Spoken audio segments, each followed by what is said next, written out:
How's everybody doing? Let's see. Hello, hey, Chimes. Congrats on first today. Hi, hi. Niji, hi. Chichi, thank you so much for the lurk. Morning, everybody. Even though we're using a night background today. Shume, thanks for the lurk. Hi. Noble, hello. Chelsea, hi. What are we doing today, Lisa? We're gonna be drawing a bit, but I'm gonna eat lunch first. I'm gonna vibe like maybe an hour or two. Sort of just stop soft speaking for a bit. Yeah. We're just gonna unwind together for a bit. And then we're gonna draw.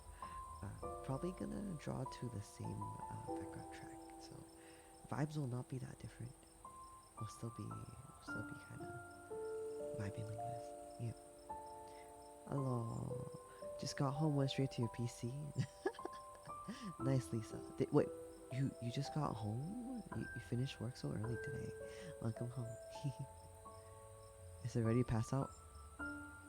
Belle, why are you not asleep? Yari, hello. You got snacks? Silly, I'm good. Hi, Monique, hello.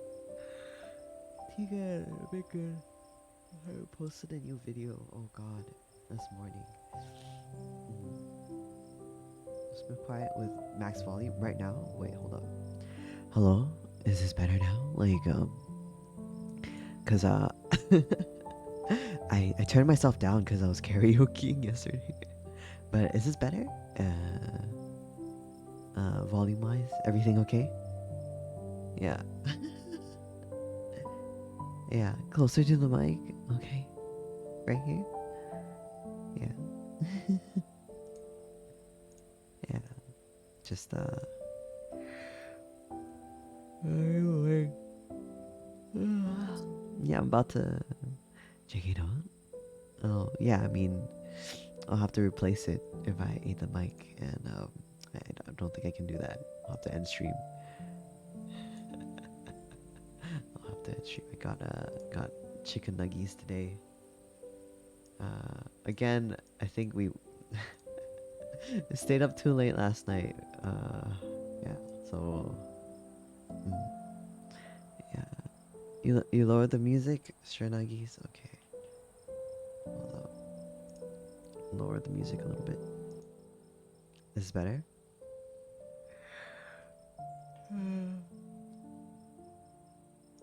I'm just kind of sleepy. Sleepy today. See a chocolate cake? Yeah, sure. You guys, if you have any food you want to show me, any food pics, feel free to share over there. I did not take a picture of my nuggies because today's nuggies is just your typical McDonald's nuggies. But I did take a picture of my dinner last night. I got some mincemeat bento, and I touched grass for like 20 minutes. I went downstairs to eat. We have a little park area, uh, our apartment complex. And I ate dinner there, so if you want to see photos, it's on my Discord. I have flowers. Okay.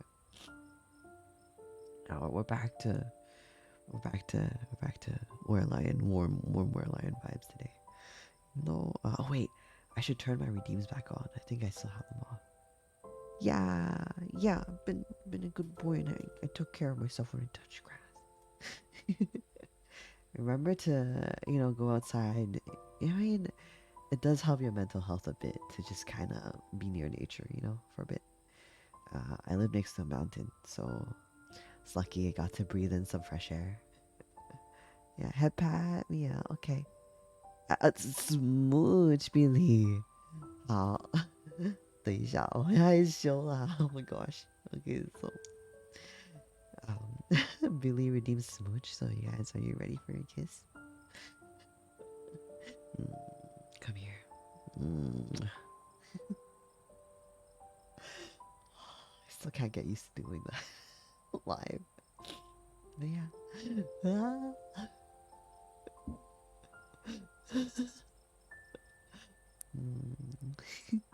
Hi, Assault Minnow. Hello.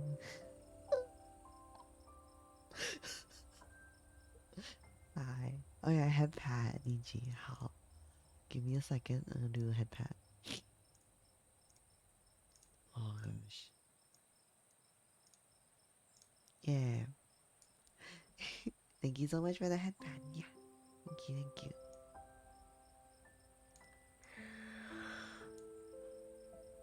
Oh, got embarrassing. I mean, hey,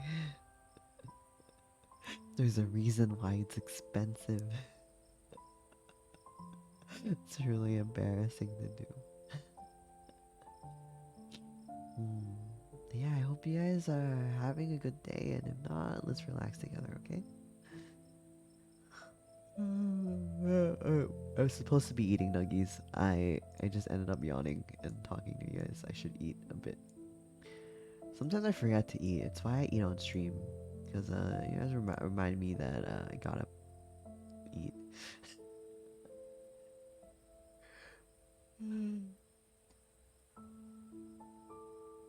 Yeah, it was it would be well. Yeah, it's different. You're new.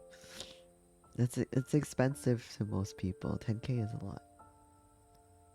Yeah.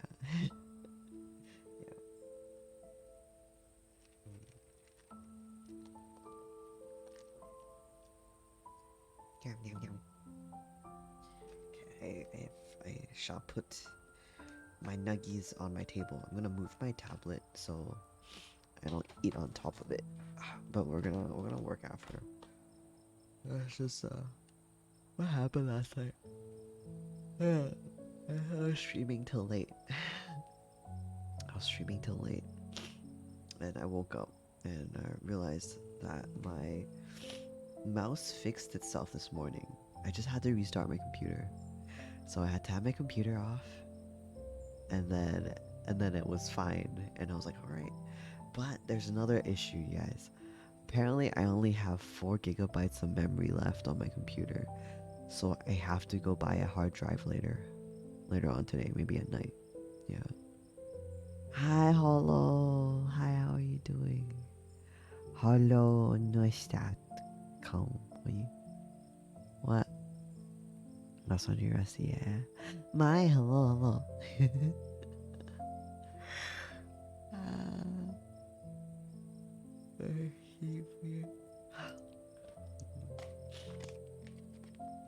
God, these, what sauce do you guys usually get if you ever order McDonald's? You guys get like, I usually get like honey mustard or sweet and sour sauce. Right now I have the sweet and sour sauce in front of me. So we're gonna be eating that. I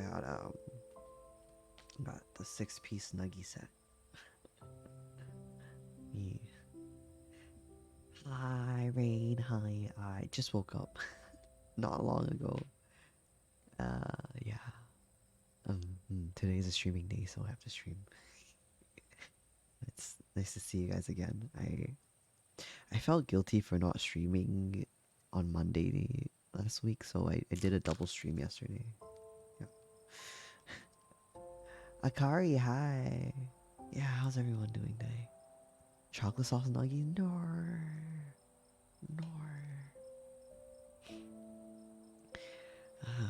But it seems like we've got quite the sweet tooth here. Right? Lisa at least likes cake a lot. Barbecue?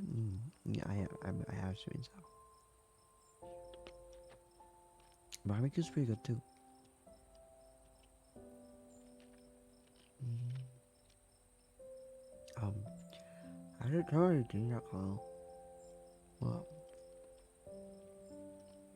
you spelled something wrong? That's okay, Akari, no problem. I don't mind, honestly. Guys, you've been here long enough, you know that English is my third language. Akari, thank you so much for the follow. Welcome to the Pride. Hello. It's not a language. Mel.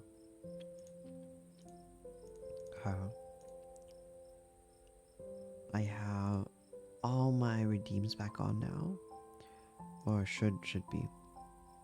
There you go.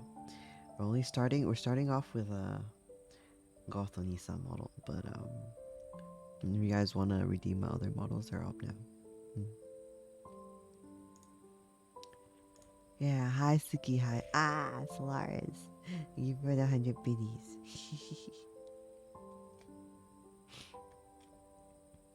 A Spanish native speaker? Nice.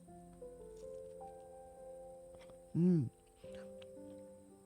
Es- Esto estudias español? Español estudias. Mucho gusto. Hi.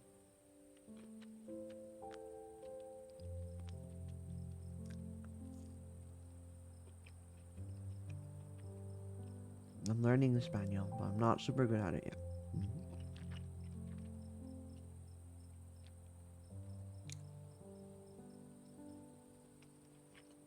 Mhm.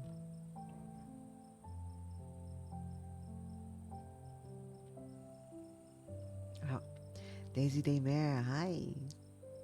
Thank you so much for the follow. Welcome to Pride. Hello, hello.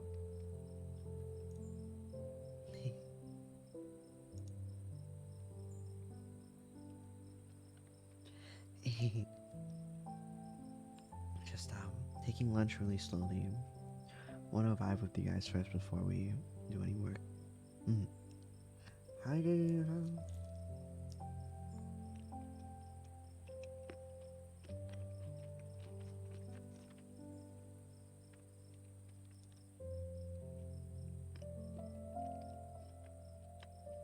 I'm in chat doing that. Yeah, I'm just having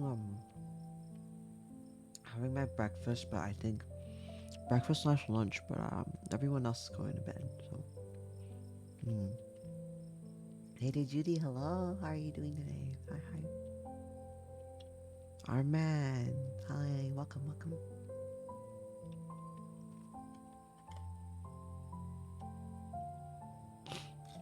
Mm.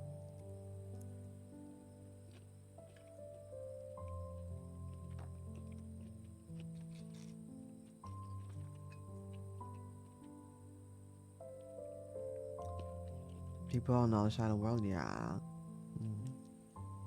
Doing great. How about you? I'm doing good too.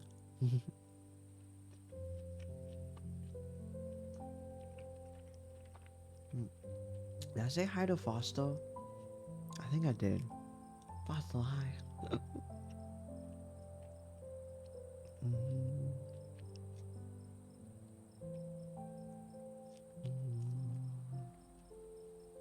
I'm doing good too. Just eating lunch, Tay Tay. Did you eat yet? A daily reminder for you guys to eat.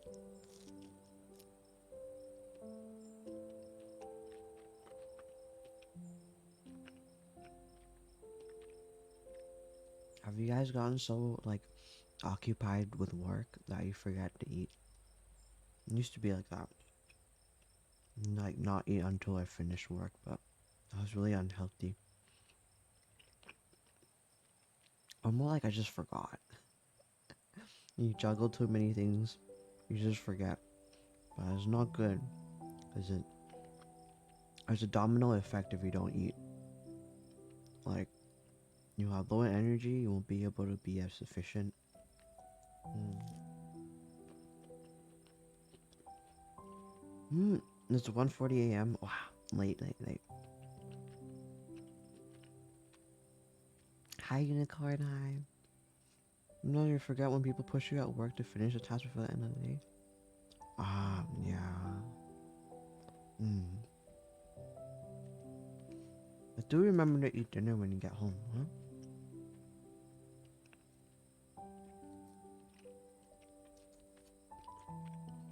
Yeah, yeah. Remember to take care of yourself. I'm here to give you guys those kind of reminders. And I feel like you guys also keep me in check. Sometimes I forget to eat too. So this is good. Mm. Hi. Wow, wow. Doing good. Just eating lunch. Mm.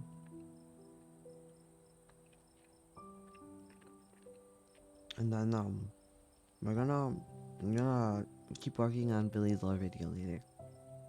Mm. Hey, mm, Belle, can we get a shout out for Professor Malwow, please?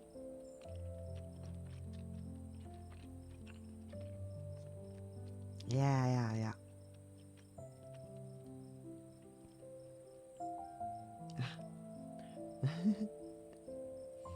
Oh, you guys. Mama is super cool. Yeah.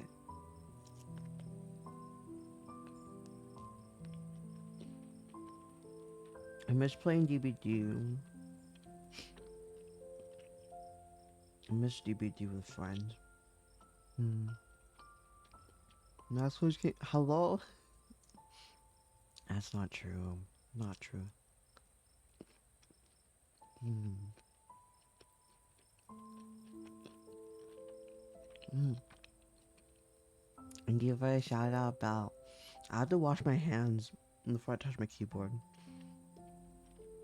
I have really. I have chicken nugget hands right now. Okay. It'd be so much fun. We should do some. Yeah, we should play together sometime. I haven't played any on stream though. It's very. Mm, how do you say it? It's very. Oh gosh, it's still anxiety inducing for me, but I still like that game a lot. Mm. You guys know I used to be a DBD streamer. It's been a long heckin' time though. Mm.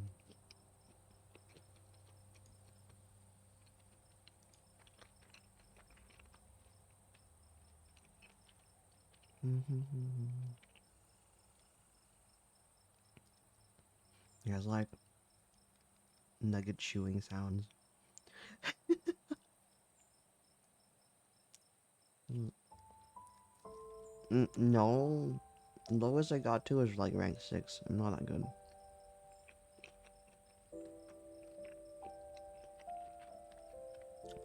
Hanbyo's a sweaty rank 1 guy.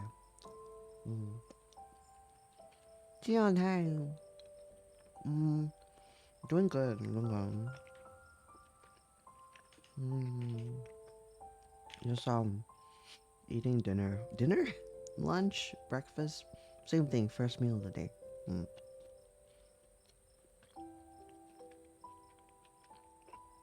I haven't played in a long while. I don't even have rank 6 anymore. Yeah, I think they made it. DPD is now like they don't have ranks anymore, right? They have bronze and silver and stuff. Yeah, like a league ranking system. It was a great horse game. Oh my god.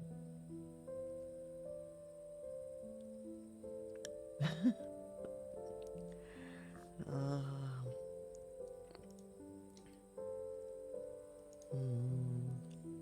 bam, bam, bam. Oh my gosh. Guys. Is it I'm going down the kawaii neko cringe route. Do you think that's the right path for me? kind of kind of scared. Oh, what happened? Did I do something? Oh no, I'm still here. Yeah. What do you guys think of kawaii neko cringe route?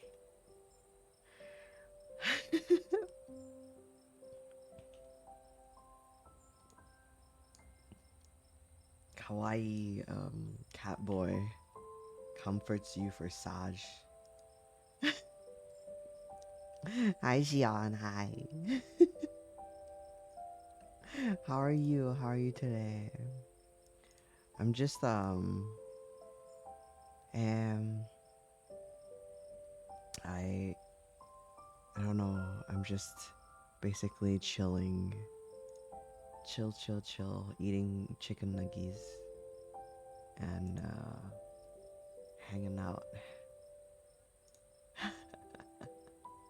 Hope you're doing well. So Karineko seethe route and Karineko cope route. Yeah, there probably will be. The seething route is when I get impatient with video games. You brought this onto yourself, you tsundere neko. Oh my god.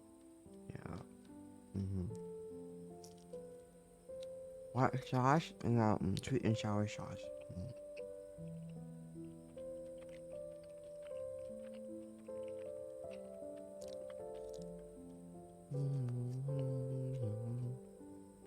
Hi, Boba. Hi. How you doing?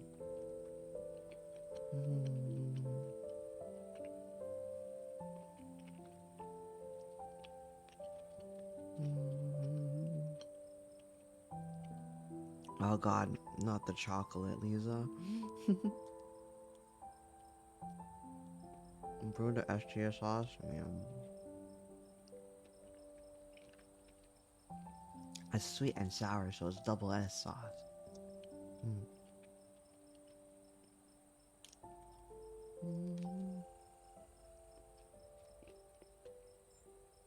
So what happened was that we were supposed to get groceries yesterday. Mm. We tried ordering groceries online, and because the pandemic's been getting kind of whack here, we tried to order groceries online, and what happened was that it didn't take it didn't take my card. So, yeah, that's why we ended up getting McDonald's again. But we were supposed to cook today. Mm. Boba, hi. Mm.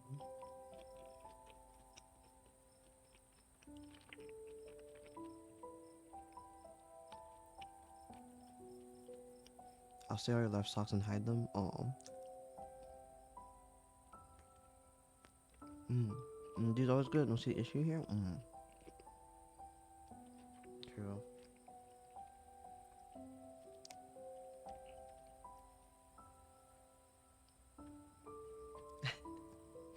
Lisa, you should go to bed. Lisa, Belle, Belle, you should go to bed.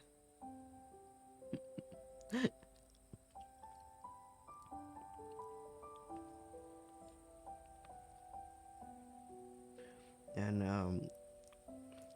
Lisa, did you end up getting your brother cake? I think I asked this question like 3 times.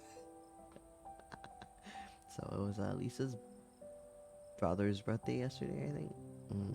Well, mm. You finish your lunch? Nice, Lily. Nice. Okay, bye, Daisy. Thanks for hanging out. No, I don't. I want you to stay, but it's bad for your health, so you should go sleep. Mm.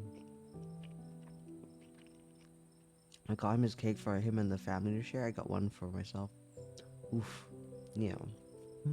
As long as it's yummy. Mm.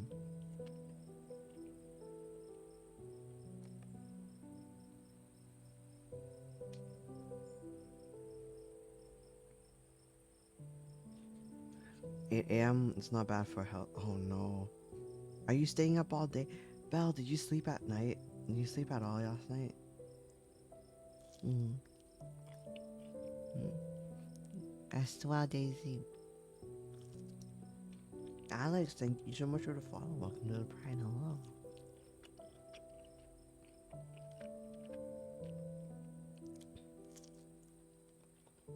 Mm. Cake's so nice. Yeah. Let's pull up a picture. Let's see. Give me a second. Mm. Um. So. Ah. I don't see no pics. No cake pics. Wait, Ryan cake from Coffee Bean? Is it that? Did you get the Raya cakes? Was that in my phone? Okay. Does the Raya cakes count?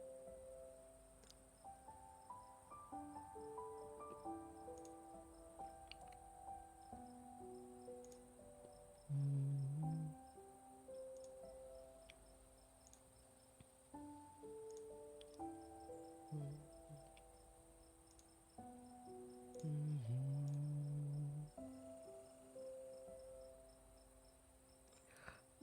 My phone is charging. Let's see. Hmm. one nuggie left, and then you guys will have my full attention for a while.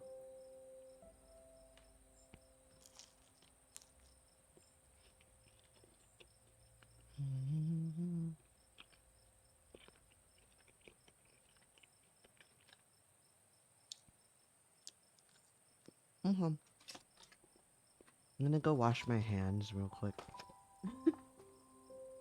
And I'll be right back, okay? Nuggie, go get some. It's 8 a.m., isn't it? Places should be open. Be back.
Oops.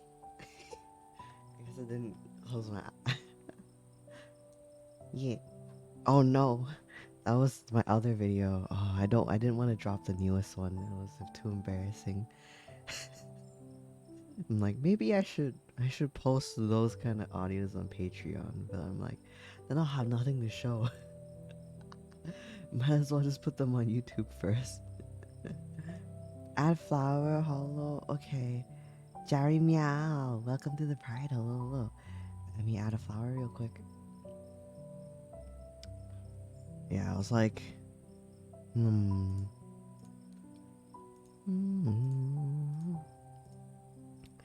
So I have a friend who's doing like spicy sort of voice commissions. And I'm like, damn, like he's making buck. I'm like, But I don't know. We'll see.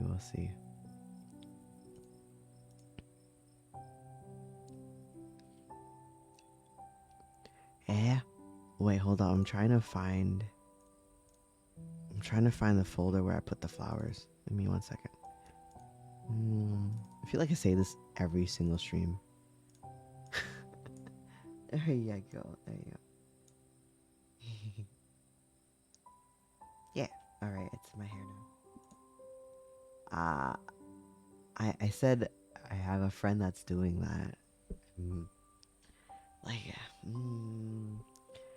I don't know if I'm comfortable doing like explicitly and like spicy stuff.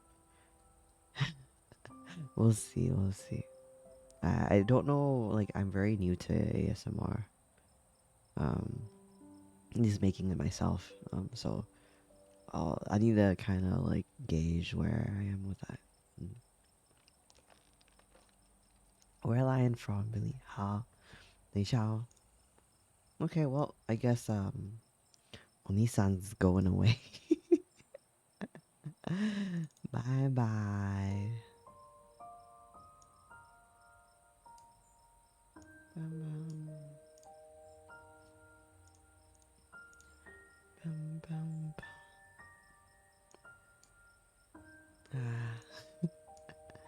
I don't know.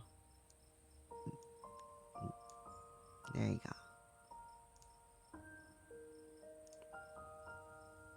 Just call me Osan, huh?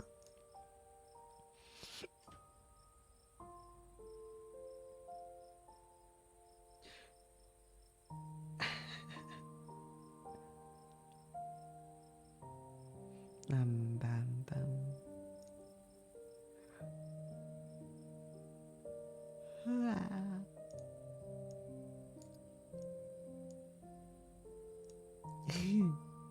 Bang spell. Yeah. Okay. You want forehead? Mm. See Kaneshiro, welcome to the Pride. Hello. Aha. I'm just hanging out. Hi.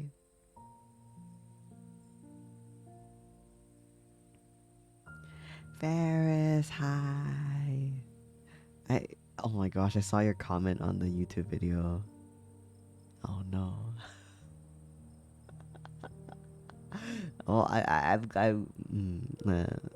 glad it made you click on it, but also I'm so embarrassed.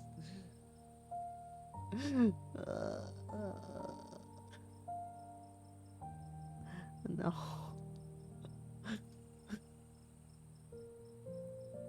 You can't go sleep. I slept okay. I hope you enjoyed it. Or at least I hope it distracted you from things. I don't know.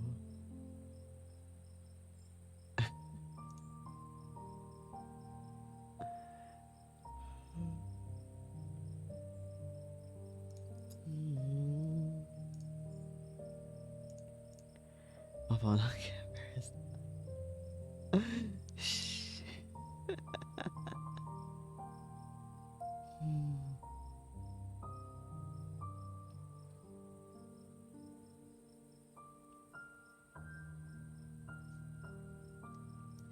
Bum bum bum.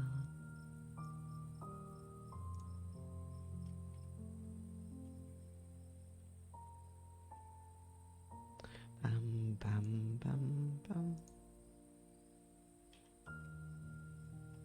Bum bum bum bum.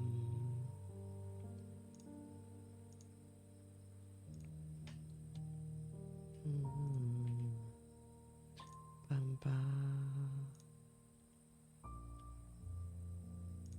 Bum bum bum bum. Wow. You send the cake, don't ask why there's a satellite. Oh, wow. My brother's in tech. Okay, okay. Oh, little satellite.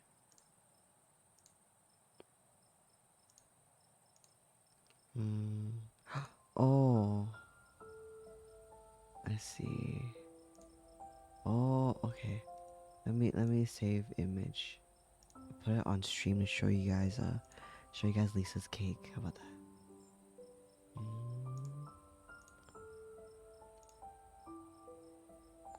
um, mm,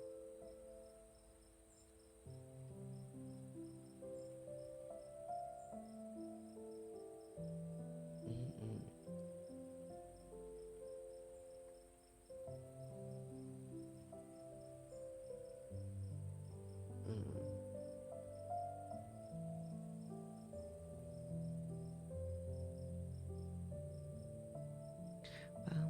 Bum, bum.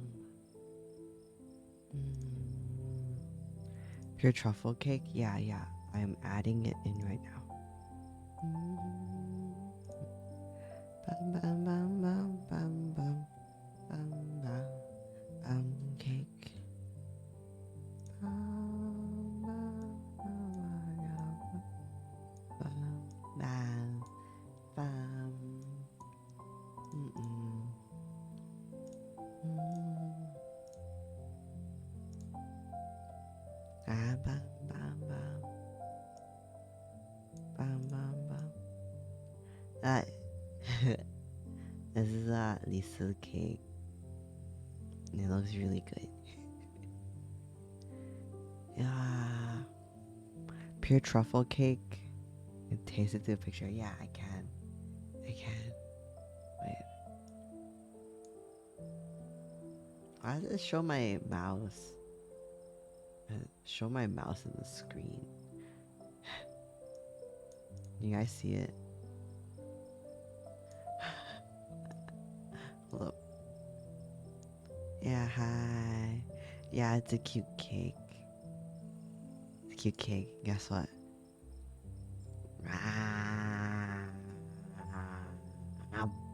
I eat your cake. It's gone now. Is the cake gone?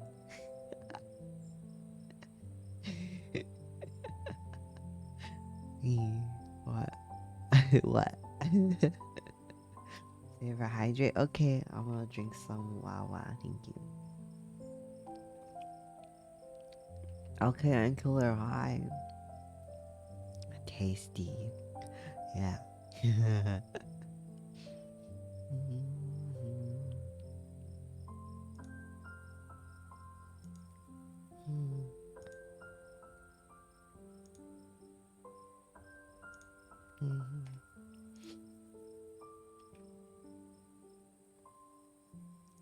Eating Lisa's cake just like that. She. Yeah. Expensive. Yeah. I am. No, I'm not high maintenance, but I was gonna say. You guys say.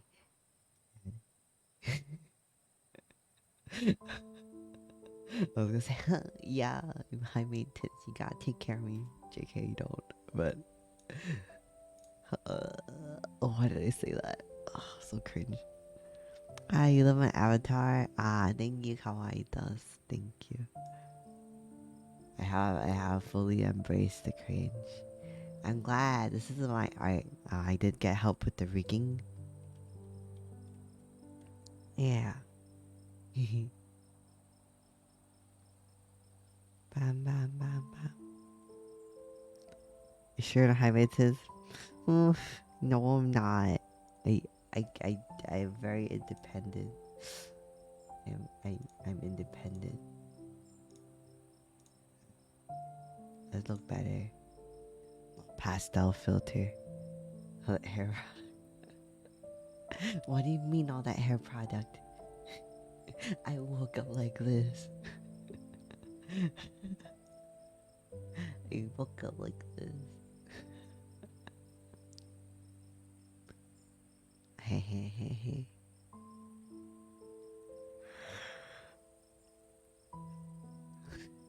Massachusetts. Yeah. He cringes from himself. He's okay. That. Okay, I have to get in the character and not cringe. Only half as good as that. All good, all good. This is why we're VTubers, right? I have actual bedhead right now. That's very messy. A lot of mess too. Yeah.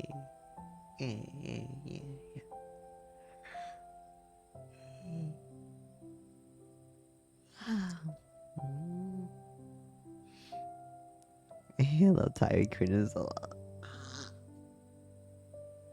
We all mess, to be honest. True. This is different when you're making the product yourself. It feels weird. You love your models cute? Oh, thank you, Kiana. Thank you. I drew myself. I drew this model at least. I have several. I have several models. Thank you. You can redeem them in my redeems if you click on fluff. Click on the fluff button on the bottom right of chat. Scroll down, you'll be able to see the transform colon and then different forms, and you'll all pop up and you'll be able to pick one. Well, here's the way you pick.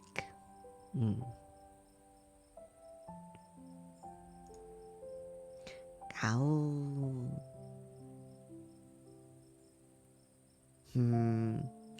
What do you mean I'm not cute, Belle? Huh? Give me an example when I'm not cute.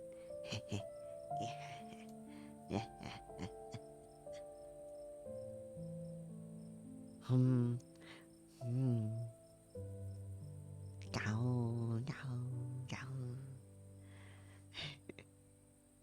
Gao, gao, gao, gao, gao. Gao, gao, gao, gao, gao, gao, gao. Let's try yarn fast. Yeah.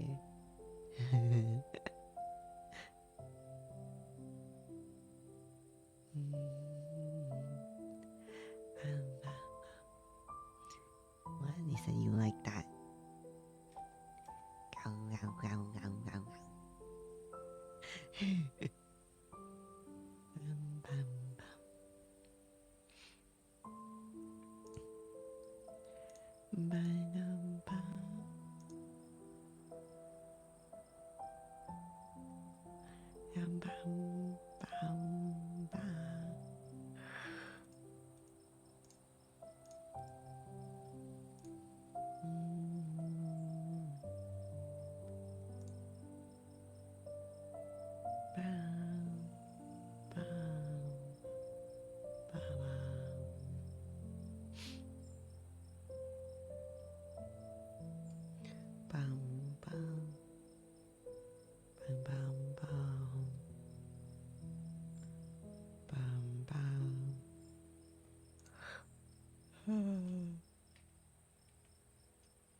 When you do Duolingo, you guys don't want to see me do Duolingo. I still have to do my dailies today. I've lost my streak.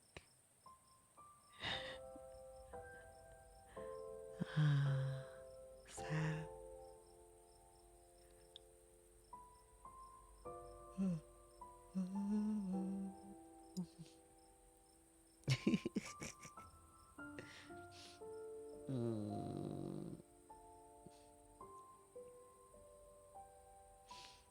Sleepy. Why am I sleepy? I slept pretty okay yesterday. Oh, we're not eating lunch anymore. Hold up.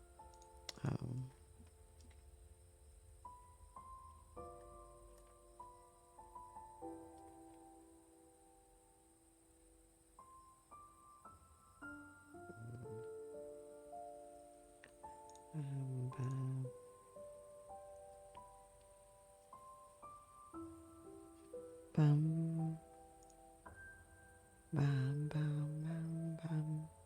There's a model I know and they see how some work to that. All good, Rain. This is my original model. Yeah. It's one I debuted with last year. Yeah. Singaporean accent. Oh, okay. I think timer's still 5 minutes for this. Okay, so we're gonna do a Singaporean accent for 5 minutes. Wonder if this will be cute. Let me play this for a second. Okay. you want break immersion for 5 minutes? Okay. Spending cash like what do you mean? Oh, fluff cash points. It's not money. Well, it's time. It's time. Yeah.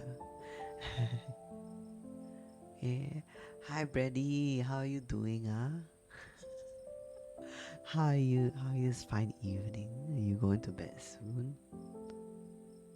Hi. We have the Singaporean accent redeem going on at the moment. Yeah.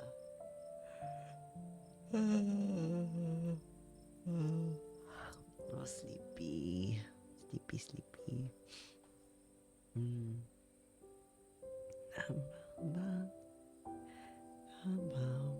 Sleepy. This is what other mods gets greeted. What do you mean, Belle? You were here from the beginning. I said hi to you this morning. Did I? What? No. I don't ignore Bimi. I said hi earlier.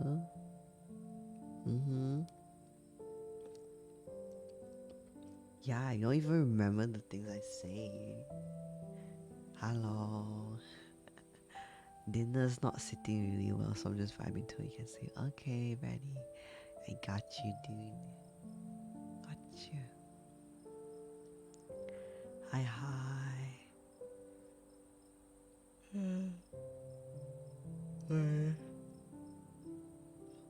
Brown. No, I didn't ignore you, Belle. Did I ignore you?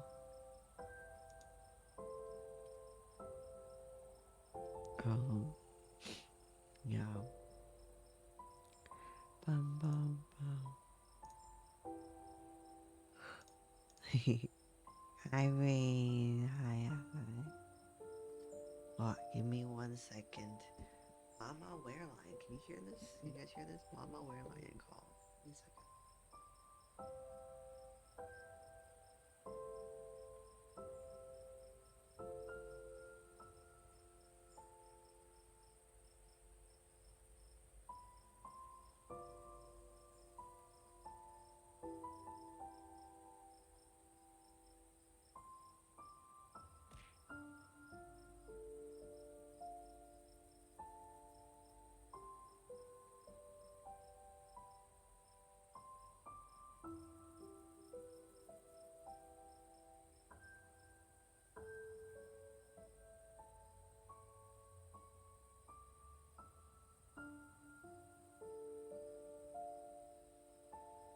I am back. Sorry, I had to answer a phone call.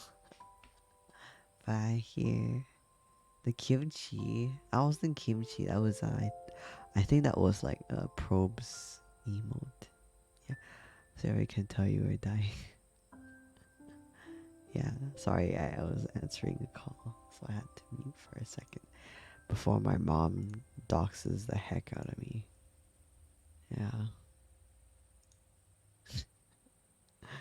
Sunny, I'll be leaving now. Thank you. Bye. Okay, bye. Hello. Thanks for joining today. Uh,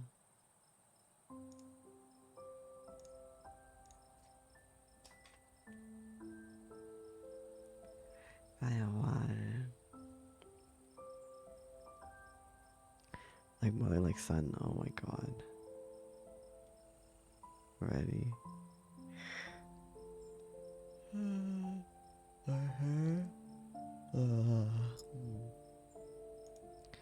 Bum, bum, bum.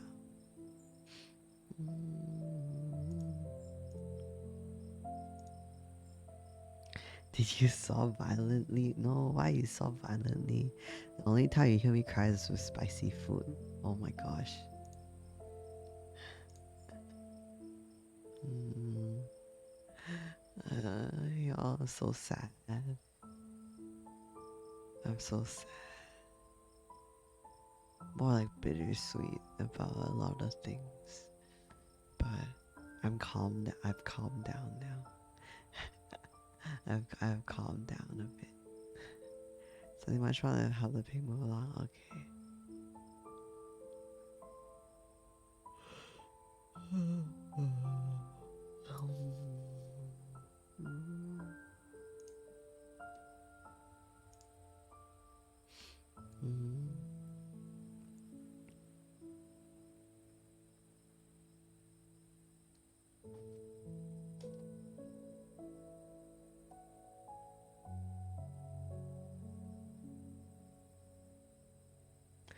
Calm is good, yeah.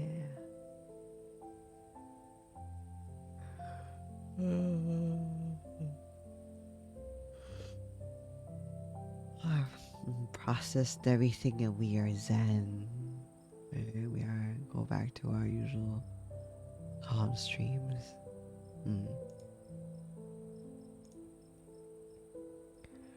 Ah. Thank you. Thank you, Oreo, for redeeming Oni-san. Uh, yeah, hi. I'm back. That was quick. You guys miss me? Y'all miss me? Boop. Oh, the bangs redeemed. Bruh, look at this. I have a middle part. Well, like a actual middle part. And then this is the layers of hair. I think we left off like this, but we don't do this. No. Mona, hi. We had bangs up, right? Yeah, we did. There you go. Bum bum. Oh, was it bang down? I don't remember. The moon wasn't blinding me. Did you just call Mona the cutest cow? Why? Does that? Why is Mona a cow?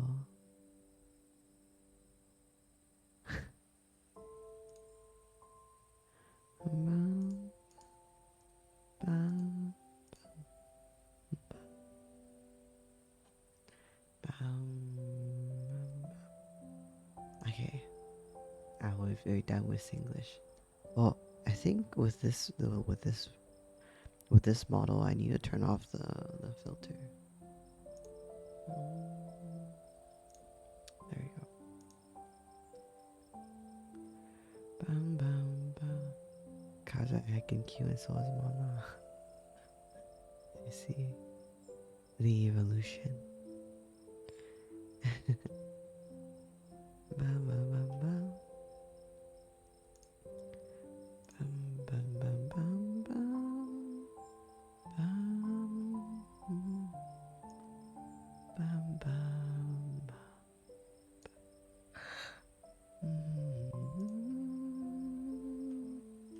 Bam bam bam. Bam bam bam.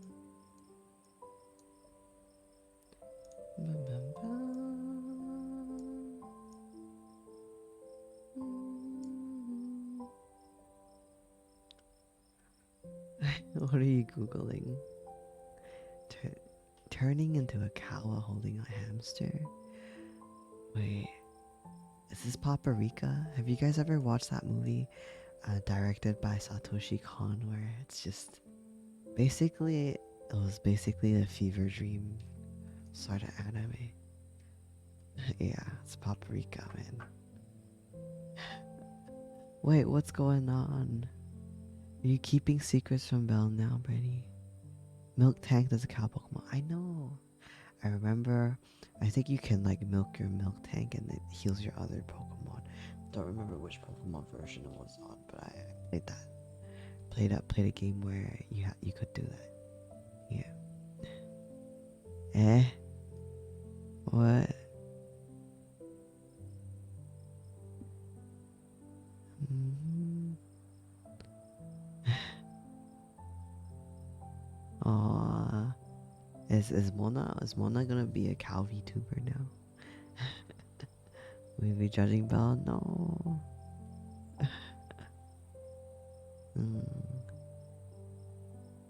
Udder for oh my god. Are we talking about cow udders now?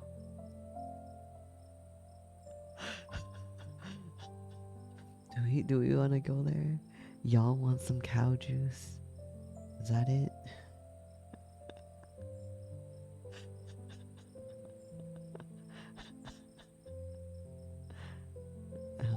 Wanna? Yeah, I mean that could work. You're drinking moo juice. Oh. Yeah, that's milk. Yep. Yep.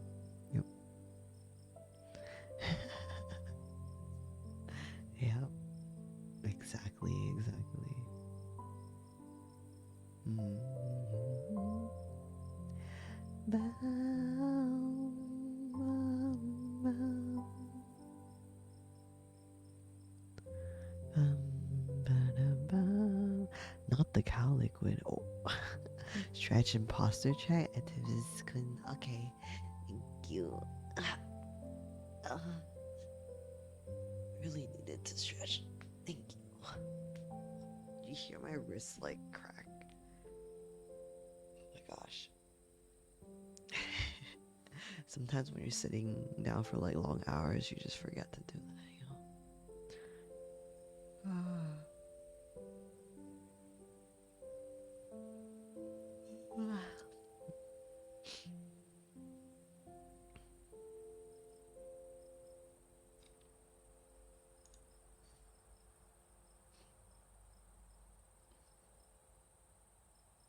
He says, woke up, no more sleep deprived, feel good. Good. Good. Make a cherry or a cherry chocolate cake. Oh, a cherry chocolate cake. I like it with chocolate if it's cherry. Don't yawn now. You're gonna start yawning. Is it infectious? You telling me? You telling me my yawns are infectious? Oh. Chocolate. Lisa's a fan of chocolate. Yeah, cherry and chocolate. Mm. Yay, yay, yay.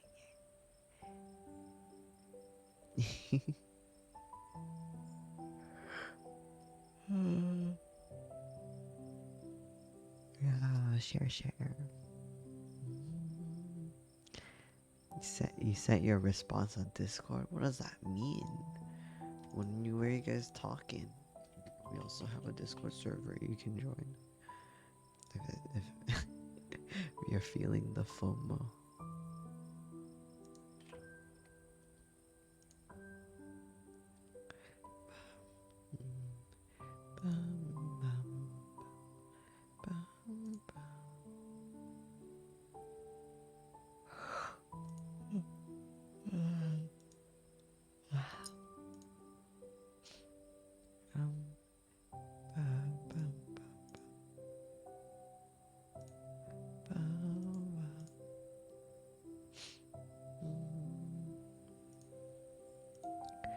What? Oh, I see. Wow. Some holy water for your eyes. Thanks. I needed that. Do you need some holy water for your eyes, Freddy? How is that? How is that eye acne going? Have you recovered yet?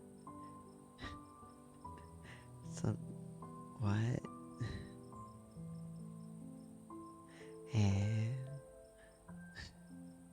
Oh, that's good, Freddy. That's good. I'm glad.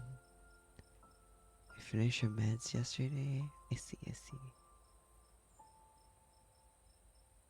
Hey.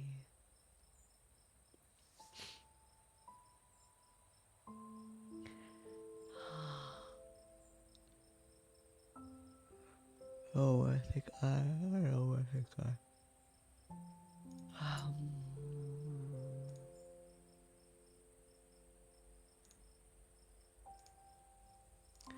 Wow. Do you guys want to see what Brady just sent me? Brady sent me this image.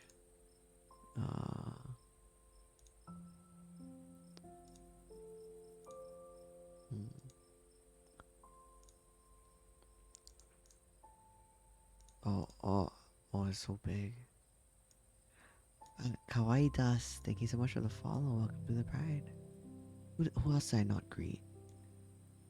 Lucy, hello. Amanda, Keanu. Unnamed ghost, hi. No. No. No.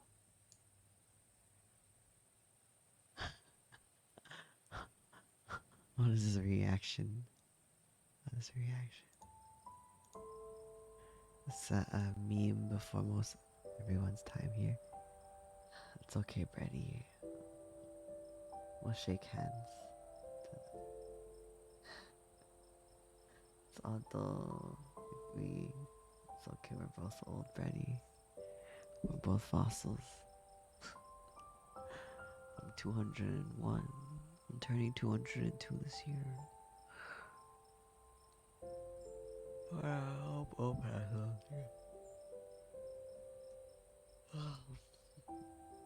It's okay, Grandpa Brady. You lick fossils for breakfast. Oh my gosh.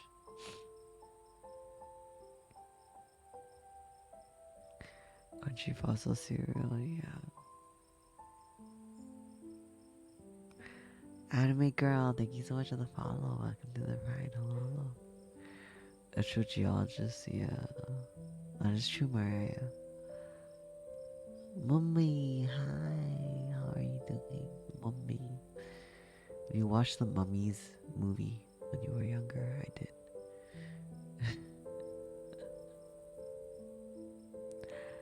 Is Riyadh. Thank you so much for the follow. Welcome to the Pride. Hello, how are you doing today? Freddy's teeth scare you. Oh no.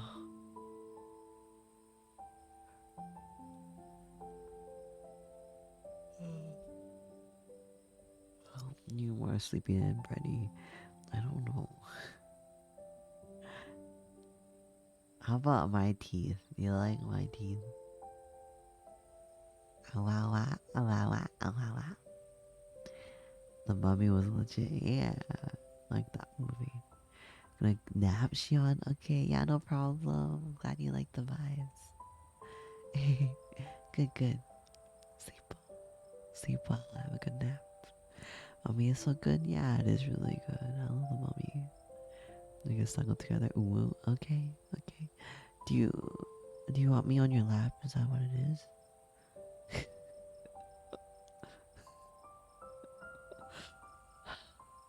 Okay, oh man. I feel like I don't even blink anymore when I say those things. Oh, be VTubing, I guess.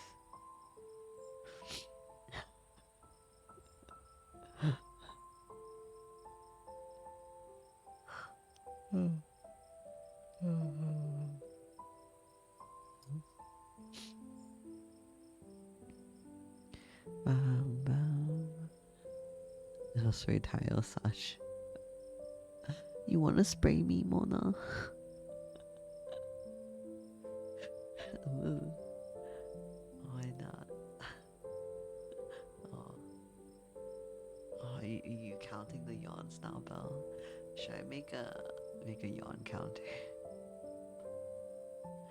You take back the emote? Why? Lisa, you can spray right here. Ah.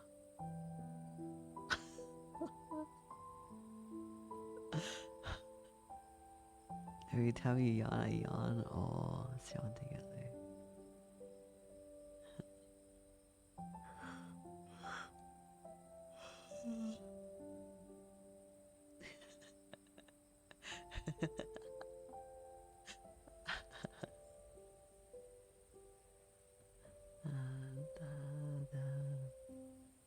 Castle Bread, thank you so much for the follow. Welcome to the Pride. Hello, hello, hello. Save, hydrate. Okay, I'll drink some water. Why are you insisting I'm thirsty, bro? And it's why you're making me hydrate.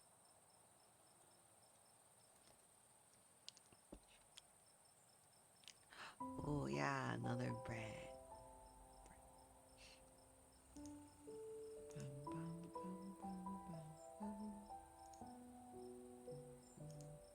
Yeah, more bread. The bread's gone. Yeah. Hells yeah. Bread. Bread is good, bread is life. Yeah. It's a bread.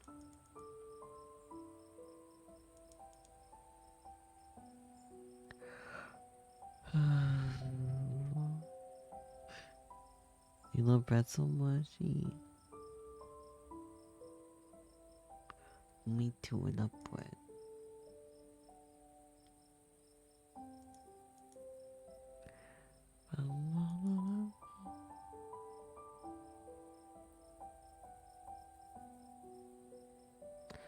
Bum, bum. Bum, bum,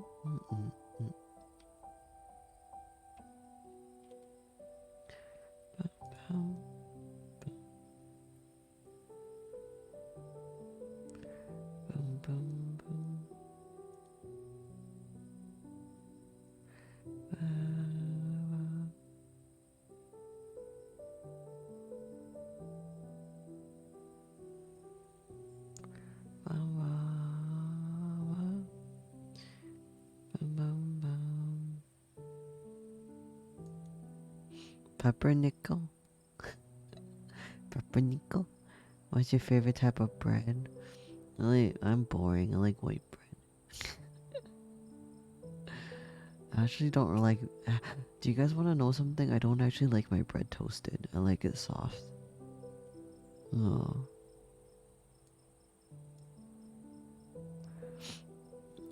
Good biker's bread that we have here, but onion bread and pretzels forever have your heart. Oh, I see. Yeah, I think I kind of overstreamed. Little loopy. I have no. I'm very sleepy. This house. Yeah.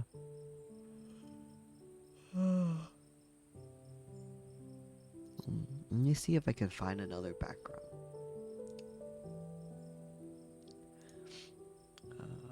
We might be able to use something else today, just for fun. Just for fun. Cause I have a bunch of backgrounds. Oh, bro, this looks like there's a background. There's a place in Hong Kong called Victoria Peak, and this looks like the view from Victoria Peak. I miss Hong Kong.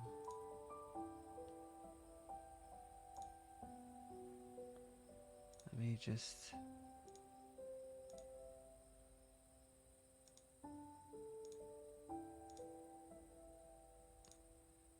I'm trying to find a good background.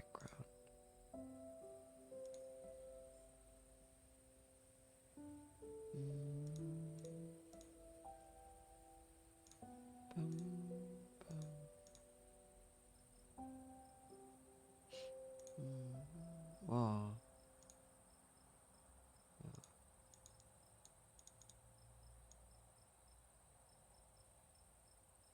Why is it so blue?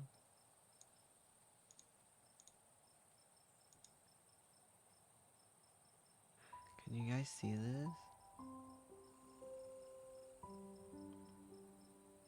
Is this better?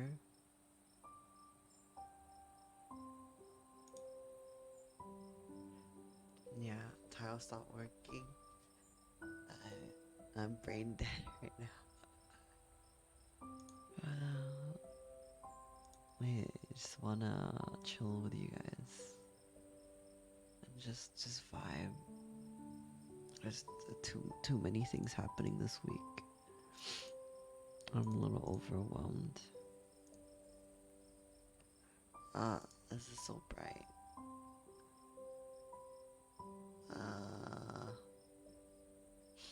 Ignore. Nope. Nope. I'm going to.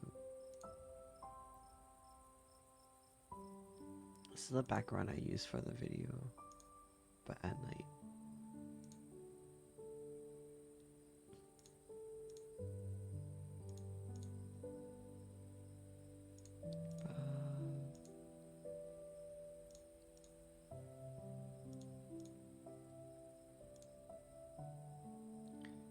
I like this one, but touch grass. I can't never if I fall asleep on stream. Do you guys not want me to fall asleep on stream?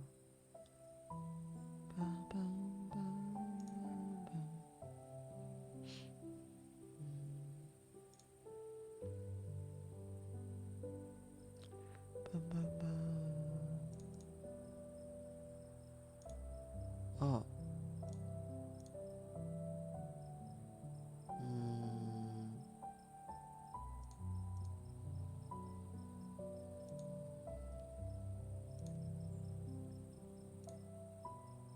This is better. Hold on, let me make the lighting make sense. There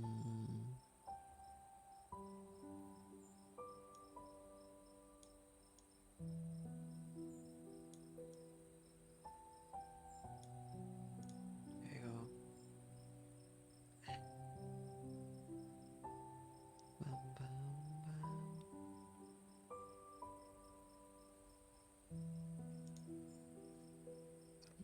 Yes, Taiyo speedrunning eyes burn. Yeah, feels realistic. Yeah.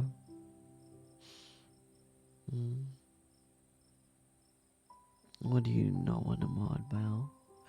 Love rocks and bread, please don't do that to you. Do what?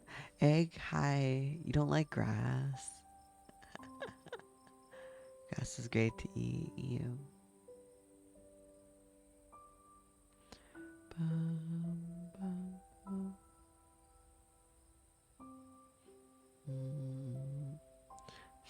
You want us to hear you snore? I don't know. You guys want to hear me snore? Um, should I hug a pillow? Do you guys want me to get a pillow?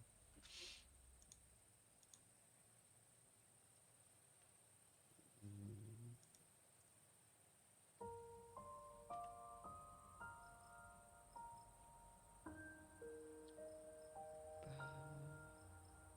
Oh my gosh, you guys! I found a pair of hands. I found. Oh my god! I found a pillow acid. Okay. Okay.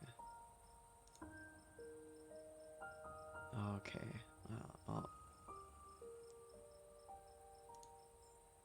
Who posted this? Oh.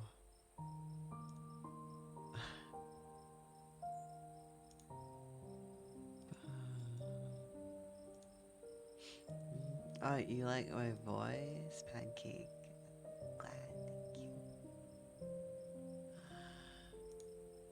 You know, if we're gonna fall asleep, I might as well go back to the bedroom. Get tired and fall asleep. You make me cry. You make me cry, Belle. Why does that sound kinda... I need to stop. I need to stop. Okay, Taiyo, stop. Okay. Yeah, I found a hand acid so I can hug like a pillow. No sus. A very scary thread. Yeah, a very scary thread. Deep castle. Stormy, hi. Stormy Dawn. Stormy Dawn. Dawn. Hi, hi. Welcome on in. This is literally low energy stream, you guys. I overstreamed. I can feel my stream juice dripping out. Oh, wait, my stream juice. Oh, did I just say that? Stretch posture check. Where I am. Okay.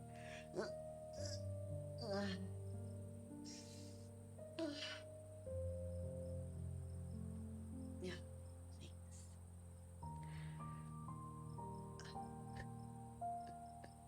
Welcome Istra. Thank you so much for the follow. Welcome to the Primal.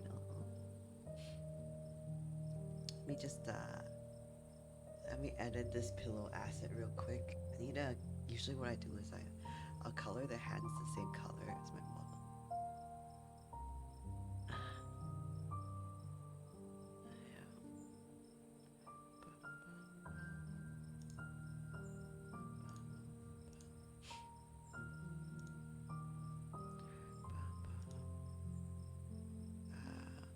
Let me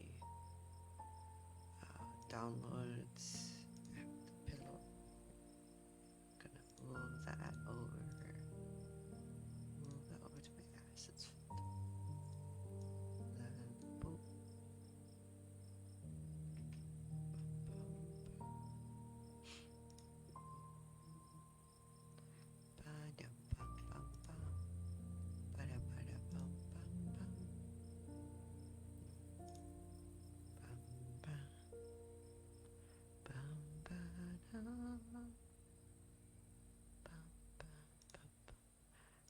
I am editing a thing real quick. I will check chat in a bit. Give me 1 second, okay?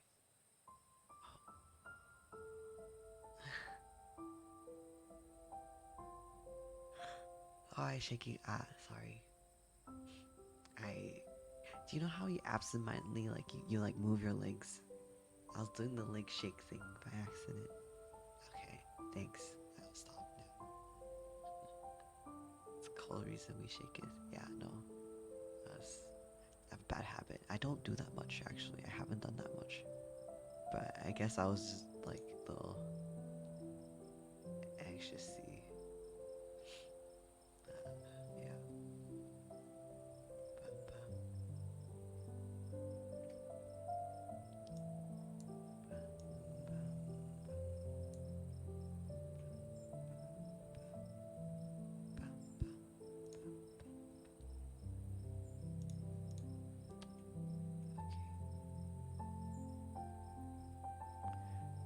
so that's my title.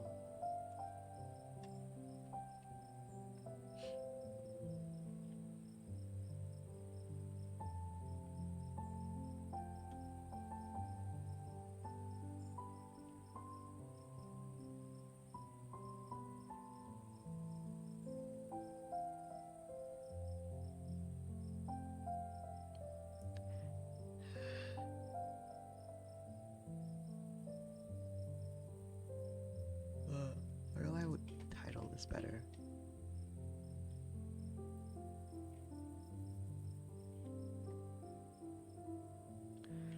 Ay, BGM mexicanas.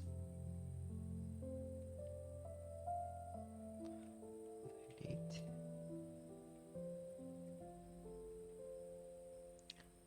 Ba-dum, bum, bum, bum, bum, bum. Wow, 32, Lisa. It's hot. Like the weather's hot. Woke up to wind slapping you in the face. Good morning, Alexis. Good evening. So, counter for yawn. I'll add one. I'll add one. No, there is not. But I will add one. Yeah.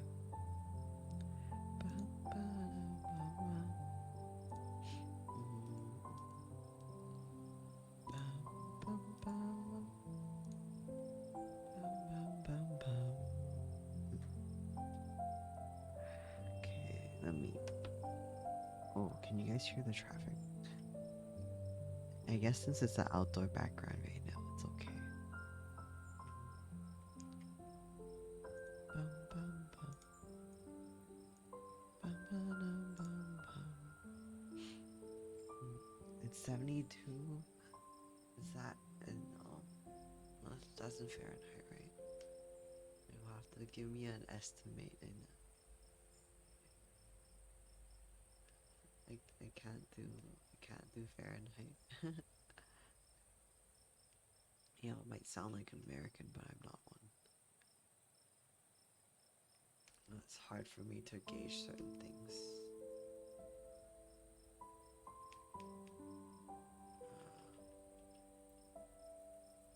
You heard the car? Add flour, egg. Okay, give me a second. I realize, you guys, I can actually draw. Like if I need to work, I can just draw without sharing my screen. I can do this and work. Because sometimes there's some things I draw that I can't share. So I realize I can actually do that. Give me a second.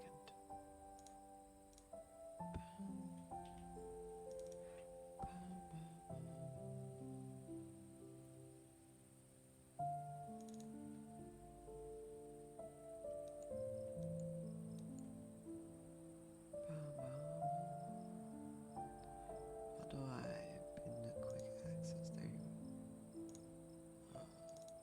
Yeah. You guys want another flower, right? There you go.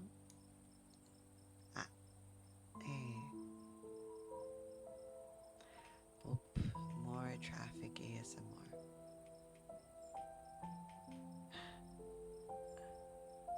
15C is 59. Wow. That's pretty cold. Pretty cold.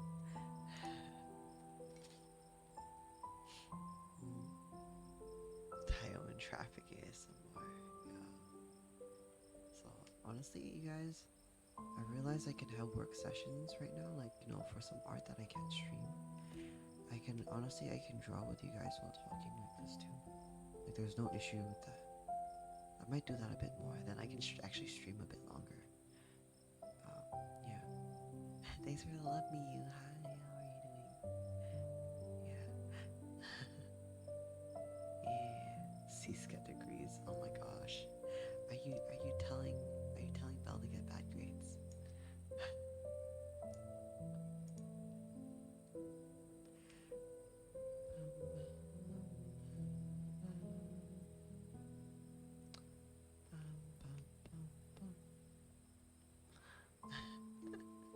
Not a great one. So, you know, guys, it's not always about grades, okay?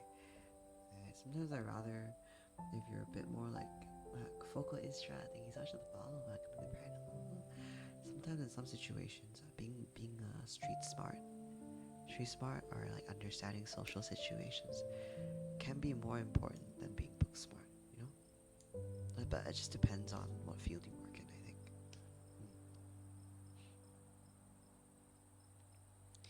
Yeah. All right. Good luck, ready. Have a good teeth brushing, okay? You'll be here. The Asian mom and humilius. Yeah.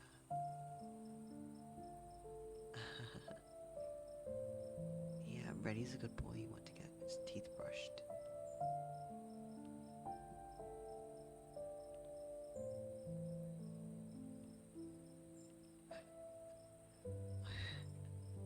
Are you momming me? I mean, Belle's kind of like the resident mommy here. So.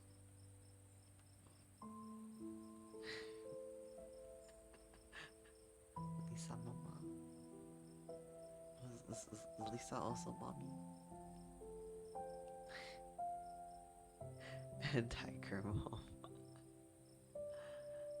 Belle's not a tiger mom. Bella's more of a. Bella's more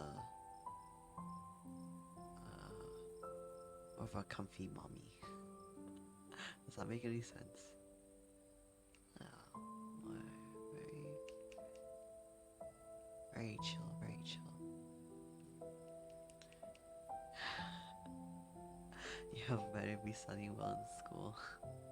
Yeah, school does help you guys, especially like if you're in a situation where you feel like how do you say this, like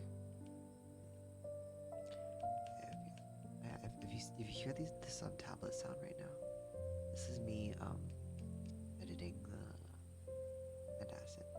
So what it is that you feel like you're in a situation where you are trapped and stuff.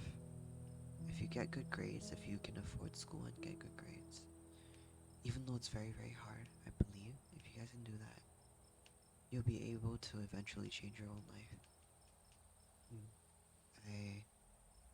I don't underestimate. Like I used to. I feel like I missed out on a lot of things. If I took my schooling more seriously, I just didn't see a way out back then. Took my schooling more seriously. I feel like I would be doing a lot more. VKG Counter, hi, how are you doing? Back to Tiny Lisa? Okay, sounds good.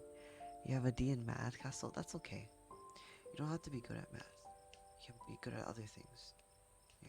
But like I said, like grades aren't the end all be all for life, you know?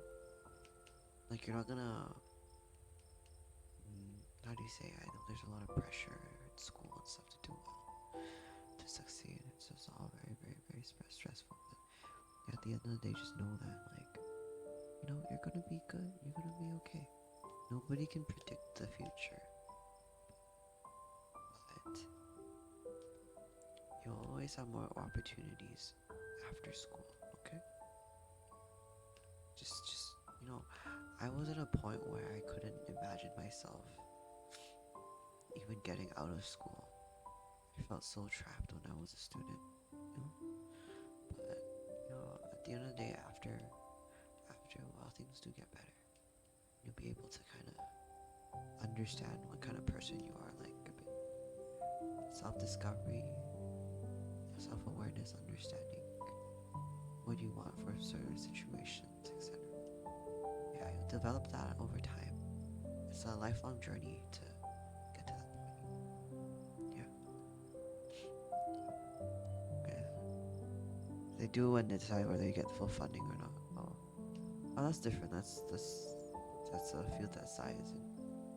Being socially smart is depends on what job you have, you know.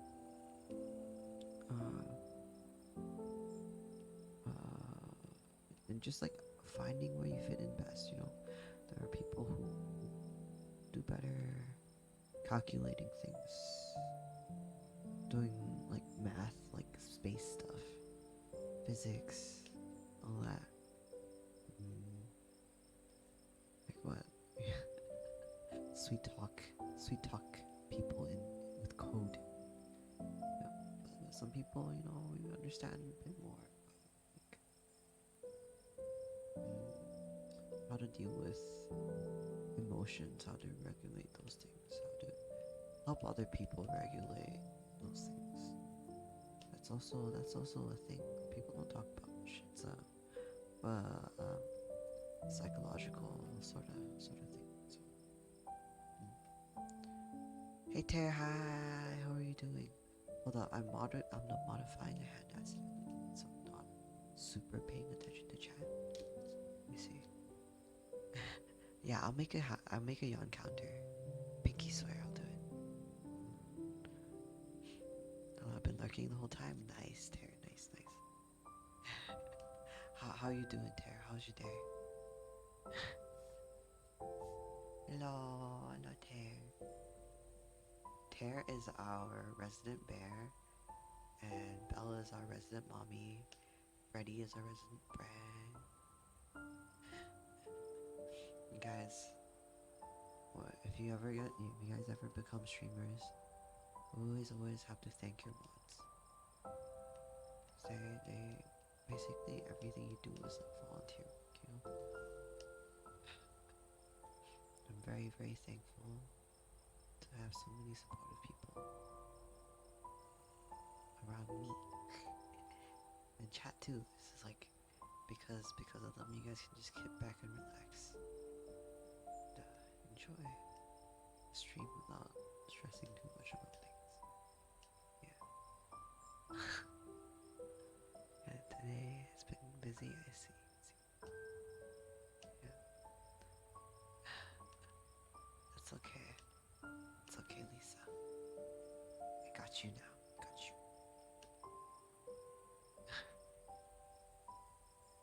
I'm about retiring her MILF title.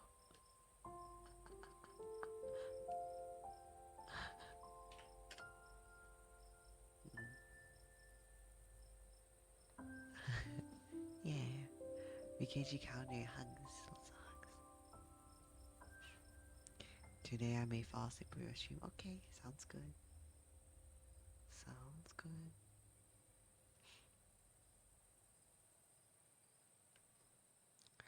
Well, don't you want that, Belle? That's not what you want. Yeah. Hold on. I am literally still editing this hand acid. Hold on. Almost done.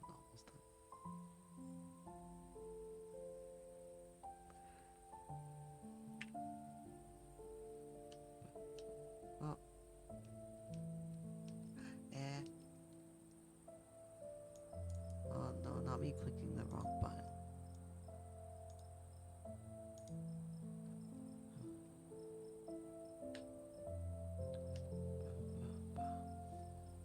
Ah. Save hydrate, VKG. Okay. We hydrate real quick. You just have everything just right, so it's relaxing. Good, alright, yeah, I'm glad. Yeah. I fell asleep on your stream already last night. What? To heavy metal? Oh my gosh, Lisa.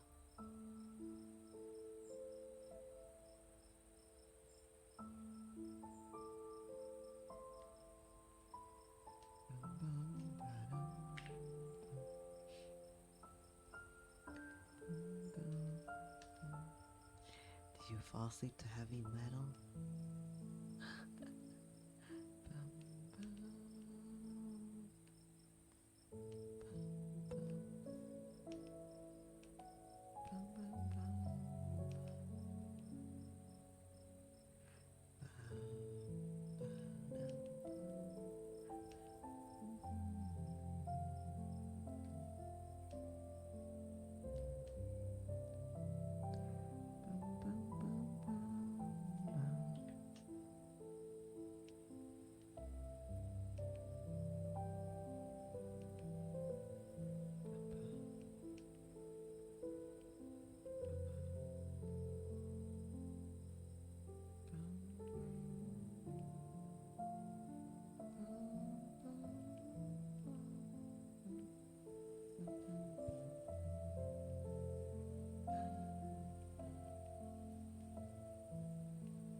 I'm gonna make my fingers kind of more pink.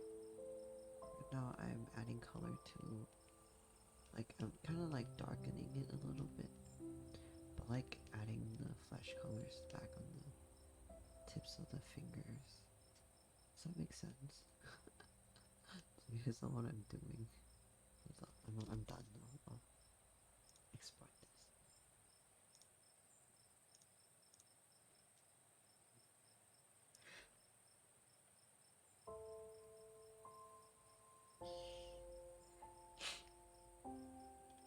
Sorry, my nose is a little snuffy from yesterday.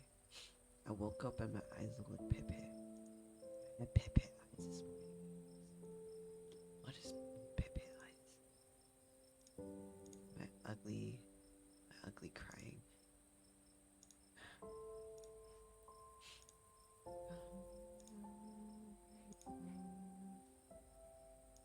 Oh wait, I already saved it. Nani? Over here.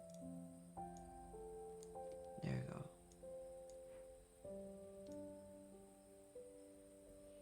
You see my pillow?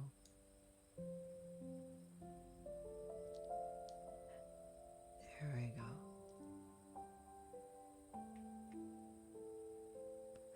Ah.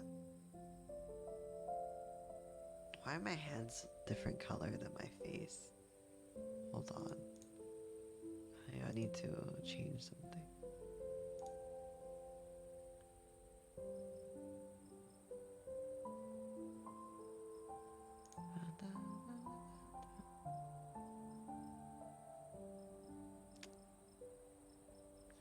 Maybe I'll drop a different asset in. Wait a second. This VTube Studio? Yeah.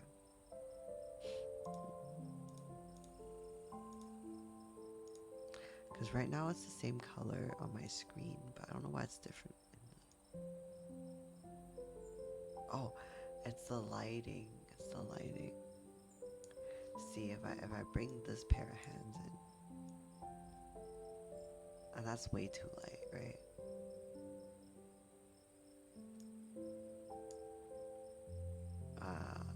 I don't know. The lighting's weird. The lighting today is weird.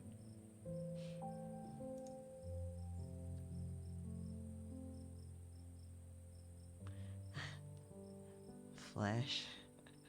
You love the waddles? Ah.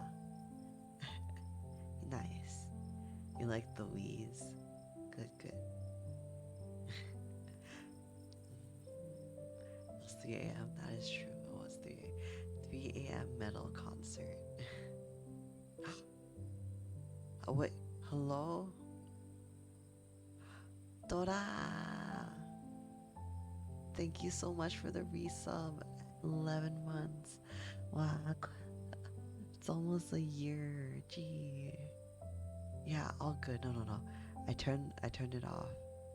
Ah. Thank you so much. Oh my gosh, it's almost a year, Dora, since I met you. Time really flies. What is this? I didn't realize I had some messages on. Oh, that's wild. Whoa, what is this? Why is this no picture up? Hold on. Brady, did you just curse my stream? Yeah. Dora, thank you. Welcome back to the Comfy Club.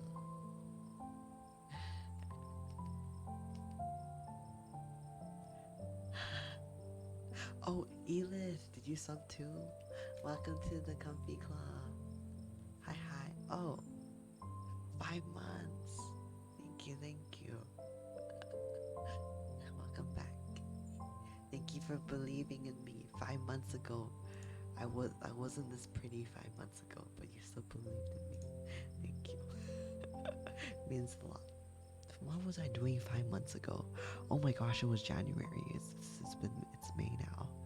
Oh, ah, Lisa, Lisa, huh? What, Lisa? Thank you so much for the 5 gift subs. Hello to Lord Short Pocky. Yeah, you. Atika and Risky Hengen. Welcome to the Gummy Club. Lisa, thank you so much. Thank you, thank you. Yeah. Well, why are you lurking? Thank you. Sorry, I won't be needy. Thank you, thank you. I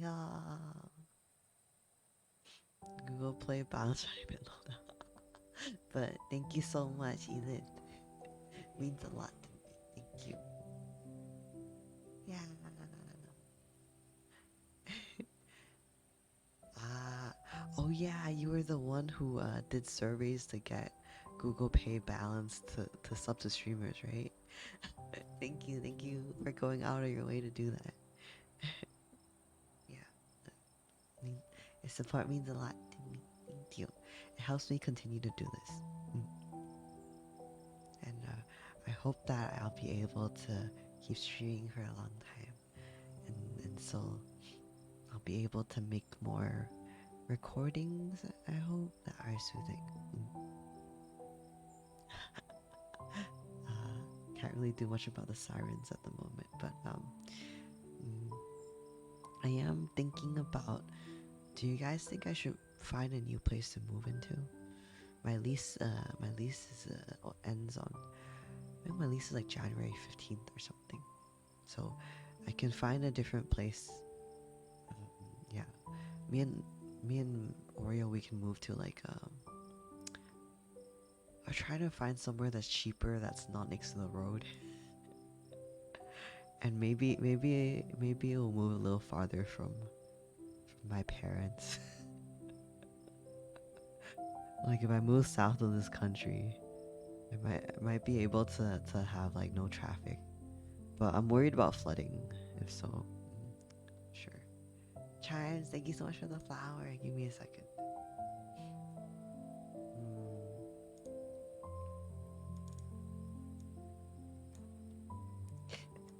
Same country, same country. It's just if I can get an apartment without the traffic sounds, might be better for streaming. Yeah. We'll see, we'll see. Like a single drunk on that drops. Oh, thank you, Chimes, for the flower. Thank you, thank you. Yeah. Roaz new Uzui Tencent? Maybe, maybe.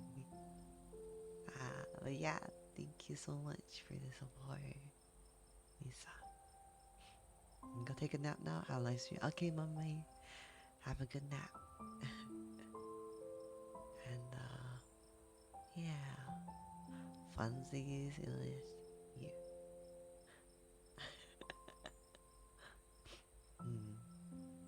Yeah. So I have pets.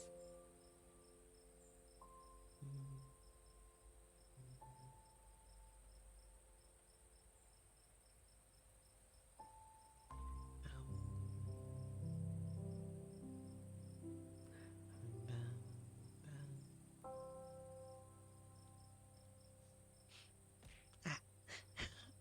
Alexius, thank you for the love. Thank you, thank you. Is it weird that I'm sitting out in the courtyard while holding a pillow? Should I go back into the room setting? I feel like the bedroom is still the best one. Like sitting in the yard holding a little pillow. What do you guys think? Yeah.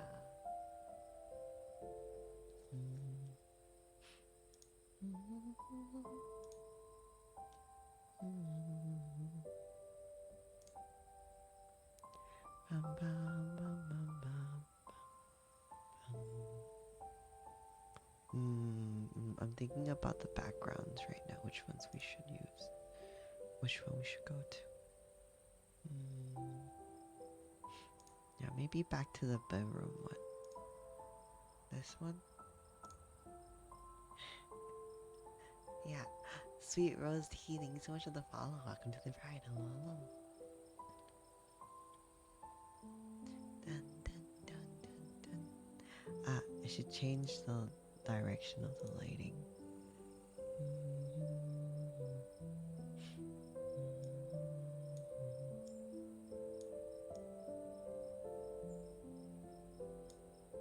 There you go.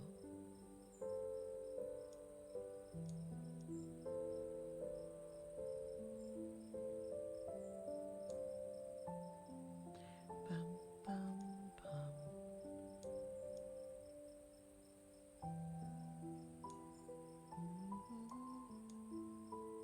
Hey, I hope this looks a bit more comfy. Yeah. I think with this lighting, I can switch back to the other hands.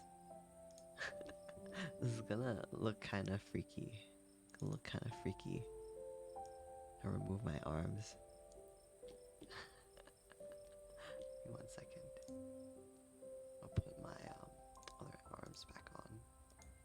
Sounds weird. Sounds weird. But yeah. There we go.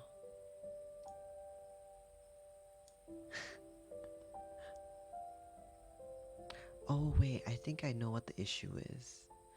I made them a little too dark. Did I make them a little too dark? Maybe.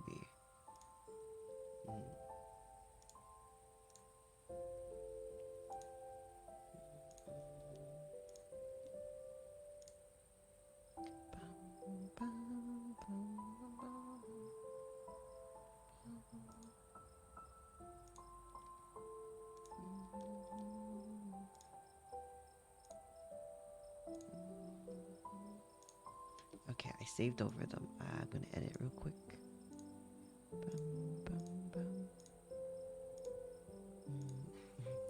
It's like, what are you like when people ask, Taiyo, what are you doing with your art degree? What do I say? I still don't know how to answer them. What are you doing with your art degree, Taiyo?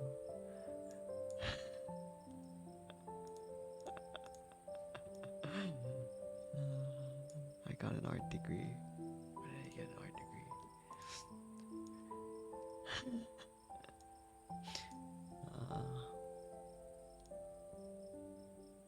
I like.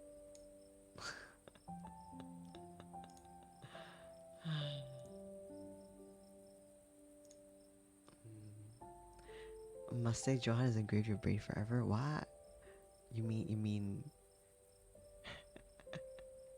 the same. He is also engraved in my brain forever. It's really hard to not have that when you're interacting with him. Yeah. He's let's say Johan's one of my closest friends on Twitch. Same as so Johan, Han, Tommy. My closest friends.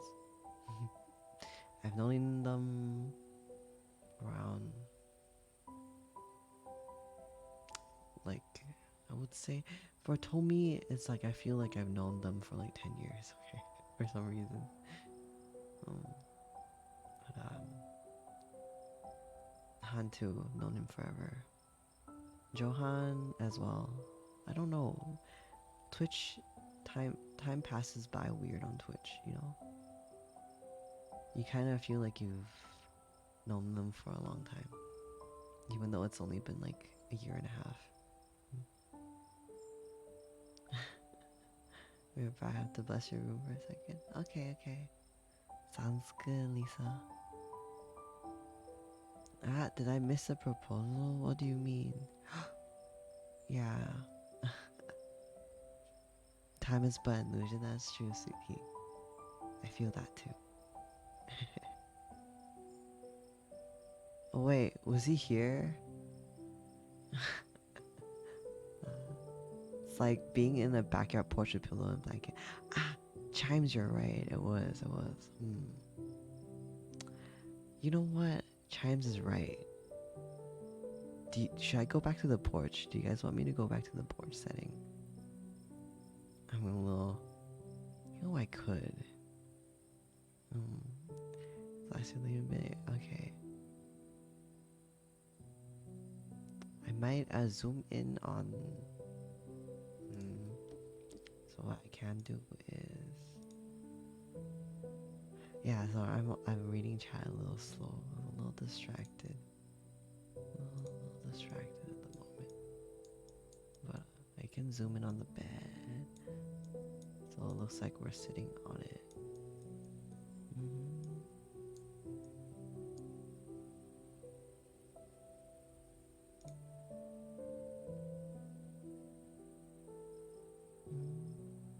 What do you guys think? But it doesn't look like we're outdoors anymore.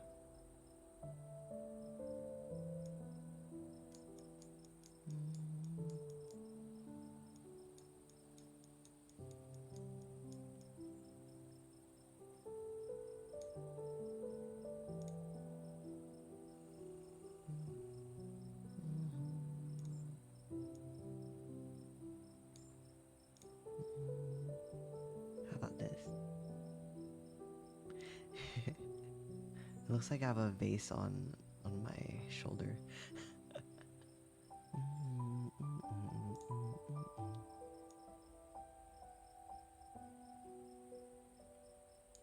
There.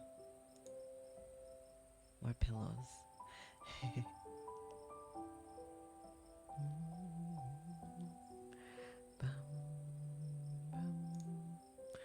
Taiyo used all his energy metal last night. He's out of energy now. That is true, Alexis. You know me so well. That is true. I sang my heart out last night, so I'm kind of I can't. I have no juice right now.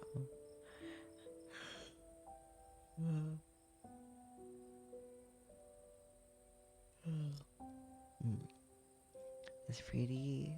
Thank you, Mochi Squish.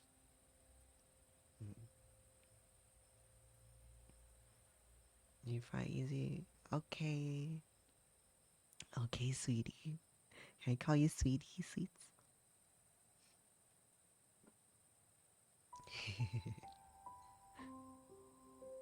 Oh. Bum bum bum bum bum bum bum.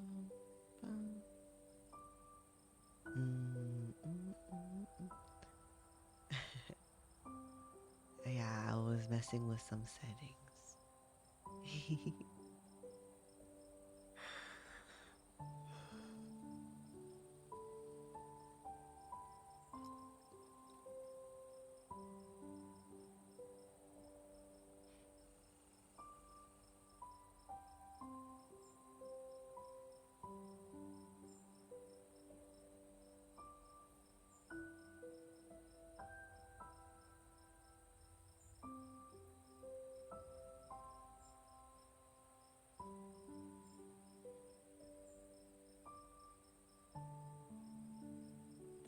No. Oh, scared me. I'm ready. As soon as let me out there. Are you gonna get 69 now?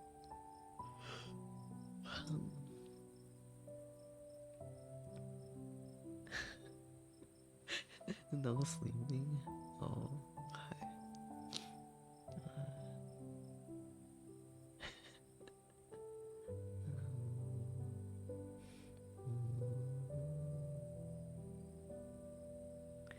And you guys don't want me to sleep on stream? No? I thought it would be a good idea, Mimi. 7th? 1,000% cat wakes up, new eats and pursues sleep.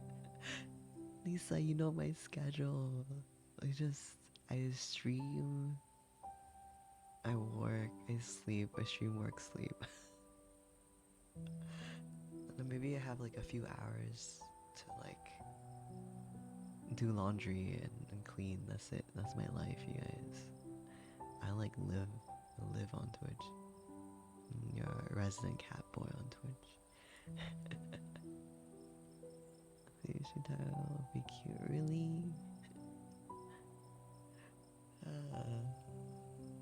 Let's see.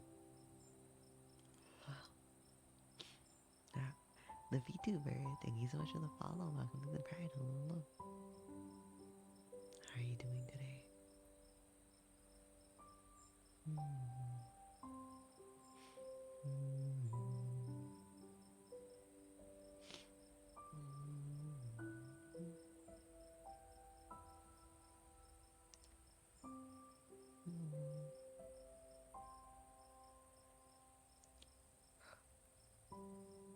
Hey VTuber. Welcome to the Pride. Hello, hello. Y'all want me to put a yawn? Okay. Okay, we're gonna add a yawn redeem. Yawn redeem, yawn counter. Yawn counter. Since apparently it's popular on demand right now, so we're gonna do that.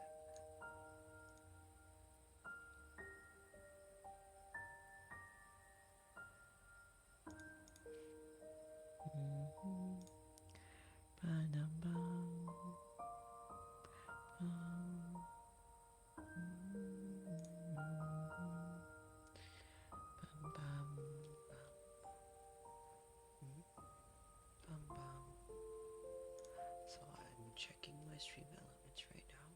I'm gonna go to my dashboard and add a few new commands.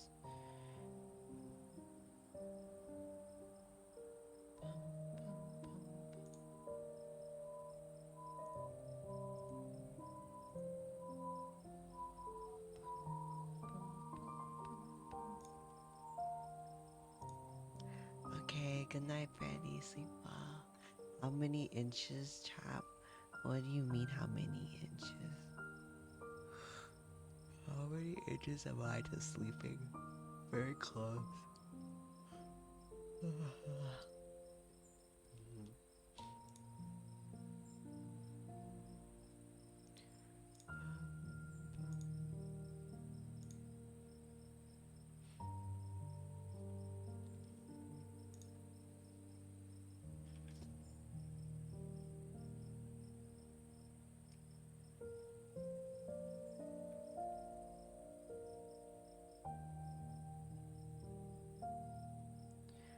He also...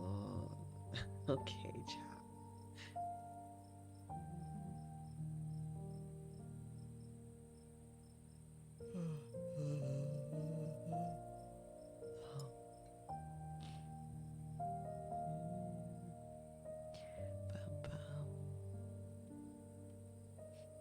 Night night.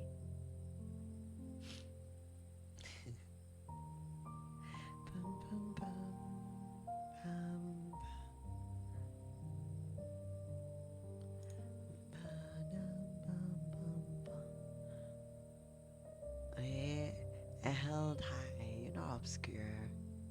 You're fine. You're great. Okay. Welcome back. Hello. How's your day been? Melon balls. Welcome to the Pride. Hello. Nobody here is obscure. Okay. Don't say that.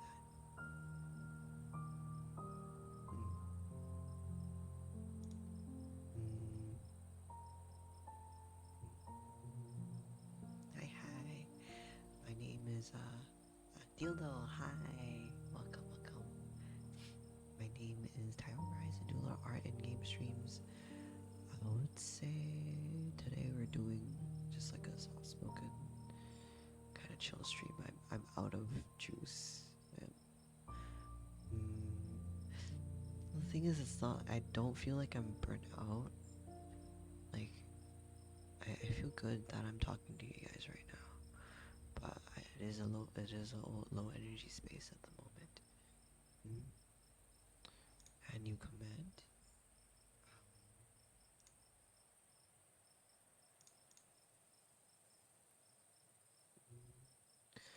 me a second. I need to look at my counters.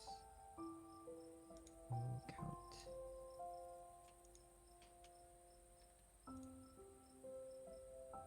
Oh, look at that yawn.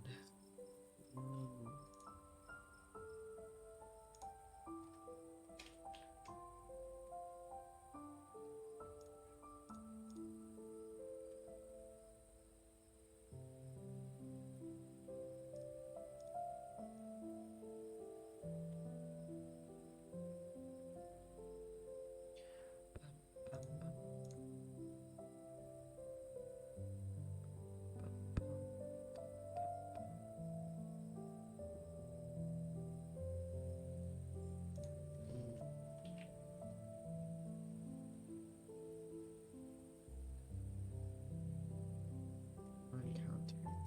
There you go. Alright, you guys, we have a new command. There you go. I've added it. Y'all won.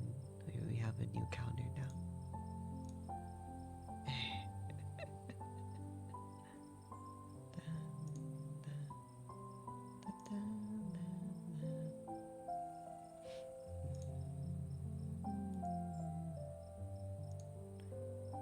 Bring up to see if you want to. I haven't added new counters in a while. Hold on, let me update the list.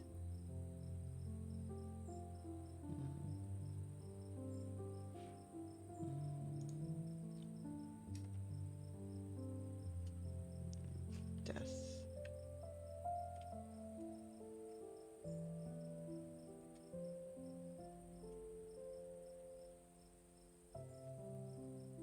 Okay. I'm gonna change the command. So I have a death counter, but I misspelled it. I'm gonna change the spelling for that. Save.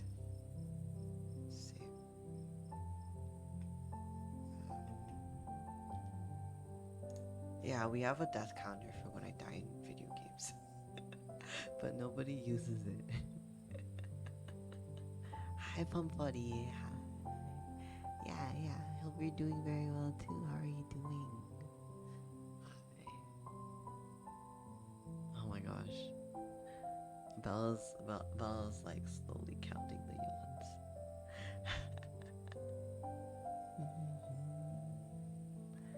Yeah, I hope you're doing good.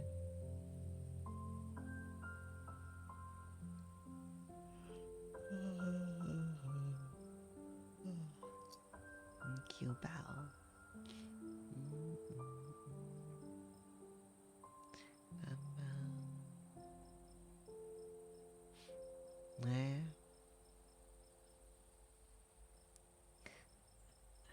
Penguin, a flower. Okay. I will add flower. So what I did was actually I pinned the folder where I had the flowers onto my bar now, and I don't have to like struggle to find where it's at.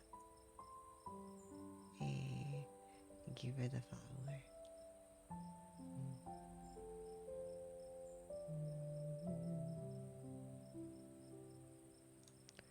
Yeah.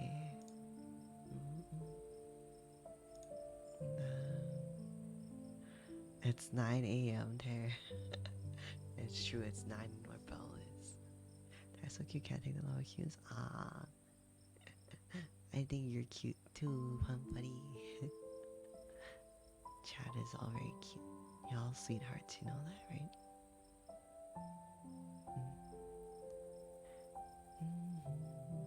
I've been awake since 7:30 a.m.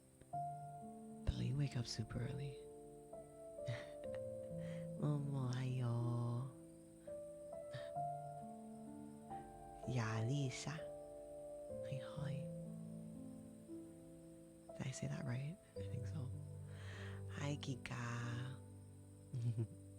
Hello.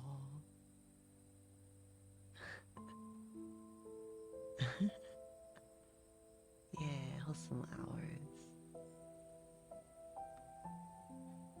What is this? How you wake up early? I messed mine up a little bit. I woke up. Wait, no. I woke up at 9 a.m. today. And then I went, I don't want to go to the computer center. And then I fell back asleep. Yeah. Nova Takami. Welcome to the party, hello. Made me sleepy.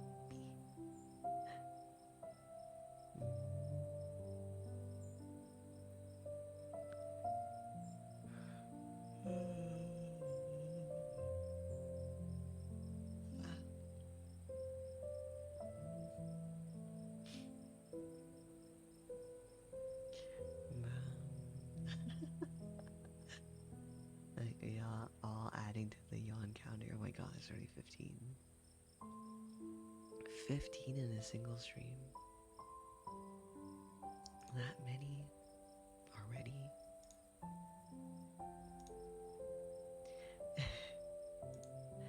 Note that counters have cooldowns. Oh, 5 seconds. Ah, thanks for the loving. Ah, I see yawn. Yeah, yawn with me. We're all sleepy here. We're doing modules. Oh. What exactly are the modules for? Anybody who's competent at math, tell me about that.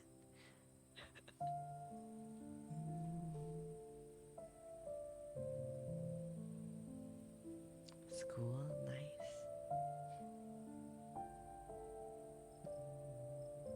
Modules, making me yawn too. You know how Pokemon have like the yawn attack? I am a Snorlax to do the yawn attack. Make you fall asleep on the road.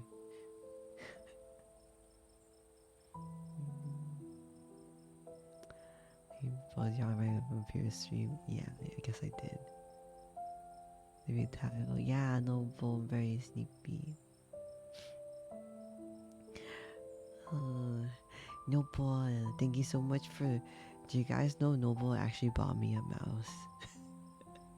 Now that I don't have a super urgent mouse emergency, well, I mean, it's still like breaking, but so what it is that the package is still in the warehouse. I'll forward it to myself. Noble bought me a pink mouse.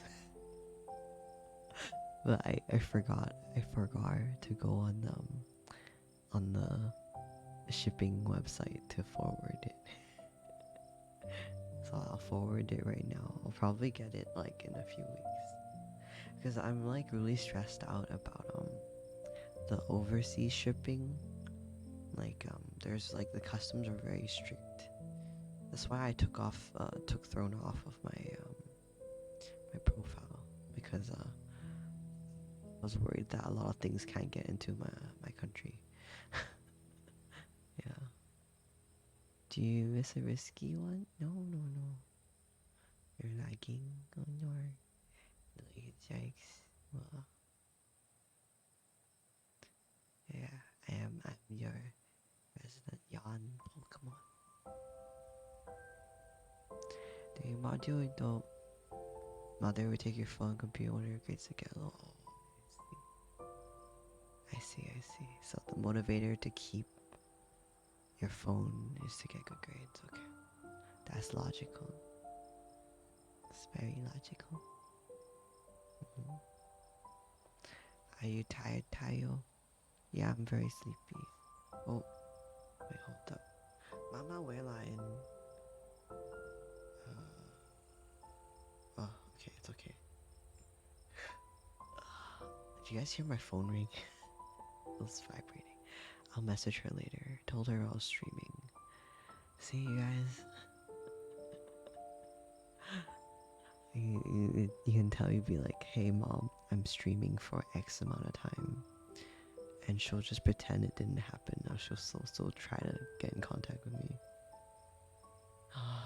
Like, this is why, you guys, I'm working so hard so that I don't have to move home, because if I move home, I'm scared that I won't be able to stream because I don't have any locks on my door at home. They took it out. So like if I go home I won't be able to stream properly. That's why you guys all the money I make right now goes back into the streaming on my rent so that I don't have to move home. Is that sad? It's a little sad, but yeah. No. Yeah. What time do you normally sleep? I don't know. I don't know. But yeah. Oh, I'm working as hard as I can to be able to keep streaming. Yeah. If I move home, it's game over. Yeah. And then question, roll 100 to be fluff master stream of the day. Was this? Oh, Lisa. So if you do fluff command, if you roll 100, it just means I call you Fluff Master Supreme for the day. That's all. You literally you get the title and the acknowledgement that you won. And it's my little mini gacha game on my chat. Yeah. Mm. Yeah. Good night, Ing. Sleep well. Yeah. Mm-mm-mm.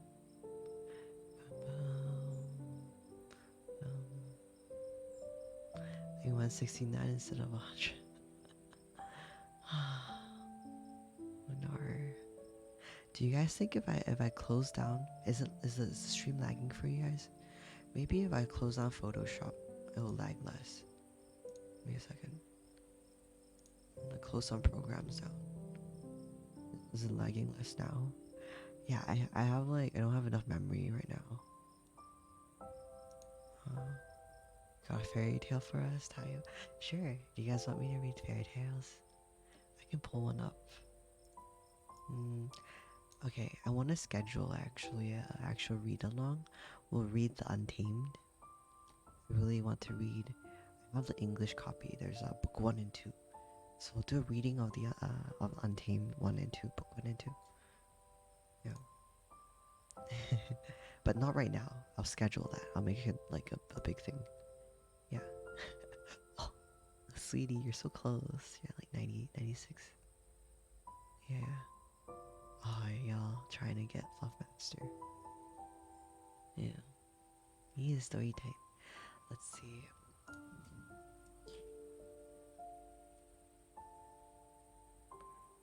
Okay.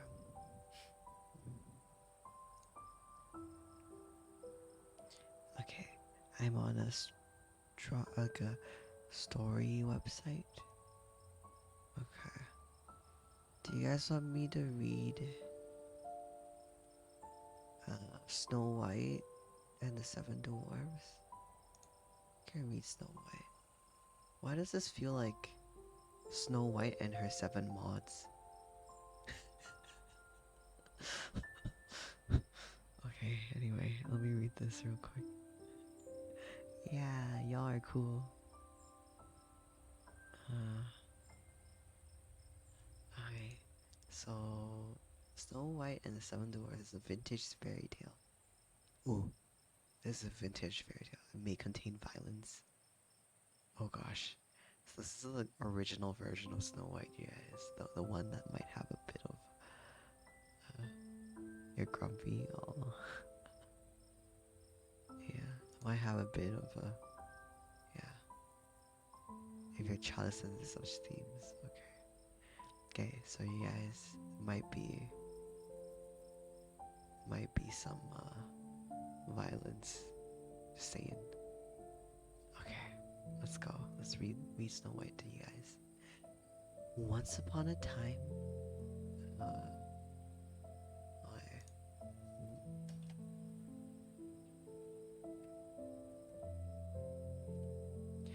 okay, so we're gonna read Snow White real quick. Once upon a time in the middle of winter, when the flakes of snow were falling like feathers from the clouds, Queen sat at her palace window, which had an... You say this word? Ebony? Ebony. I can't say ebony. Ebony. Ebony black flame. Stitching her husband's shirts. Ebony. Ebony. While she was thus engaged and looked out at the snow, she pricked her finger. 3 drops of blood fell upon the snow. Now, the red looked so well upon the white that she thought to herself, "Oh, that I had a child as white as the snow, as red as his blood, and as black as the woods of his frame." Soon afterwards, a little daughter came to her, was as white as snow, and with cheeks with hair as black as ebony. Yeah. You bunny. I saw her with cheeks as red as blood and white hair as black as ebony, and from this she was named Snow White. And at the same time, her mother died. What? So right when... What the... Oh. So basically, the queen pricked her finger. And then this girl came to her. And at the same time, when she went to the queen, her actual biological mother died. So this is, you guys, again, this is the vintage fairy tale version that we're reading.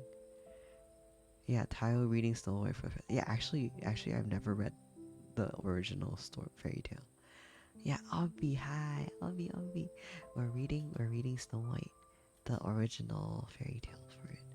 So I don't know what the hecky we're gonna go across, but this is the original fairy tale. And about a year afterwards, the king married another wife who was very beautiful, but so proud and haughty. Wait, no. Wait, I think it's the first queen. Never mind. So the first queen was the mom that died. After a year afterwards, the king married another wife who was very beautiful, so proud and haughty that she could not bear anyone to be better looking than herself. She owned a wonderful mirror, and when she stepped before it, it said, "Mirror, mirror on the wall, who is the fairest of them all?" It replied, "The queen is the fairest of the day." Then she was pleased, for she knew that the mirror spoke truly. Little Snow White, however, grew up and became prettier and prettier, and when she was 7 years old, she was as fair as a noonday and more beautiful than the queen herself. 7? Oh, okay. When the queen now asked her mirror, "Mirror, mirror on the wall, who is the fairest of us all?" The queen was the fairest yesterday. Snow White is the fairest now, they said. Oh, okay. Alright, bye Kika. I'll see you next time. Mother Series and Molly don't have a happy... Yeah, that's true. I don't like that. I wanna write a fairy tale one day where mothers get a happy ending, because they don't deserve this. Yeah. Bye bye. Bye. Good night, Kiana. Sleep well. Hydrating Gotham B-boy. Thank you. Yeah. Everybody take a little break with me, okay? Okay. Alright, so Snow White is the fairest now, they say. The queen was the fairest yesterday. This answer so angered the queen that she became quite yellow with envy. From that hour, whenever she saw Snow White, her heart was hardened against her, and she hated that little girl.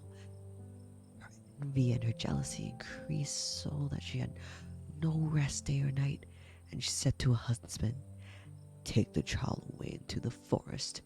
I will never look upon her again. You must kill her, and bring me her heart and tongue for a token."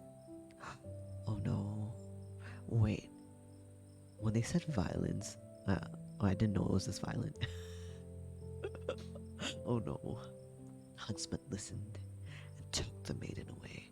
But when he drew out his knife to kill her, she began to cry, saying, "Dear huntsman, Give me my life. I will run into the wild forest and never come home again. This speech softened the hunter's heart, and her beauty so touched him that he had pity on her and said, "Well, run away then, poor child." But he soon thought to himself, the wild beasts would soon devour you. Still, he felt as if a stone had been lifted from his heart, because her death was not by his hand. Just at that moment, a young boy came roaring along the spot, and as soon as he clapped eyes upon it, the huntsman caught it. So he killed a pig instead of her. God. Took out his tongue and heart and carried them to the queen for a token of his deed. Okay, this is darker than Disney.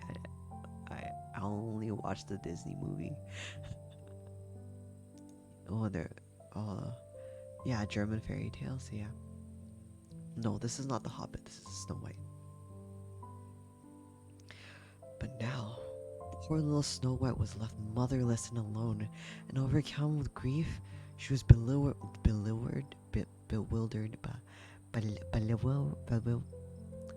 I can't say this word. Bewildered,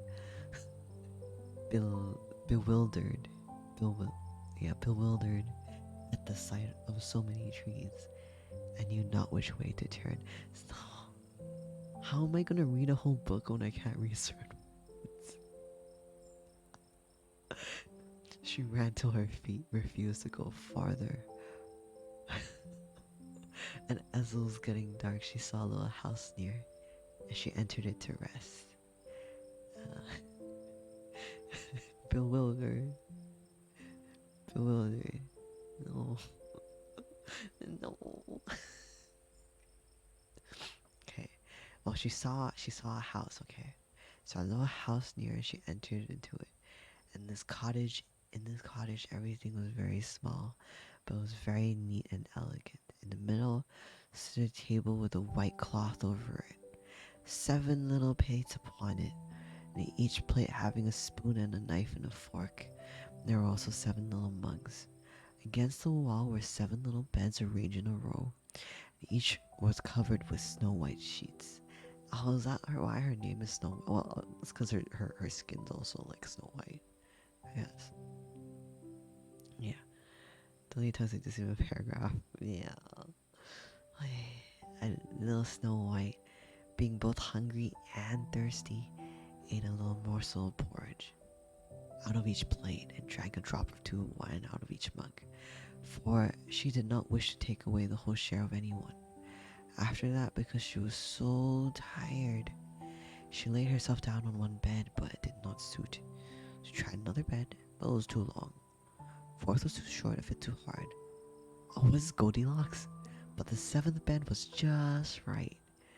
And, just the thing, and she tucked herself into it. She wanted to sleep, first saying her prayers as usual.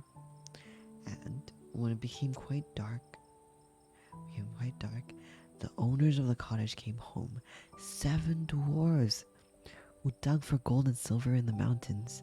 They first lighted 7 little lamps and saw at once, for they lit up the whole room, that someone had been in, for everything was not in the order in which they left it. Oh my gosh. It's like when Goldilocks left the dookie on like the bears. Was it the bears? I don't remember. It's what come be yeah. And Disney versions messed up too. Snow White was 13 in the movie. Princess 27. Yeah, really. Oh no, she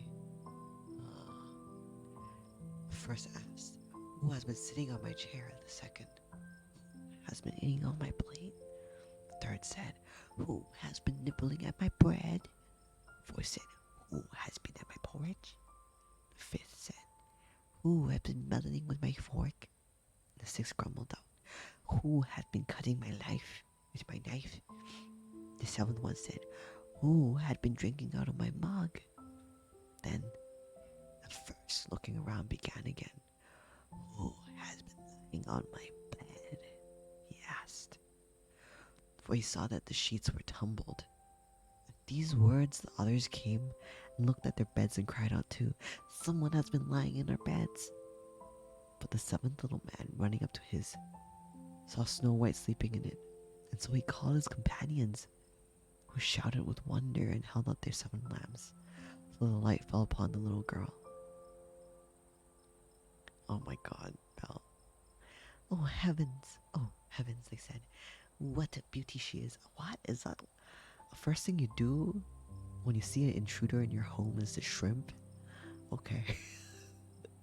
And they were so delighted that they would not awaken her but left her to sleep.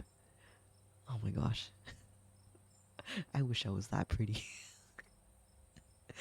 And the 7th dwarf, in whose bed she was, slept with each of his fellows 1 hour, and so was past the night. So past the night. Oh, as we are sleeping in their beds.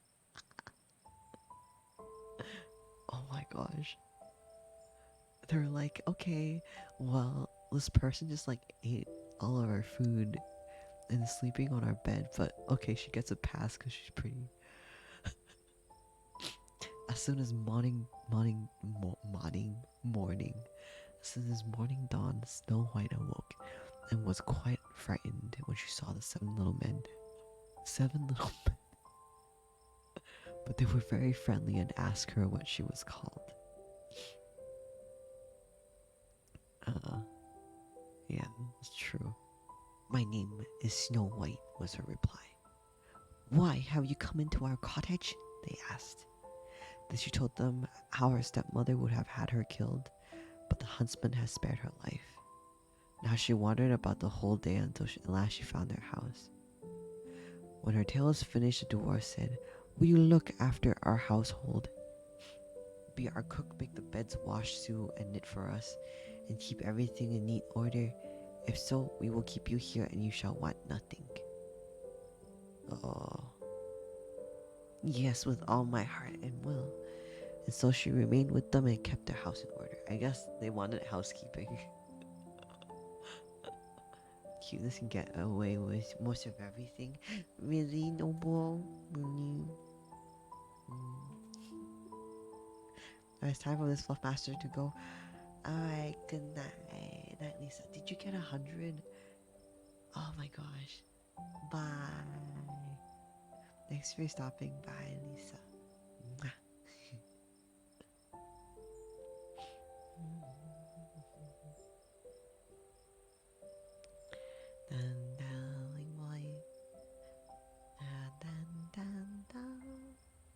And so she kept the house in order. And in the morning, the dwarves went into the mountains and searched for silver and gold. And in the evening, they came home and found their meals ready for them. During the day, the maiden was left alone, and therefore the good dwarves warned her and said, Be careful of your stepmother, who will soon know of you being here. So let nobody enter the cottage. So I guess they're like making sure that she's not seen. Oh my gosh. The queen, meanwhile, supposing that she has eaten the heart and tongue of others. What? Why would she eat that? Stepdaughter believed that she was now above all the most beautiful woman in the world. One day she stepped before her mirror and said, Mirror, mirror on the wall, who is the fairest of them all? And it replied, The queen was fairest yesterday, Snow White is fairest now, they say. The dwarves protect her from thy sway, amid the forest far away. What a tattleteller, this mirror. Why is this mirror meddling? This mirror is so gossipy. This reply surprised her, but she knew that the mirror spoke the truth. She knew therefore that the huntsman has deceived her, and that Snow White was still alive. So she dyed her face and clothed herself as a peddler woman, so no one could recognize her, and in this disguise she went over the 7 hills to the house of the 7 dwarves.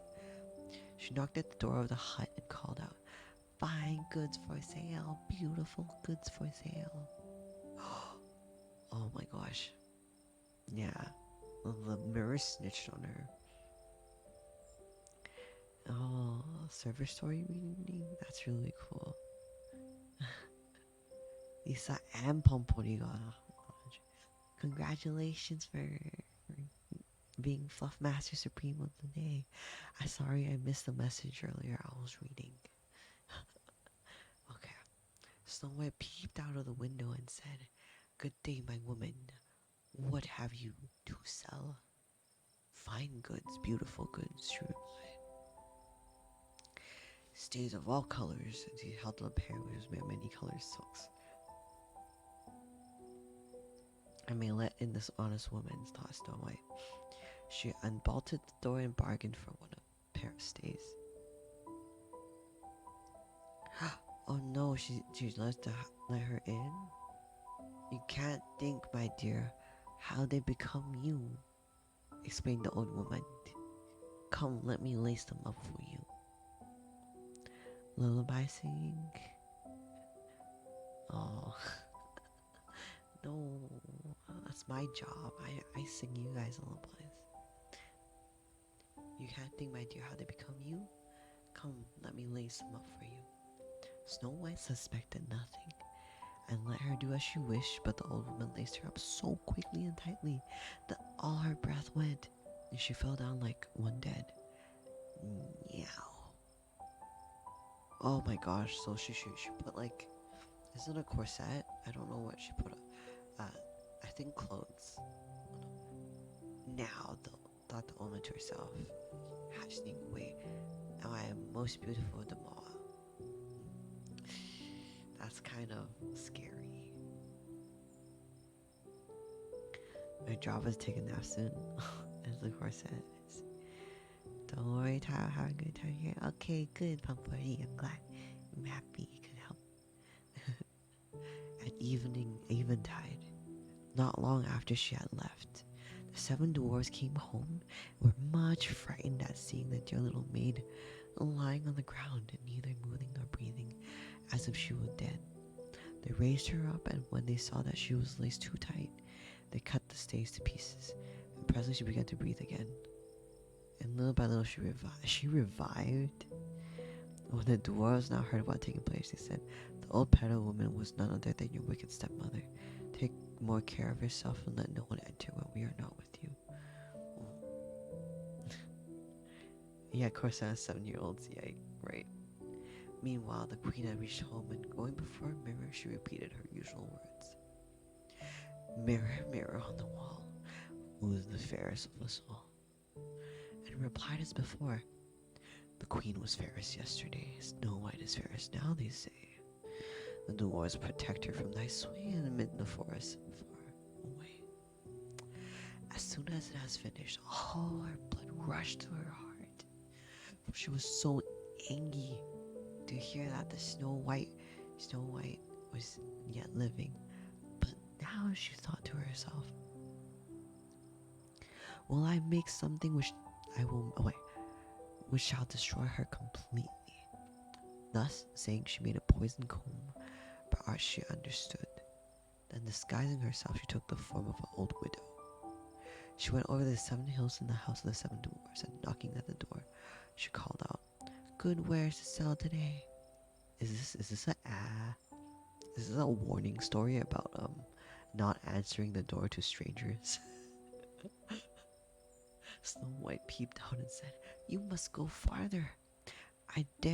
For I dare not let you in." Yeah.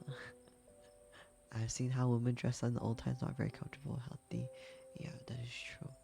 Ancient underwear is like a kamisage. I can't say that word. "But still you may look," said the old woman. Where is it? Oh yeah, she's trying to sell her wares, right? Yeah. Drawing out her poison comb and holding it up. The sight of this pleased the maiden so much that she allowed herself to be persuaded and opened the door.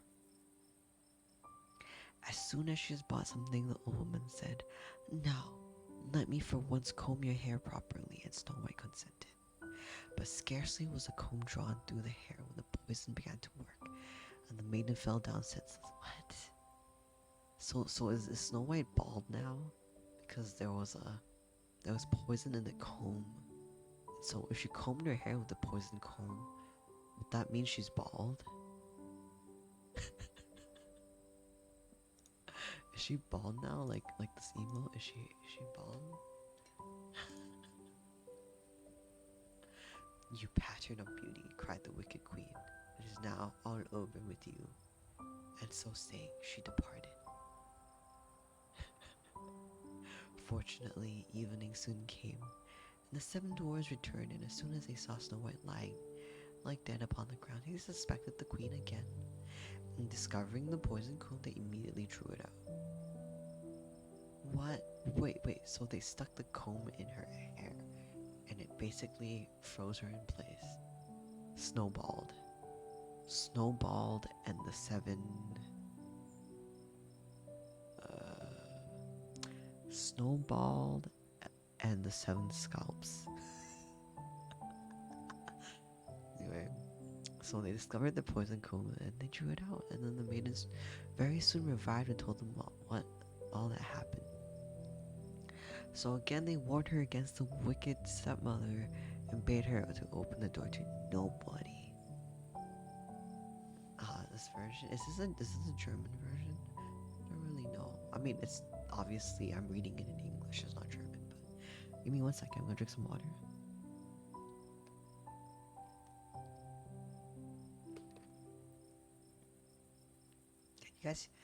Can y'all hear my throat when I swallow? I know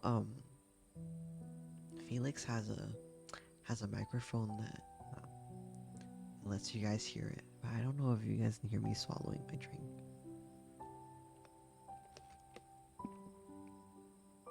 Yeah.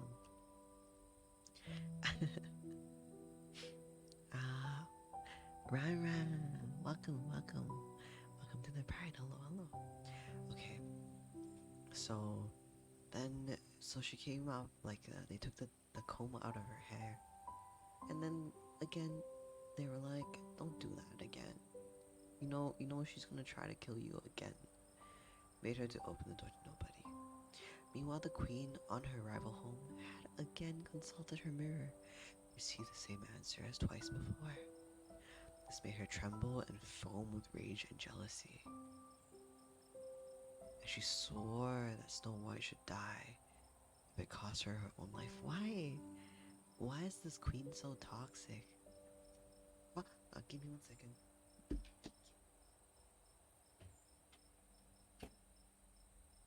Yeah.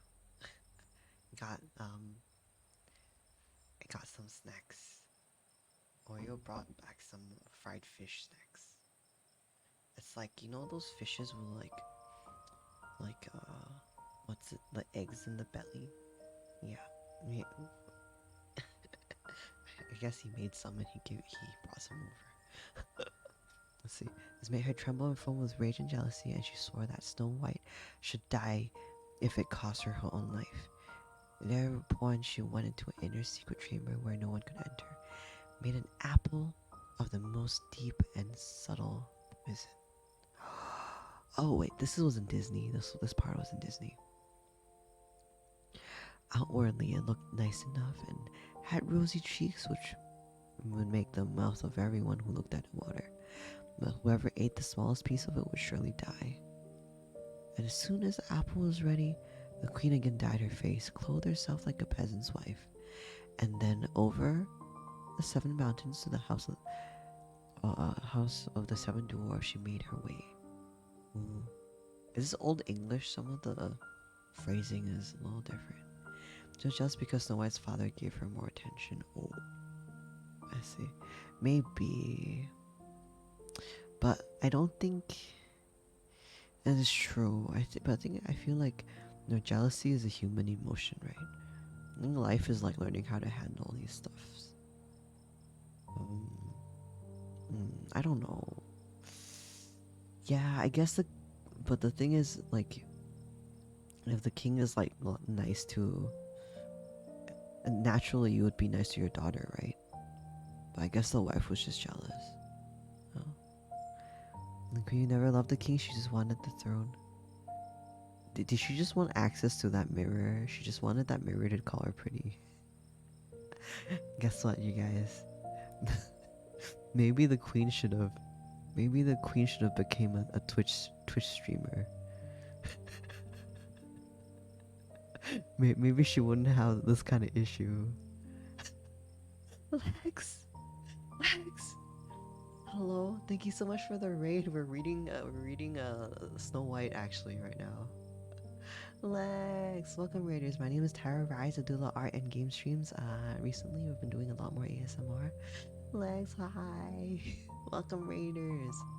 We get a shout out for Lex Partey. Thank you, thank you. Hi. Welcome. Hi everybody. Would you guys want to hear a bedtime? So we're halfway through Snow White right now. How was your stream? What do you guys do today? Yangtze, Mary Gold Art. Welcome to the Pride, everybody. Hi, I'm a Were Lion VTuber. Nice to meet y'all. Yeah. So for those of you who don't know, my name is Taiyo Rise. Taiyo means sun in Japanese. And if you're having a bad day, remember that the sun will always rise again tomorrow. That's the whole meaning of my name, the pun for that. Yeah. Hope you had a good stream, Lex. How are you doing? No. I'm okay. A bedtime story sounds wonderful right now. Yeah. Good.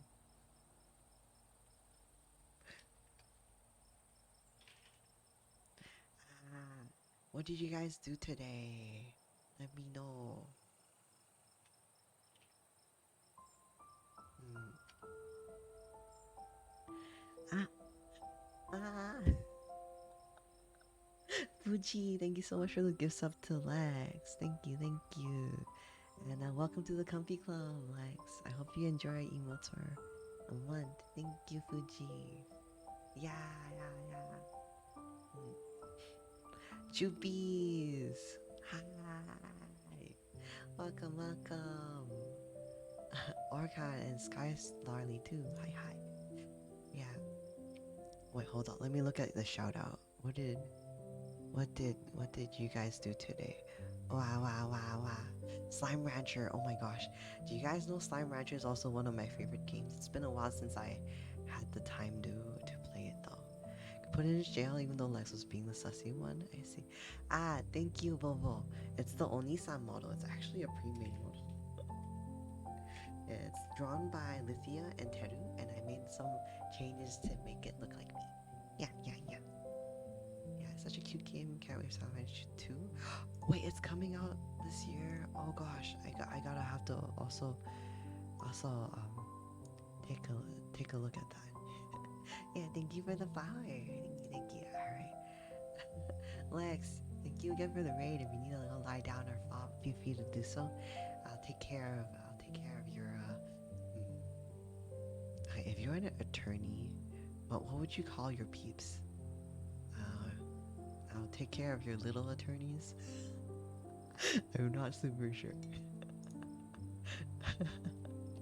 Yeah, yeah. So I have notifications turned off just because. Oh, Fuji, thank you so much for gifting us sub to Poemi too. Thank you. Welcome back to the Comfy Club, Poemi. Thank you. Aw, really have family's name? We're just here for the comfy vibes. Okay, yeah, no problem. No problem, no problem. Bags by Orkan, hello, hello. Thank you, Juvies. Yeah, alright, let's continue. Let's continue the story, shall we? Okay. So basically what happened was that she made the apple. So the queen was so jealous. Let's read this paragraph again, because yeah. You like being a coffee bean? Yeah. Yeah. Okay. Okay. Outwardly, so the apple it looked nice enough and had rosy cheeks would make the mouth of everyone who looked at it water. But whoever ate the smallest piece of it would surely die. And as soon as the apple was ready, the queen dyed her face, clothed herself like a peasant's wife, and then over the 7 mountains to the house of the 7 dwarfs she made her way. So she's going over to the Snow White's house right now with the apple. Her model has reactive lighting. Looks like, oh, thank you. It's a program called Shoost that I'm using at the moment. She knocked at the door, and Snow White stretched out her head and said, "I dare not let anyone enter. The seven dwarfs have forbidden me." "That is hard on me," said the old woman, "for I must take back my apples, but there is one which I will give you." What? Fuji! Fuji, what are you doing? Fuji, what are you doing? Thank you so much for the gift sub to the sweet roll Roxy. Thank you. Welcome to the welcome to the comfy club. So y'all are all comfy cubs, but if you're a sub, you're in the comfy club. Because I can't do English, sometimes I confuse the two myself. But yeah, welcome. Hello. Come on in. Yeah, bedtime story time. So yeah, Fuji, thank you. Yeah, thank you, Fuji. So she knocked at the door, and Snow White stretched out her head and said, "I dare not let anyone enter. The seven dwarfs have forbidden me." Because she already, like, quote unquote, died twice, you know. "That is hard on me," said the old woman, "for I must take back my apples. But there is one which I will give you for free." "No," answered Snow White. "No, I dare not take it." "What? Are you afraid of this apple?" cried the old woman. "There, see, I will cut the apple in halves. Do you eat the red cheeks? And I will eat the core." There's a grammar error here, but is this Old English? I'm not sure. Welcome to the Pride. Hi, St. Levi. Okay. So it was very much wished for the beautiful apple. But like, the apple was so artfully made, the red cheeks alone were poisoned. So basically, the whole apple was super poisoned. It's a super duper level 1000 poison apple. Okay. When she saw the woman eating the core, I guess the inside wasn't poisoned. I'm not sure. But so basically, so she ate the core to quote unquote prove that it wasn't poisonous. Right? Yeah. So then, because she saw that she ate it, she could not resist, and so she stretched out her hand and took the poison part. Scarcely she had placed a piece in her mouth when she fell down dead upon the ground. So she just put it in her mouth and bit, and then Snow White KO'd. And the queen, looking at her with glittering eyes, laughing bitterly, exclaimed, "Oh, white as snow, red as blood, black as ebony. This time the dwarves cannot reawaken you."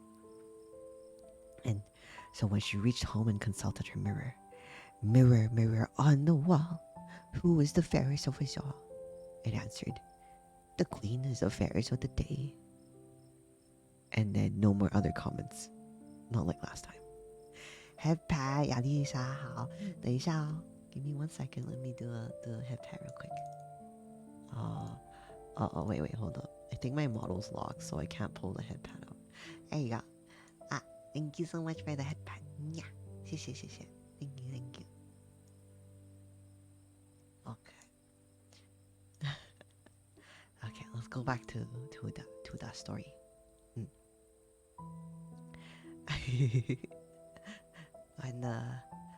And then an envious heart was at rest, as peacefully as an envious heart can rest. When the little dwarves returned home in the evening, they found Snow White lying on the ground, and there appeared to be no life in her body. She seemed to be quite dead. And then they raised her up and tried if they could find anything poisonous. Oh wait, I tried to make that funny, but So they unlaced her and even uncombed her hair, washed her with water and with wine, but to no avail. The dear child was really and truly dead. Rest in pieces. Night night, Roxy. Sleep well. What's up? And then so they laid her upon a bier, and all seven placed themselves around it, wept and wept for 3 days without ceasing. So they cried. They bawled my eyes out. They bawled their eyes out like how I bawled my eyes out yesterday. So they cried, and they grieved without ceasing, and then they prepared to bury her. But she still looked fresh, looked fresh and lifelike. Even her red cheeks had not deserted her. So they said to one another, "We cannot bury her in the black ground." So then they ordered a case to be made of glass. In this they could see the body on all sides. Why would you do that? Well, I guess it's for a fairy tale, right? Mm. And the dwarves wrote her name with golden letters upon the glass, saying that she was a king's daughter.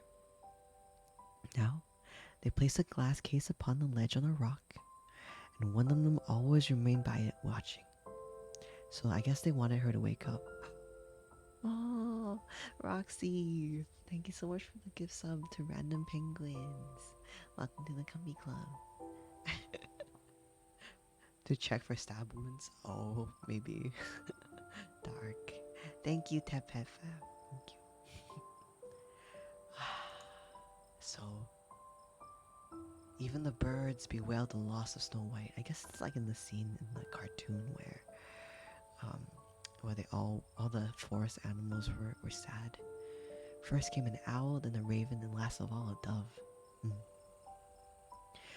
For a long time, Snow White lay peacefully in her case and changed not, but looked as if she were only asleep, for she was still white as snow, red as blood, and black-haired as ebony. Is there a hype train? Hype train is closed. Thank you so much. When he explained it, wait, let's see. Okay, by and then it happened that King's son was traveling in the forest.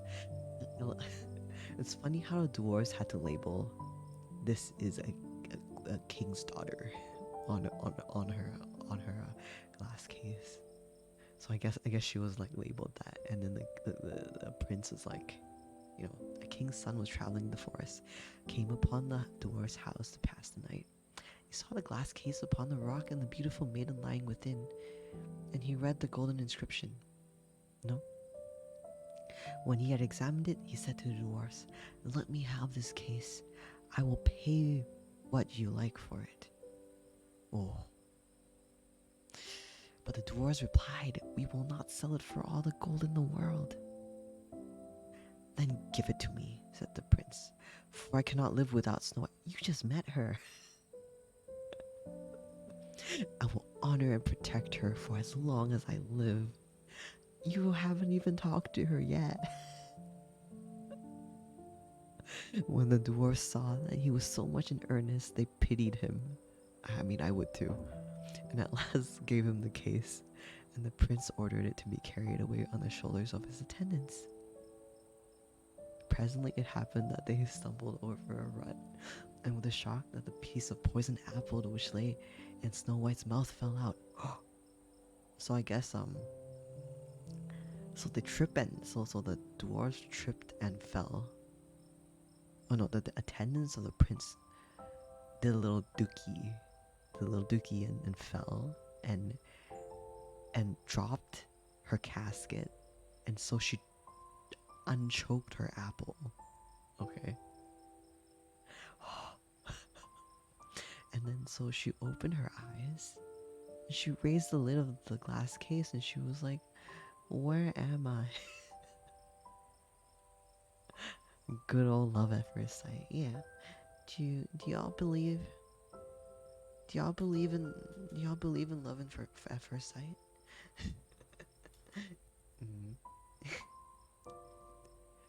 Full of joy, the prince answered, "You are safe with me." And he told her what she had suffered and how he would rather have her than any other for his wife. And he asked her to accompany him home to the castle of the king and his father. Snow White consented, and when they arrived there, they were married with great splendor and with magnificence. It's the OG story, I see. You don't think you ever read it? Yeah, it's kind of dark. So the huntsman actually, at the very beginning, he actually killed a boar to bring back uh, as evidence for the queen earlier. I didn't, and then like she like ate parts of the boar, thinking it was Snow White. That was really messed up.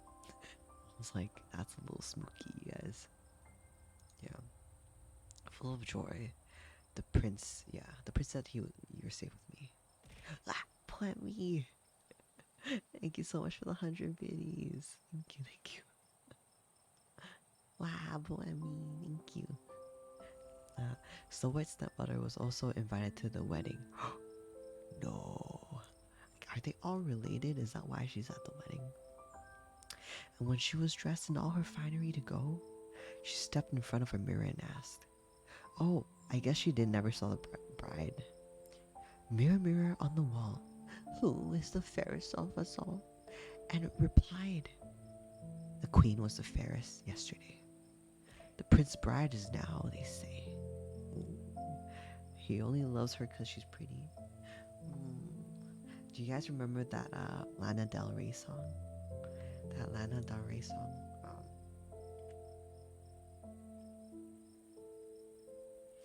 Uh, Young and Beautiful. Will you still love me when I'm no longer young and beautiful? Will you still love me when I got nothing but my aching soul? I know you will, I know you will, I know that you will. Will you still love me when I'm no longer beautiful? That song. Right? That's the question everybody asks, I think. So, I guess the queen has the new target to be jealous of now. And, you know, at these words, the queen was in a fury and was so terribly mortified that she knew not what to do with herself. At first, she resolved not to go to the wedding because she didn't want to see the bride. But she could not resist the wish to see the princess. So she went. But as soon as she saw the bride, she recognized Snow White. Was so terrified with rage and astonishment that she rushed out of the castle and was never heard of again. I guess she mauled too hard. Really? Ah, thank you. I'm glad you guys like that. No. See, I got some by take on us, really. So that concludes Snow White and the Seven Dwarfs, or should we say, Snow White was snowballed in the seven scalps. Because at that part, there's so what happened? For those of you who came in halfway earlier, we'll summarize the whole story.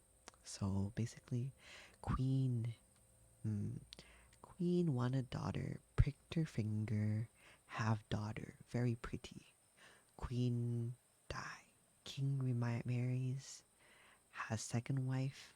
Second wife is kinda vain.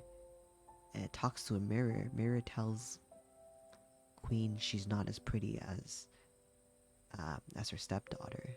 And then Queen, angry, orders her to get killed. Huntsman tries to kill Snow White, but she's too pretty, so he kills a boar instead. And then he takes the tongue of the boar. He brings it up back to the castle. The queen fries it up like a chicken nugget and eats it. And then Snow White runs into a cottage, finds seven dwarves. No, eats their food, sleeps in their bed. And then when they all the seven dwarves come back from their mining trip, they're like, "Oh, pretty lady, okay, you can stay if you cook for us and clean." And she's like, "Okay." And then they're like, "Yo, your mom's a psycho. She's gonna like try try to get to you, so like stay in the house. And she's like, okay. And then I guess stepmom disguises herself as sales lady, corset, tries to sell her corset, puts it on her.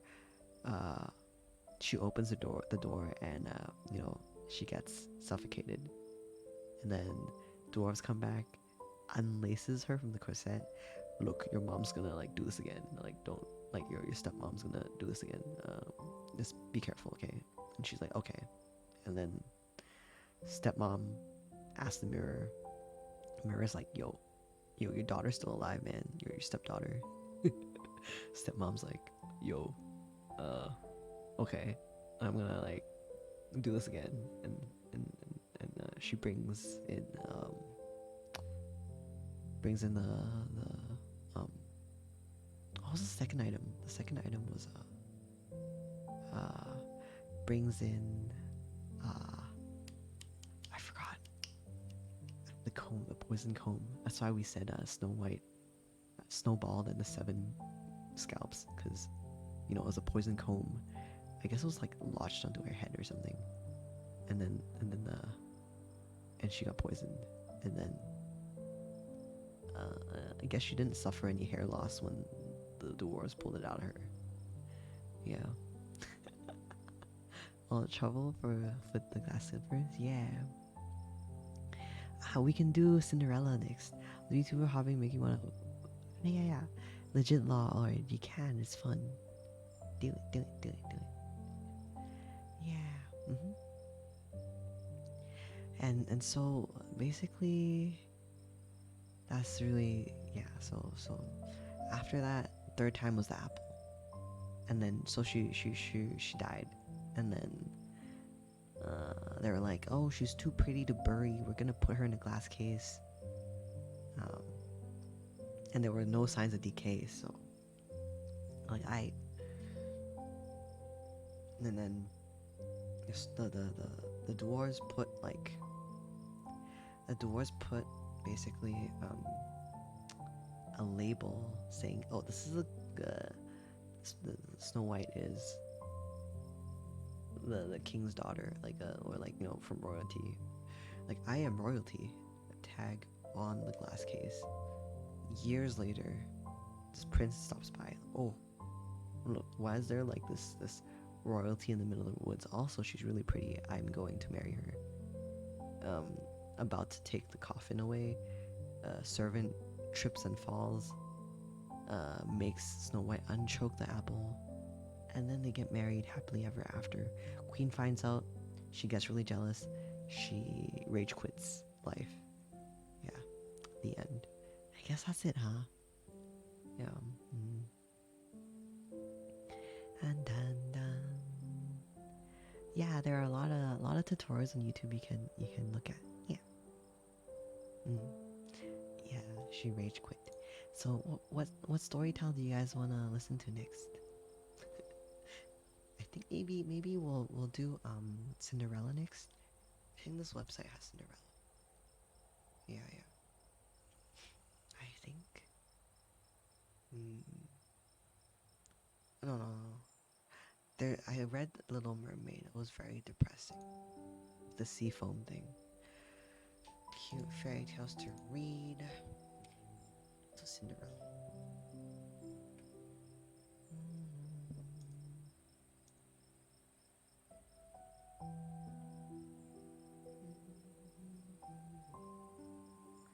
Okay. Mermaid was the most depressing. Yeah, it really is. It's so sad, but so pretty. Yeah. Thank you for storytelling. No problem, Noble. No problem. We're here for that today. Let's see, title.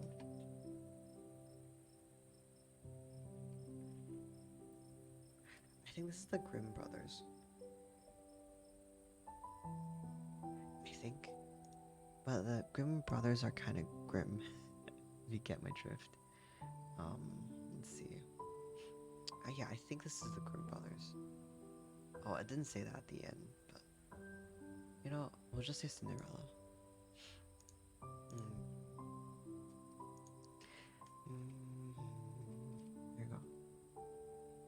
Hi, it's Maria. What's up? What's up? Alright. Are you guys ready for Cinderella? Hold up. Actually, I need to take a quick a quick litter box break, you guys. Real quick. I'm gonna drink some more water and then go. But I'll be right back, okay? Just a few, like, minute. Hi, it's good, Maria. We're gonna read Cinderella when I come back. Yeah.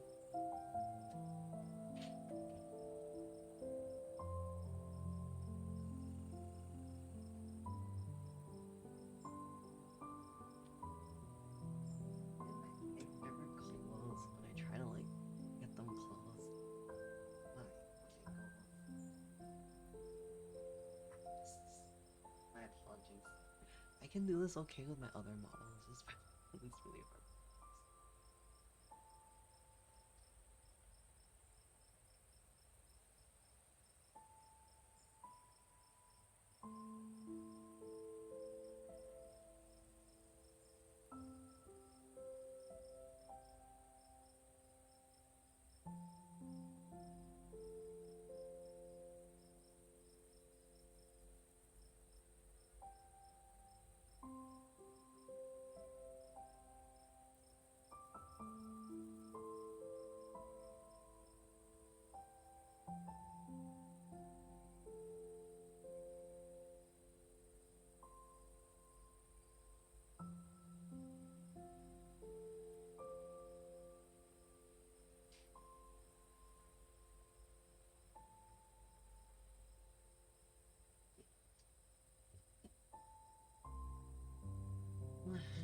Sorry about that.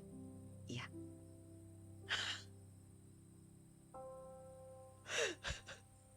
I'm sorry. What did you guys hear? My roommate's playing Fortnite, so maybe you heard him talk to his friends. Thank you, Maria, for the flowers. I'm gonna add that real quick first. Then we're gonna. I'm sorry, Belle. Oh, him playing without me. Ask if he has room, man. Thank you. Thank you. Yeah, I didn't hear anything. Okay. Yeah, I don't hurt my roommate. Yeah, I'm back. Alright, guys. Okay, rest up, Tara, rest up. Mm. So, now, I'm making food? Okay. Go make food. So, once upon a time, a girl named Cinderella lived with her stepmother and two stepsisters. Poor Cinderella had to work hard all day long so the others could rest. It was she who had to wake up each morning when it was still dark and cold to start the fire. It was she who cooked the meals. It was she who kept the fire going. The poor girl could not stay clean from all the ashes and cinders by the fire. What a mess! Her two stepsisters laughed. This is why they call her Cinderella. One day, big news came to town, okay? The king and queen were going to have a ball. It was time for the prince to find the bride. All of the young ladies in the land were invited to come, and they were wild with joy. They would wear their most beautiful gown and fix their hair extra nice. Maybe then the prince would like them. At Cinderella's house, she now had extra work to do. She had to make two brand new gowns for her stepsisters. Faster, shouted one stepsister. You call that a dress? Screamed the other. Oh dear, said Cinderella. When can I? The stepmother marched into the room. When can you what? Well, said the girl, when will I have time to make my own dress for the ball? You? Yelled the stepmother. Who said you were going to the ball, huh? What a laugh, said one stepsister. Such a mess. pointed at Cinderella. All of them laughed. Ah ha ha ha ha. Cinderella said to herself, When? When they look at me, maybe they see a mess, but I am not that way. And if I could, I would go to the ball. And soon, the time came for the stepmother and stepsisters to leave for the big party. The fine carriage came to the door. Their stepmother and stepsisters hopped inside it, and then they were off. Goodbye, called Cinderella. Have a good time. But her stepmother and stepsisters did not turn around to see her. Ah, me, said Cinderella sadly. The carriage rode down the street. She said out loud, I wish I could go to the ball too. Ah, hi Leo, hi. We're reading Cinderella right now. I think this is one of the original fairy tales. Then, poof, all of a sudden, in front of her was a fairy. You called? said the fairy. Oh, Legit Lord 2000, thank you so much for the follow. Welcome to the Pride. Hello, hello. Did I? Who are you? Cinderella said. Why, your fairy godmother, of course. I know your wish, and I have come to grant it. But, said Cinderella, but my wish is impossible. Excuse me, said the fairy godmother in a huff. Did I not just show it out of thin air? Hello? I can grant wishes. I can grant wishes, no problem. No? Yes, you did, said Cinderella. Then let me be the one to say what is possible and what is not. Well, I think you know that I want to go to the ball too. She looked down at her dirty clothes. But look at me. I don't have a pretty ball gown. You do look like a bit of a mess, child, said the fairy godmother. Even if I had something nice to wear, said the girl, I would have no way to get there. Dear me, all of that is possible, said the fairy.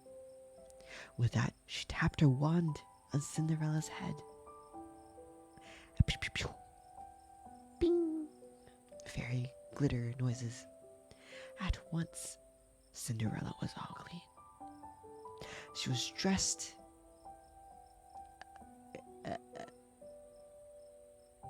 Let's wait for the sirens to go. No, keep going. I'm sorry. Ambulance on the highway ASMR. Yeah. This is a very regular occurrence. They're for you. No, there, no. At once, Cinderella was all clean from the wand taps. Y'all fed by Disney. Yeah, OG stories, legit. This is they tend to be a bit darker. They tend to talk about Snow White had like necrophilia, cannibalism, and or themes of necrophilia and cannibalism. So that was kind of scary. I don't know what this one's gonna have, so we're gonna keep going. Okay, so the fairy godmother, she tapped on her wand, and then at once Cinderella was all clean. Okay, she was dressed in a beautiful blue ball gown. Her hair was set up high on her head inside of a golden band. This is wonderful. I'm pretty now. I am in a good dress. Oh, maybe, Leo. We're not up to that part yet. Who said I was done? Said the fairy godmother. She tapped her wand again. And at once, a beautiful carriage came to be, with the driver and 4 white horses. I just remember in the animation, they like made it really pretty, like the way everything animated. And I think they transformed the mice, right, into the horses. Went from mice to horse. Mm, yeah, that version made you. Am I dreaming? Cinderella said, looking around her. It is as real as can be, said the fairy godmother. But there is one thing you must know.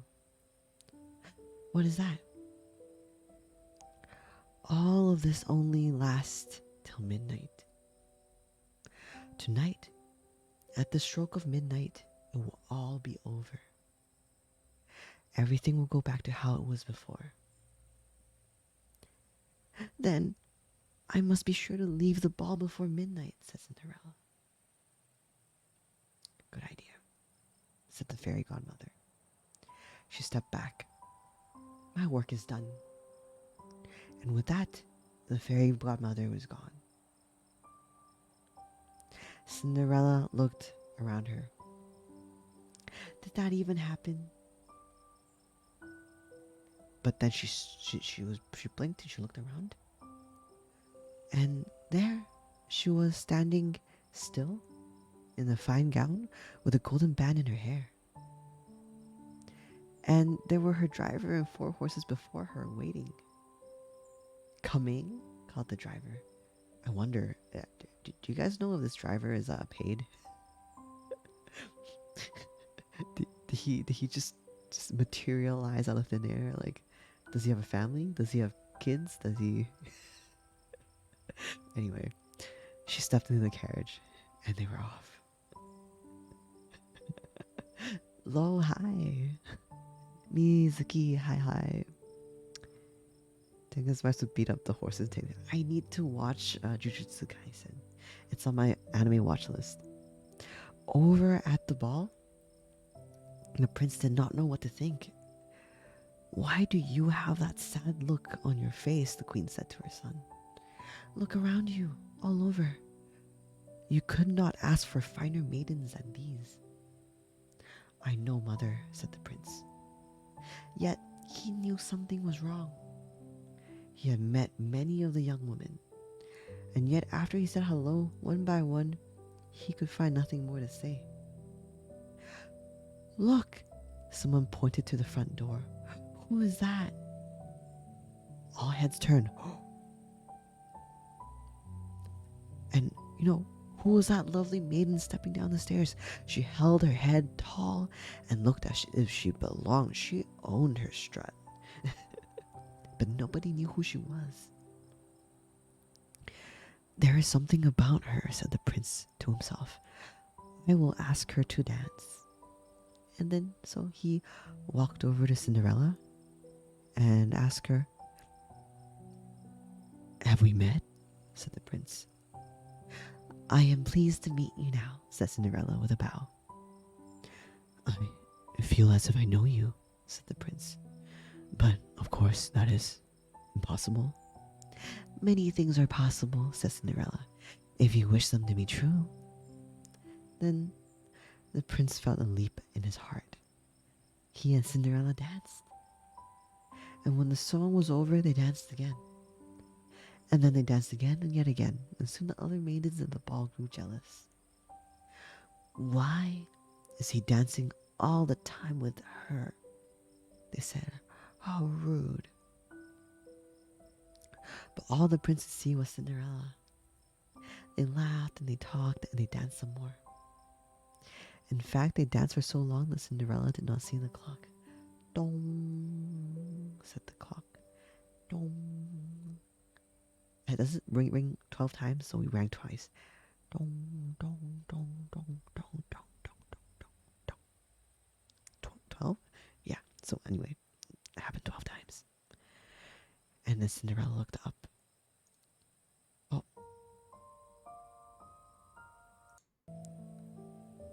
Cinderella looked up and dong went the clock again. And she looked up again. Oh my! It's almost midnight. Oh wait, no. I should have read ahead, you guys. After every dong, she says something. Give me a second. Let's pretend I didn't say all the dongs. Tap tap. Tap tap. Tap tap. Welcome to the pride. Hello, Mr. Sweater. Hi.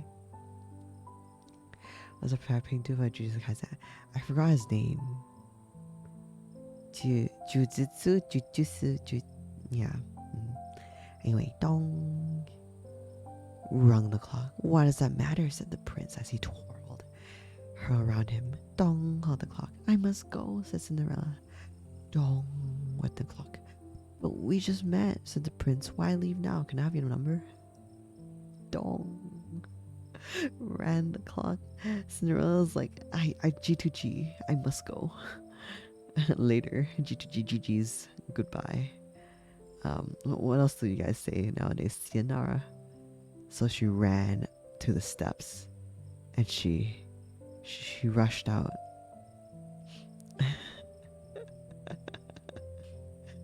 I was thinking before. No. It just struck midnight. Dong, said the clock. I cannot hear you, said the prince. The clock is too loud. Dong, rang the clock. Goodbye, said Cinderella. And then she ran nyommed up the stairs. Dong. And then the prince is like, please stop for a moment. I don't even know your name yet. Oh dear. She's like, oopsies. And I and she dropped a glass slipper. It fell off her foot on the stairs, but then she kept on running. She kept running. Dong, said the clock. Wait, goodbye, dong. So she turned one last time and she rushed to the door. Sinyamino, thank you so much for the follow. Welcome to the pride. Hello. That girl, Michelle, hello. Yeah. And the shoe broke? I don't think it broke yet. I don't remember it broke yet. Wait, the prince called. He picked up her glass slipper and rushed out to the door. He looked around but could not see her blue dress anywhere. This is all I have left from her, he said, looking down at the glass slipper. He saw that it was made in a special way to fit a foot none other. Does Cinderella have like 7 toes or something? What a unique foot shape. For those of you who have this emote, can you guys spam it for me right now? Because this is a Blyce emote. Can we do it right now in chat? This is a Blyce foot. The prince must really like feet, you know? Yeah. Cindy built different, yeah. He said, looking down at the glass slipper. Yeah, he saw it was made in a special way to fit a foot like none other. Somewhere there is this other glass slipper, he said, and when I find it, I will find her too. And then I will ask her to be my bride. To be like, slipper slipped off because made of glass, you had no socks and dancing all night. She probably sweated off that is true tear. From hut to hut, from house to house, went the prince. One young woman after another tried to fit her foot inside the glass slipper, but none could fit. And so the prince moved on. At last, the prince came to Cinderella's house. He is coming, called one stepsister as she looked out the window. At the door, screamed the other stepsister. Quick, yelled the stepmother. Get ready. One of you must be the one to fit your foot in the slipper, no matter what. The prince knocked. The stepmother flew open the door. Come in, she said. I have 2 lovely daughters for you to see. The first stepsister tried to place her foot in the glass slipper. She tried hard, but it just wouldn't fit. Then the second stepsister tried to fit her foot inside. She tried and tried with all her might, but to no dice. Are there no other young women in the house? Said the prince. None, said the stepmother. Then I must go. Because clearly she's not here. Maybe there is one more, she said, Cinderella, stepping into the room. And the prince was like, sus. I thought you said there were no other young women here, said the prince. None who matter, said the stepmother in his.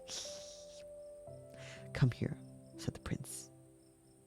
Oh, Katehoashi, welcome to the pride. Hello. Yeah, oh, it's about to get graphic. I think it's the old version. I'm not sure. Cinderella stepped up to him. The prince got down on one knee and tried to get the glass slipper on her foot. It fit perfectly. Oh my gosh, she has 7 toes. Then, from her pocket, Cinderella took out something. It was the other glass slipper. I think. Do you guys think that the prince has like eyesight problems? Anyway, is that, or is it just me? I knew it. You are the one. What? Shouted the stepsister. Nani? Not her, screamed the other stepsister. This cannot be. Yelled the stepmother. I don't know. It fit because it was from her shoe. But it was too late. The prince, I guess this isn't the graphic one. I guess this is the Disney version, maybe? But it was too late. The prince knew that Cinderella was the one. He looked into her eyes. He did not see the cinders in her hair or the ashes on her face. I have found you, he said. And I have found you, said Cinderella. And so, Cinderella and the prince were married. And then they lived happily ever after. With, I guess they had 7 till babies. She then says praise to the tree planted on her mother's grave, and the tree grants her the dress the mother had. Oh, really? I see. I guess we didn't read the Grimm Brothers version. Should I try to find that? Do you guys want me to? Yeah, this wasn't satisfying. I kind of want the nitty gritty. Let's find the Grimm Brothers version.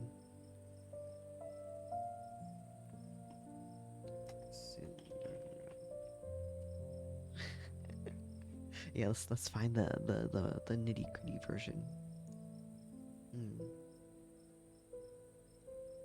No, shh. I kind of want some more excitement and drama in my Cinderella story.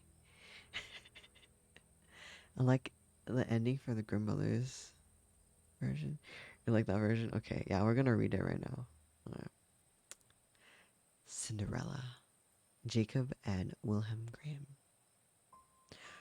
A rich man's wife became sick, and when she felt that her end was drawing near, she called her only daughter to her bedside and said, Dear child, remain pious and good, then dear God will always protect you, and I will look down on you from heaven and be near with you.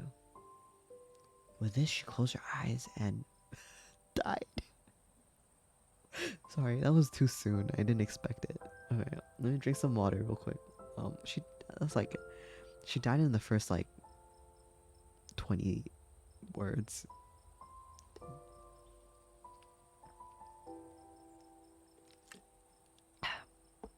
Alright. Oh, reading does kind of make your throat dry. Yeah, she just died. Rest in peace. So, the girl went to her mother's grave every day and wept. She remained pious and good. When winter came, the snow spread a white cloth over the grave, and when the spring sun had removed it again, the man took himself another wife. What's up with these stepmoms? These are all stories with stepmoms. Why did I choose all the stories with stepmoms? Don't psychoanalyze me, you guys. This wife brought 2 daughters into the house with her. They were beautiful with fair faces but evil and dark hearts. Time soon grew very bad for the poor stepchild. You're a dark fairy tales, yeah. Belle, thank you for the flower. Give me a second. I don't know. I don't know. I don't think I like super mean girls. Don't really like being bullied that much. Teasing is fine though. Teasing is okay. I do. I do like I kind of like I like assertive I like assertive girls though. Anyway, uh, his wife brought two daughters in the house with her. Okay. Why should that stupid goose sit in the parlor with us? They said. Well, that's really mean. That's really mean. That's not teasing. That's like outright bullying. If she wants to eat bread, then she'll have to earn it. Out with this kitchen maid. Oh, that's really mean. That's bullying. That's bullying. You dropped your shoe almost every time you went up and down the stairs. Oh no. Beamy is actually Cinderella. Yeah, strapped high heels regain reign superior. Yeah, I'd imagine strap would keep the shoe on a little easier, right? Yeah. They took her beautiful clothes away from her, dressed her in old gray smock, and gave her wooden shoes. Just look at the proud princess, how decked out she is. They laughed and they shouted and laughed as they led her into the kitchen. Um, you're the rashy bears. No, tear. There she had to do hard work from morning until evening. Get up before daybreak, carry water, make the fires, cook and wash. So she had to do all the chores herself. Besides this, the sisters did everything imaginable to hurt her. Oh no, poor baby. They made fun of her. They scattered peas and lentils into ashes for her so she had to sit and pick them out again. In the evening, when she had to work herself weary, there was no bed for her. Instead, she had to sleep by the earth in the ashes. Because she always looked dusty and dirty, they called her Cinderella. Oh, that's how she got her name. Oh, I see. Like cringy, the old Disney movie. I think they were fine. They were fine.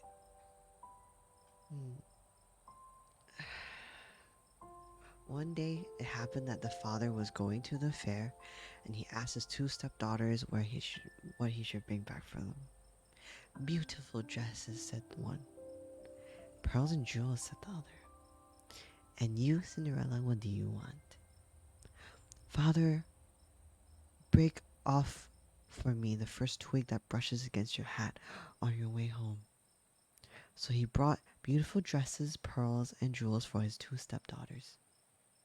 On his way home, as he was riding through a green thicket, a hazel twig brushed up against him and knocked him off his hat.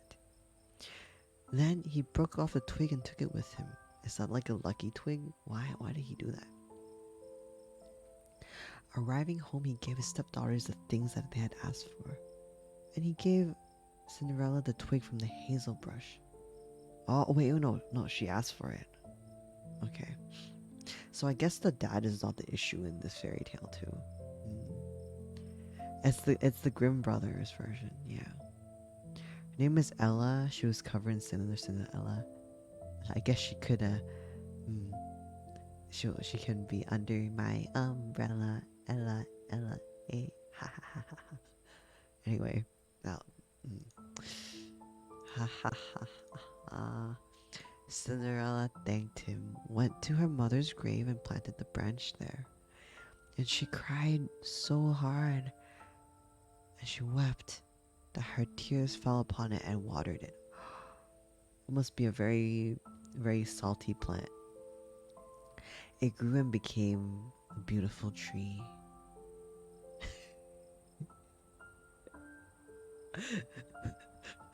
Cinderella went to this tree 3 times every day, and beneath it she wept and prayed. A white bird came to the tree every time, and whenever she expressed a wish, the bird would throw down to her what she had wished for. Now, it happened that the king proclaimed a festival that was to last 3 days. All beautiful young girls in the land were invited. That's kind of sus. Oh, okay, for his son to select a bride for himself. Okay. I was like, okay, fine. Wait. Anyway, when the two stepsisters heard that they too had been invited, they were in high spirits.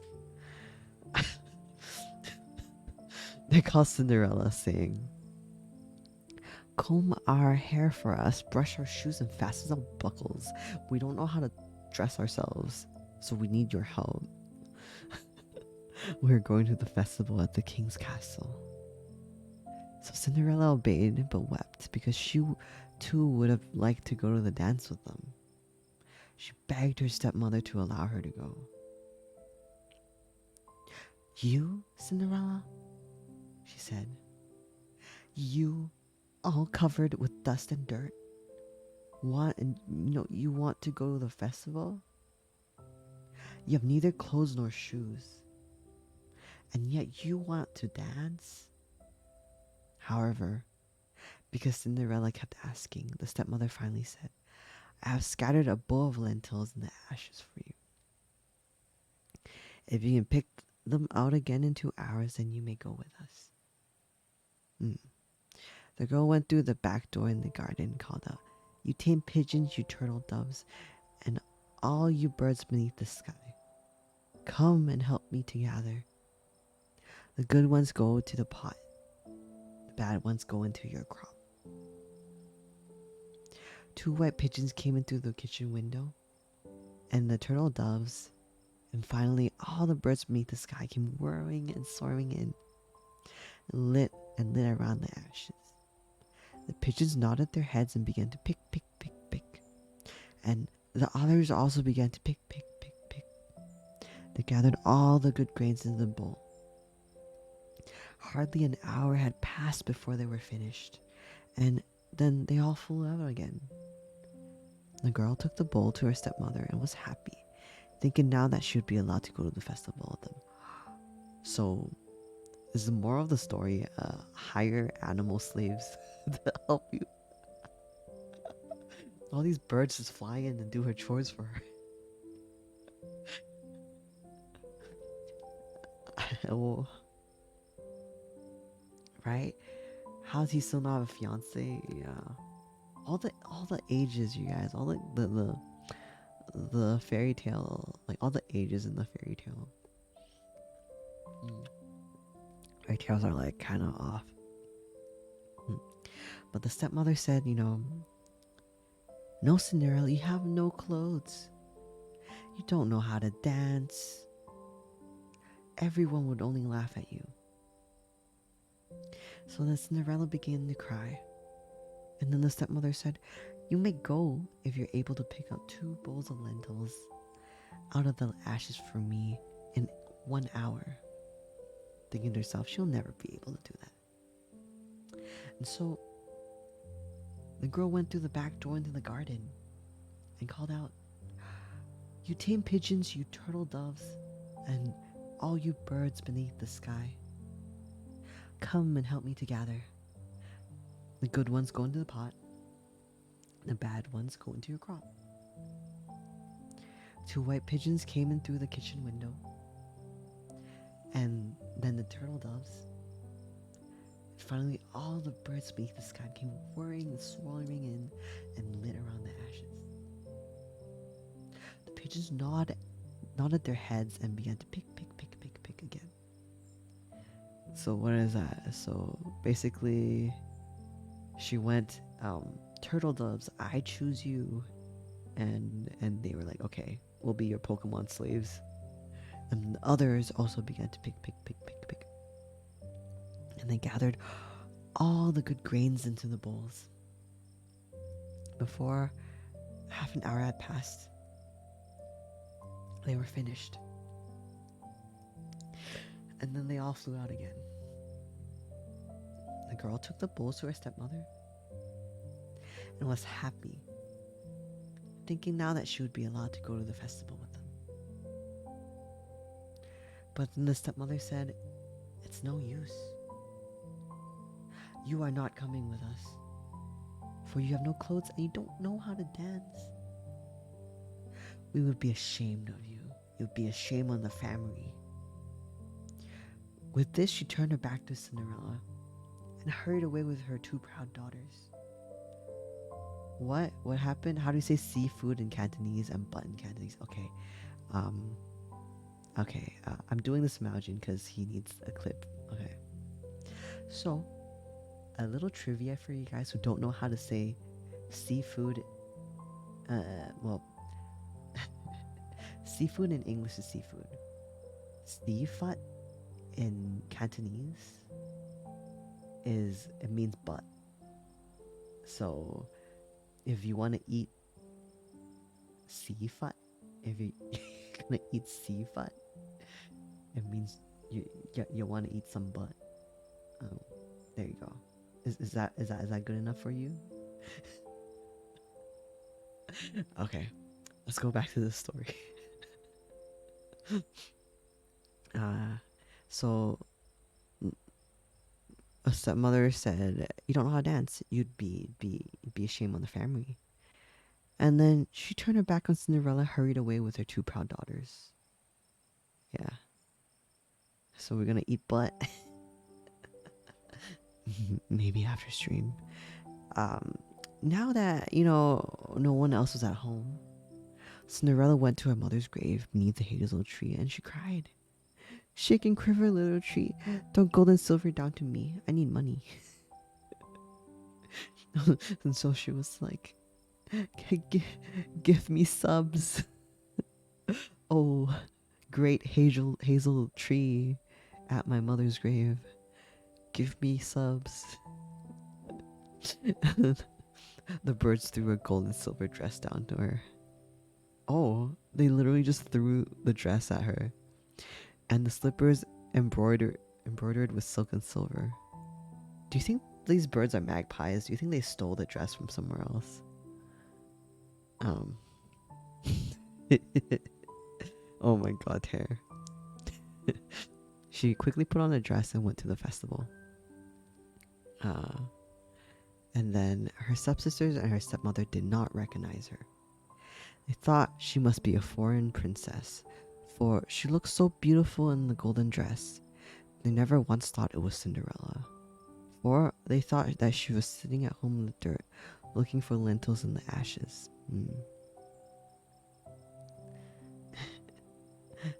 Gonna have to be a silver. Oh my gosh, these girlies blind, right? Yeah. So because she wasn't covered in cinders anymore, and they didn't recognize her. Yeah. The prince approached her, took her by the hand, and danced with her. Is this how it feels like to be a VTuber? You're automatically dressed up, even if you're covered in cinders. Good morning, Mona. Welcome back. Furthermore, he would dance with no one else. He never let go of her hand, and whenever anyone else came and asked her to dance, he would say, "She is my dance partner." Hello, you have a nice voice. Thank you, Ayane. Thank you. I'm glad you like my voice. Yeah, we're reading Cinderella. Rainy Days, thank you for the follow. Too. Kirasi, welcome to the Pride, everybody. Alright.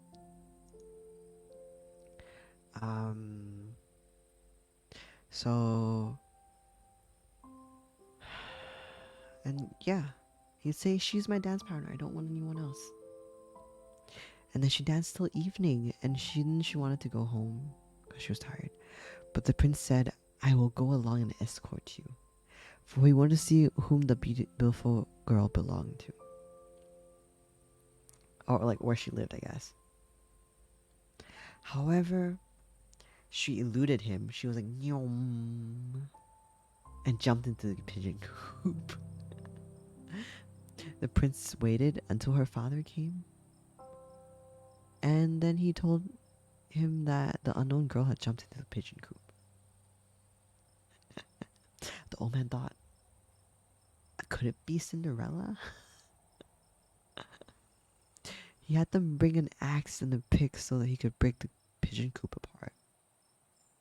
But nobody was inside of it. Did she use the pigeon coop like a... You know how Mario jumps in the pipe and goes somewhere else? Did she do that with the pigeon coop? She just... Thanos snapped away. So, no one was in there. And then when they got home, Cinderella was lying in the ashes dressed in her dirty clothes. Like, she never left. A dim little oil lamp was burning in the fireplace. Cinderella had quickly jumped down from the back of the pigeon coop and had run to the hazel tree. There she had taken off her beautiful clothes and laid them on the grave, and the birds have taken them away again. So she was like, hey, I'm out of storage space. Birds, please like take these dresses away, this dress away. So Cinderella went Alt F4 back to cinders. And so she went back into her gray smock, and then she returned to the ashes in the kitchen. The next day, when the festival began anew, and her parents and her stepsisters have gone again, Cinderella went to the hazel tree and said, "Shake and quiver, little tree. Throw gold and silver down to me." Yeah. Oh no, Tear. Can't you shower? Does he not? Does he sleep in the bathroom? Go shower, Tear. Then the birds threw down an even more magnificent dress on the preceding day. Wow, where are these magpies getting this dress from? When Cinderella appeared at the festival in this dress, everyone was astonished by her beauty.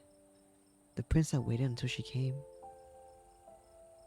and they immediately took her by the hand, danced only with her. And when others came and asked her to dance with them, he said, "She is my dance partner, nobody else." And when evening came, she wanted to leave, and the prince followed her, wanting to see which house she went, but she ran away from him and into the garden behind the house. A beautiful tall tree stood there, on which hung the most magnificent pears. She climbed as nimbly as a squirrel into the branches, and the prince did not know where she had gone. He waited until her father came, then said to him, "The unknown girl has eluded me. I believe she had climbed up the pear tree." The father thought, could it be Cinderella? He had an axe brought up to him and cut down the tree, but no one was in it. She just Thanos snapped home again. And when they came to the kitchen, Cinderella was lying there in the ashes again, for she had jumped down from the other side of the tree and had taken the beautiful dress back to the birds in the hazel tree and had put on her gray smock. Lily Allos, thank you so much for the follow. Welcome to the Pride. Hello. Hi. Yeah, wash your seafood. Head pat, Minty Foxy. Okay, give me 1 second. But yeah, so basically she disappeared again. Thank you so much for the head pat. Yeah, thank you, Foxy.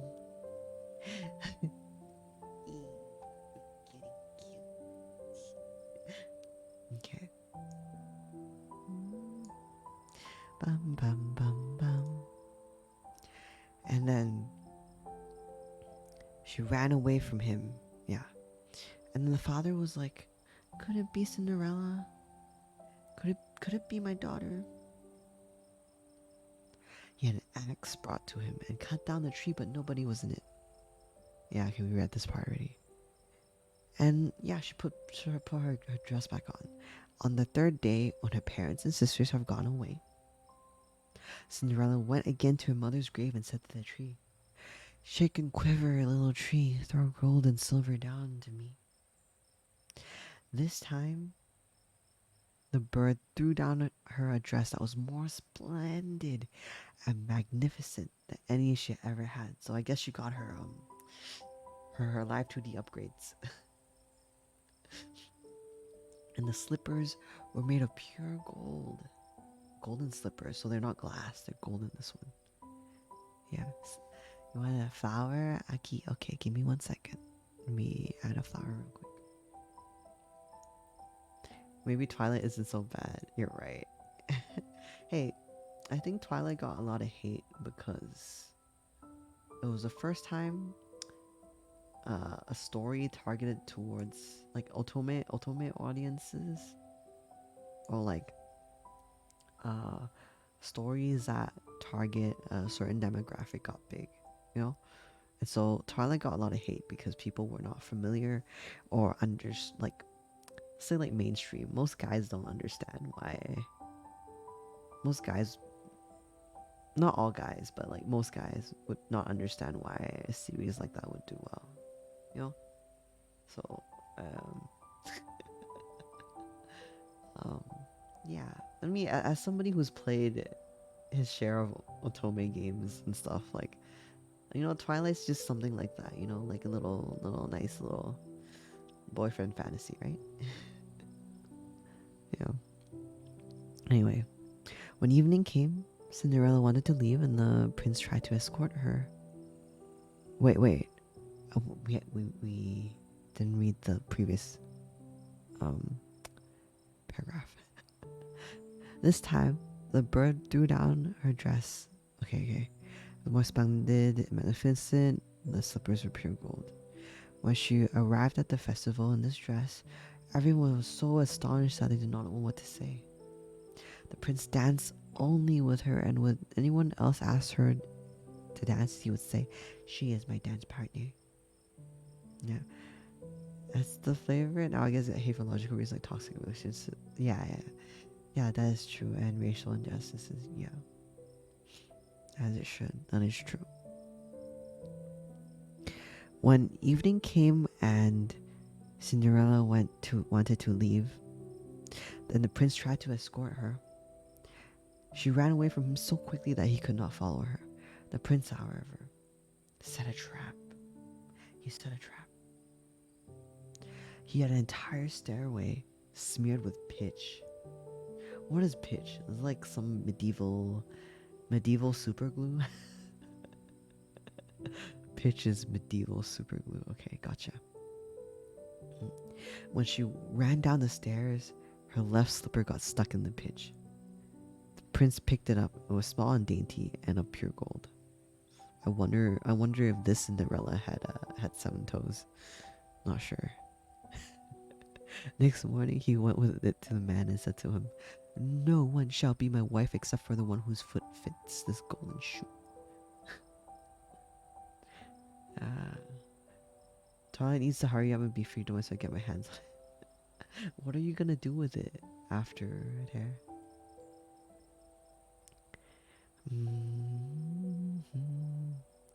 The 2 sisters were happy to hear this, for they had pretty feet. With her mother standing by, the older one took the shoe into her bedroom to try it on. She could not get her big toe into it, for the shoe was too small for her. Then her mother gave a knife. What?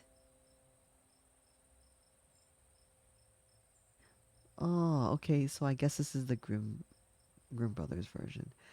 Jag Hule. Welcome to the Pride, hello. Lilia too, hello.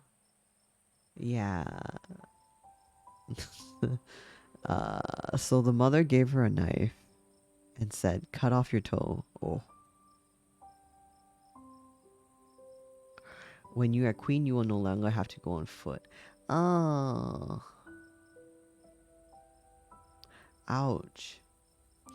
The girl cut off her toe, forced her foot into the shoe, swallowed the pain. Why is this is like foot binding stuff? Do you guys know Chinese foot binding? Oh, it's so scary. It's only like 2 generations ago that stuff was real.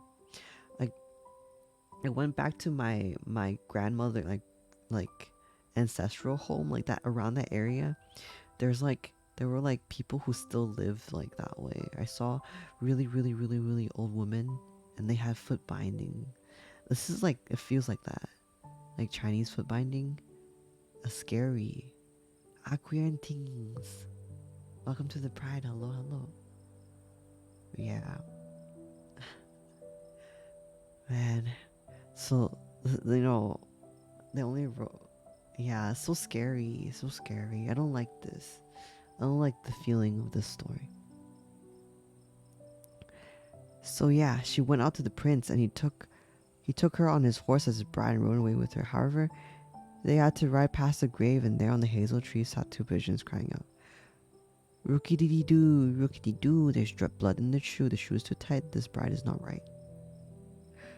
Oh my god, these birds are scary. These birds are scary. Why is this? These birds give off FNAF animatronic vibes. He looked at her foot and saw how the blood was running from it. Oh. He turned his horse around and took the false bride home again, saying that she was not the right one and that the other sister should try on it.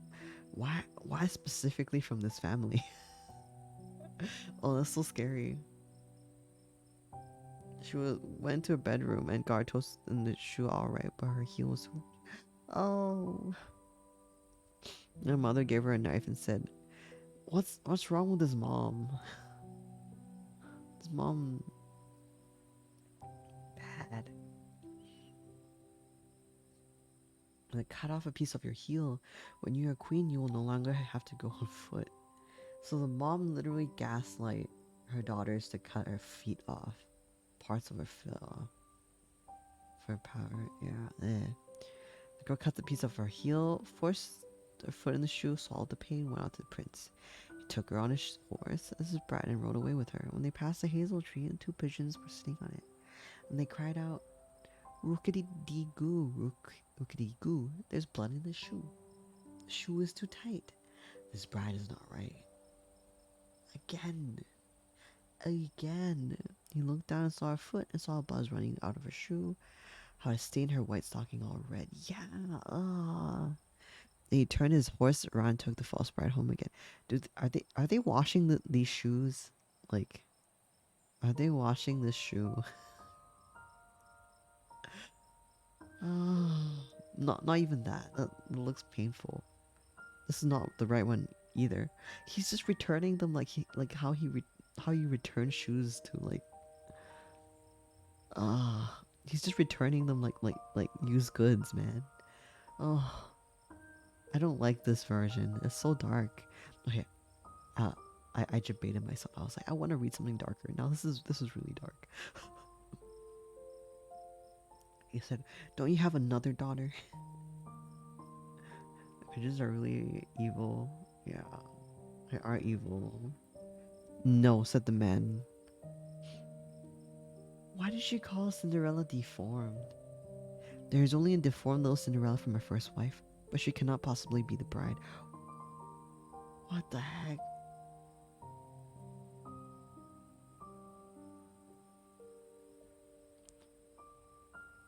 Uh, the prince told him to send her to him, but the mother answered, "Oh, no, she is much too dirty. She cannot be seen." Ah, that's what you got read to as a child? Oh my gosh. But the prince insisted on it, and they had to call Cinderella. She first washed her hands and face clean, and then went out and bowed down before the prince, who gave her the golden shoe. She sat down on the stool, pulled her foot out of the heavy wooden shoe, and put it into the slipper, and it fitted her perfectly. When she stood up, the prince looked her in the face, and he recognized the beautiful girl who had danced with him. Finally,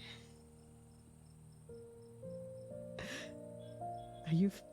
I think the prince is face blind. How did it take that long for him to recognize her? He cried out, "She is my truth."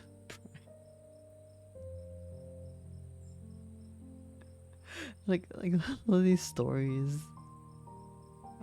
Yeah. Hi, Prince. Hi. Yeah. So the stepmother and the two sisters were horrified and turned pale in anger. The prince, however, took Cinderella onto his horse and rode away with her. As they passed by the hazel tree, the two white pigeons cried out, "Rookity-doo, rookity-doo, rookity-goo, no blood's in the shoe. The shoe's not too tight. This bride is right." What the heck? After they had cried out, they both flew down and lit on Cinderella's shoulders, one on the right, one on the left, and remained sitting there. When the wedding with the prince was to be held, two false sisters came, wanting to gain favor with Cinderella and to share her good fortune. When the bridal couple walked into the church, the older sister walked on the right side and the younger on the left side, and the pigeons pecked out one eye from each other. Oh. it's not the sister's fault, but I guess they did bully her at the beginning. But like, uh, Jay Xiao, thank you for the follow. Welcome to the bride. Hello, hello. Oh, welcome on in. We, then the bridal couple walked in. Like, yeah, the pigeon pecked out one eye from each of the sisters. So now they're missing an eye each, and one doesn't have a heel, one doesn't have a toe. Yikes. As afterwards, as they came out of the church, the older one was on the left side, of the younger one was the right side, and the pigeons pecked out the other eye on each. So now they're blind and they don't have. Oh. And thus, for their wickedness and falsehood, they were punished with blindness as long as they lived. Mm. That's sad. Like, you don't know if they were like, if the mom brought them up that way. Like, you don't know if the sisters acted on their own accord or not. And a lot of other things. This is sad. Yeah. The birds will not to joke if they will kill you. Yeah, it gets better. Oh no.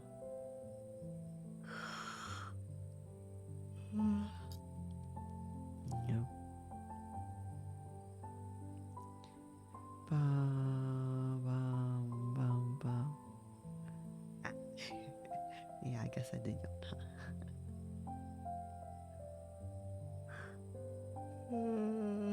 Wait, no, not again. But yeah, you guys, that concludes our second read through. This one is like the darker one, I think. It's a lot darker than the first one that we did.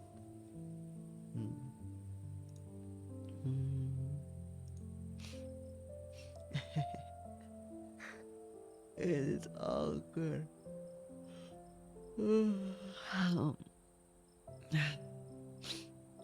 I was thinking too deep into. I was analyzing, I guess.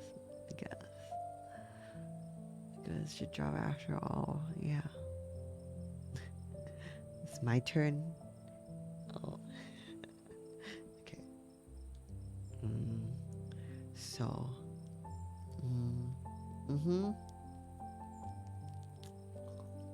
there's 21 in one stream.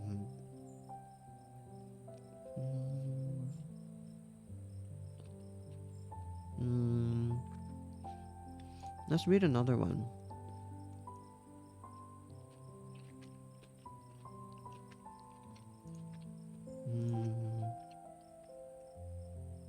You guys want Little Mermaid? Or Rapunzel? Or is Rapunzel Sleeping Beauty? Which one do you guys want to listen to? Rapunzel? Okay.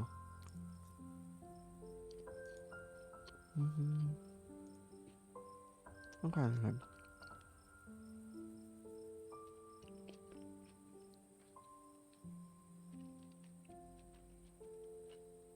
Give me a little snack break. I'm eating on.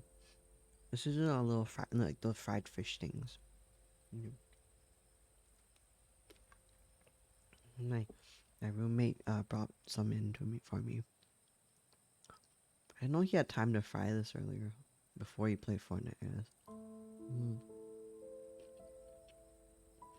Rapunzel is a long-haired girl. Sleeping Beauty is a crushed princess. Yeah, that's true. I have to do the dishes later. Maybe after stream. Once upon a time, Rapunzel. There was a man and a woman who had long, but to no avail, wished for a child.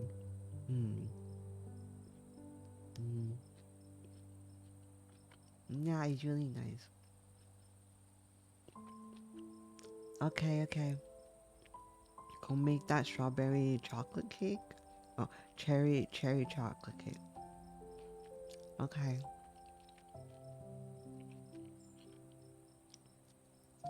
Bye, Mel.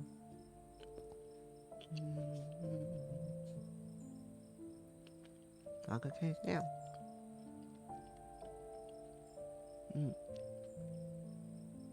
Doing good, Sam. We're reading fairy tales. We're about to read Rapunzel. Title. story time. This is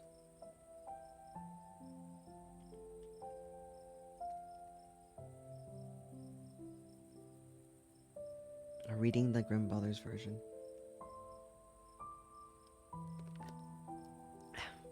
Yeah. Rehydrate a little bit. Okay. TMXO, thank you for the follow. Welcome to the Pride. Hello. Okay. Rapunzel. Once upon a time, there was a man and a woman who had long wished for a child, but to no avail. Taiko right now. I guess I had Taiko up. Okay.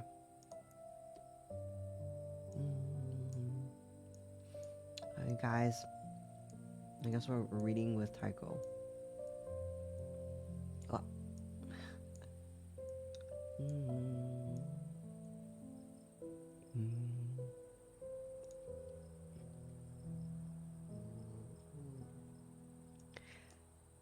Yeah, guys want bedtime stories with Taiko? Easy. Oh, hold up. There we go.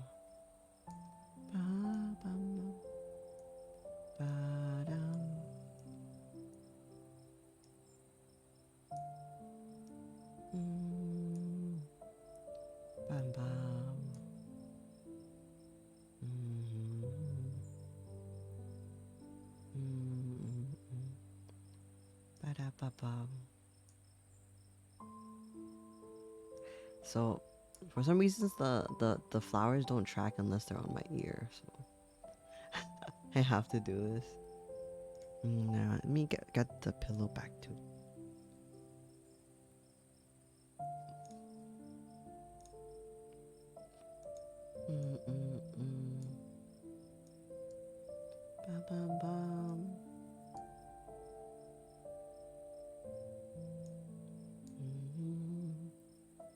Yay.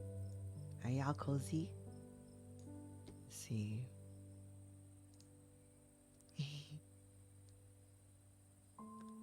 Yaoi hands for a dainty girl.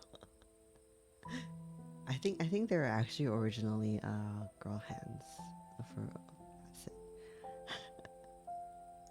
But hold on. There we go. Alright, guys, let's read Rapunzel. Okay. Heiko's really tiny. Yeah. Should I make the hands smaller? I kind of like the hands in this size. Unless you guys don't like big hands, I'll make them a little smaller. Alright. What time is it for you, Taiyo? Mochi, it is 5:32 p.m. 5:32. Once upon a time, we watched that. We read that. So okay, so they wanted to have a kid, but it didn't happen. So finally, the woman came to believe that the good Lord would fulfill her wish. Through the small weird rear window of these people's house, they could see into a splendid garden that was filled with the most beautiful flowers and herbs. The garden was surrounded by a high wall, and no one dared to enter, because it belonged to a sorceress who possessed great power and was feared by everyone. One day the woman was standing at this window, and then she saw a bed planted with the most beautiful Rapunzel. Is Rapunzel actually a name of a flower that I'm not aware of? I think it is, right? Yeah, Basket Hiker, yeah. Yeah. And so the garden was surrounded by how no one dared to enter. Okay, so are they saying that the garden is owned by the lady, right? Yeah. The lady, or a different witch. I'm not sure. The garden is owned by a witch, and then she saw a bed planted with the most beautiful Rapunzel, and it looked so fresh and green that she longed for some. It was her greatest desire to eat some of the Rapunzel. And this desire increased with every day, and not knowing how to get any, she became ill. And lettuce, kanji, yeah. Mm. Lamb's lettuce to be exact. Oh, I see, I see. Yeah. Her husband was frightened and asked her, "What ails you, dear wife?" She just really wanted to eat that Rapunzel in the witch's garden. "Oh," she answered, "if I do not got some Rapunzel from the garden behind our house, I shall die. I really, really want to eat some grass. I need to eat grass.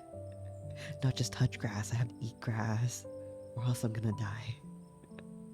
And the man who loved her dearly thought, "Before you let your wife die, you must get some of the Rapunzel, whatever the cost." I see. Your dad's boyfriend. Welcome to the pride. Hello. Who else joined? Is there anyone else that Taiyo Mixto? Yeah, hello, hello. Very, very dramatic. Hmm. The man who loved her dearly thought, "Before you let your wife die, you must get her some of the Rapunzel." Yeah. So, just as it was getting dark, he climbed over the high wall into the sorceress's garden. Hastily dug up a handful of Rapunzel, took it to his wife. She immediately made a she just made a salad out of that from it, and then she devoured it eagerly. It tasted so very good to her that by the next day her desire for more had grown threefold. She was like, "More. I want this. I want this magic grass." She's like, "Give me this magic grass. I'm gonna make all of this into salad." And then, if she were to have any peace, the man would have climbed into the garden once again. And thus he set forth once again, just as it was getting dark. But no sooner than he had to climb over the wall, to his horror, he saw the sorceress standing there behind him.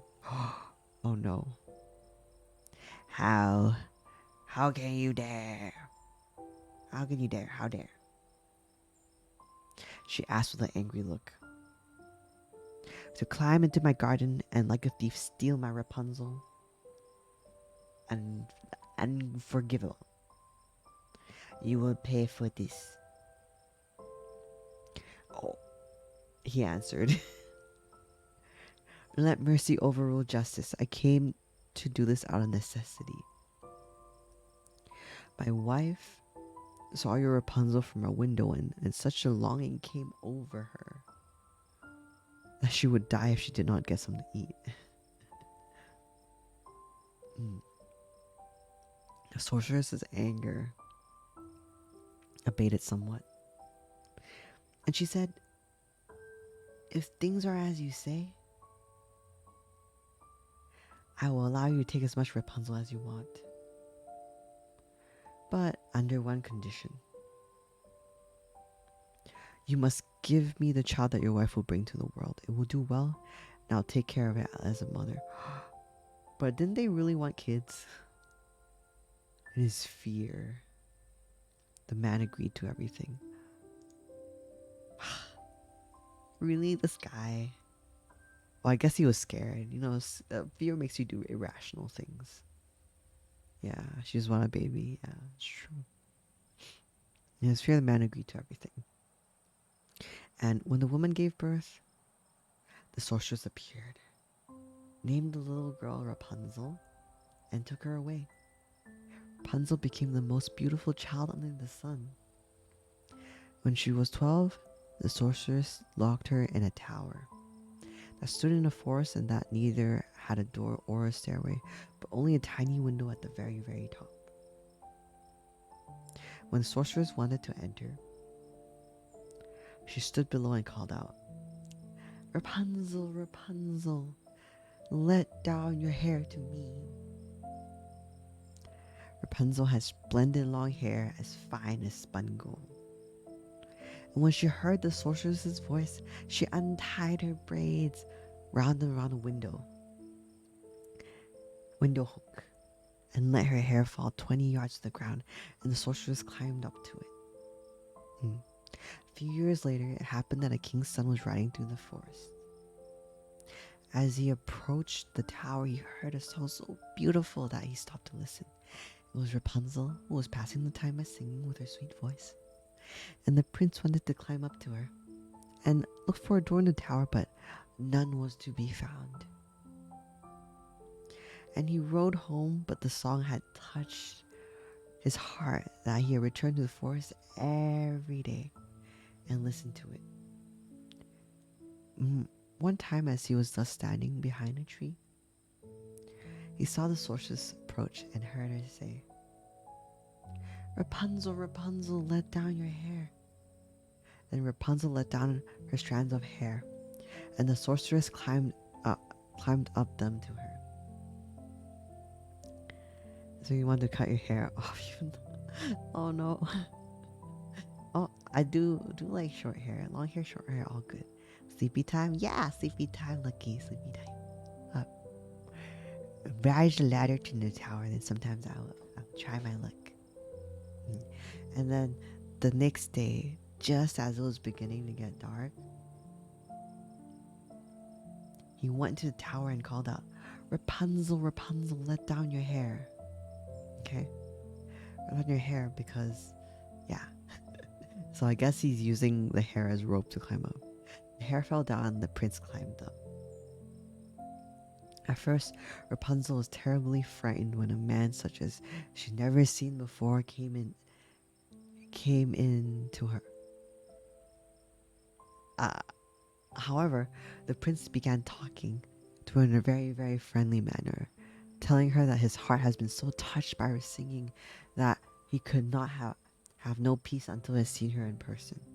Then Rapunzel lost her fear, and when he asked her if she would take him as her husband, she thought he would rather have me than would old Frau Gothel. She said yes and placed her hand into his. That's true. She hasn't seen another person in like years, right? At this point. If I have short hair, my hair is about shoulder length right now. It's blue. You haven't cut it yet because the blue makes you happy. Ah, keep the blue. Keep the blue. See if you can retouch your roots. Yeah. She said, "I would go with you gladly, but I do not know how to get down. Every time that you come, bring a strand of silk from which I would weave a ladder. When it is finished, I will climb down, and you can take me away on your horse." They arranged that he would come to her every evening, for the old woman came by day. The sorceress did not notice what was happening until one day Rapunzel said to her, "Frau Gothel, tell me why it is that you are more difficult to pull up than is the young prince, who will be arriving at any moment now." Oh, because that's how she's been coming up. "You godless child," cried the sorceress. "What am I hearing from you? I thought I had removed you from the whole world, but you have deceived me nonetheless." Oh, the drama, the suspense. I guess she didn't realize that she was getting kept from the world, you know? Like she didn't realize these things were happening to her.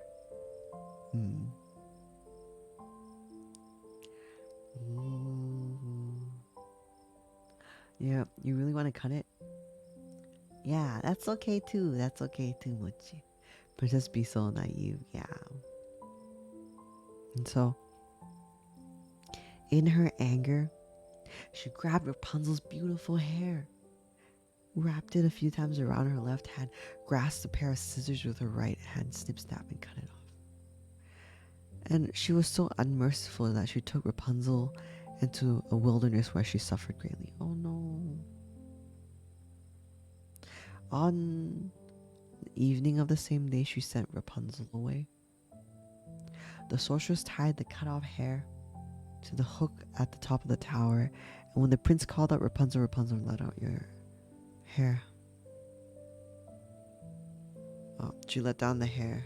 Oh no. But it wasn't Rapunzel. The prince climbed up above instead of his beloved Rapunzel. He found a sorceress who peered at him with poisonous and evil looks. Ah, she cried scornfully. You have come for your mistress, darling, but that beautiful bird is no longer sitting in her nest, nor is she singing anymore. The cat got her and will scratch your eyes out as well. You have lost Rapunzel. You will never see her again. The prince was overcome with grief, and in his despair, he threw himself from the tower. He escaped with his life, but the thorns into which he fell poked out his eyes. What? The prince in this one gets blinded? Blind, he wandered about the forest, eating nothing but grass and roots? Okay, that's scary. And doing nothing but weeping and wailing over the loss of his beloved wife. Okay, that's really scary. Thus, he wandered about miserably for some years, finally happening into the wilderness where Rapunzel lived miserably with the twins that she had given birth to. She gave birth to twins in the forest without him? He had heard a voice and thought it was familiar. He advanced towards it, and as he approached, Rapunzel recognized him and cried, threw her arms around his neck. Two of her tears fell into his eyes, and they became clear once again. Oh my god. So she had like magical eye drop tears, and that he can see again. And he could see her as well as before. He led her into his kingdom, and then where he was received with joy. And for a long time they lived happily ever after and satisfied. Okay, at least it was a happy ending. They found each other again. Yeah. Yeah. Oh my gosh. That was wild. I didn't realize the Grimm Brothers version was like this. Mm.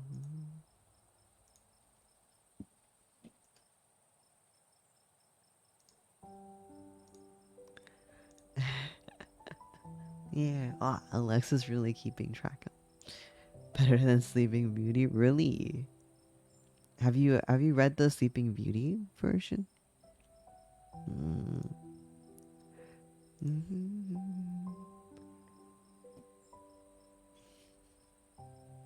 Is he got the magic tears right? Yeah. Um. Okay. Maybe we'll read Sleeping Beauty next. Then. Mm.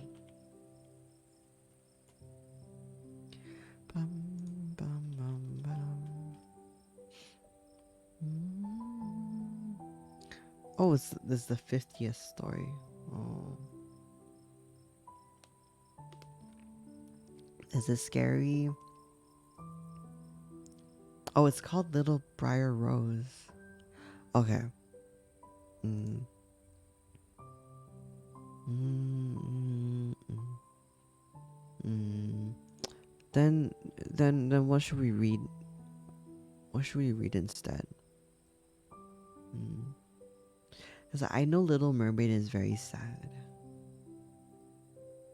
The Prince in Sleeping Beauty already has a wife. Uh-oh. Little Mermaid's sad. Okay, I guess we can. I mean, eventually we're gonna be reading it, you know.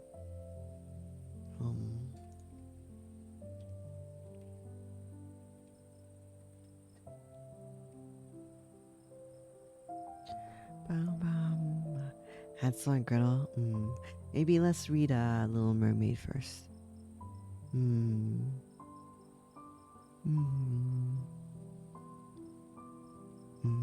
trying to find it right now.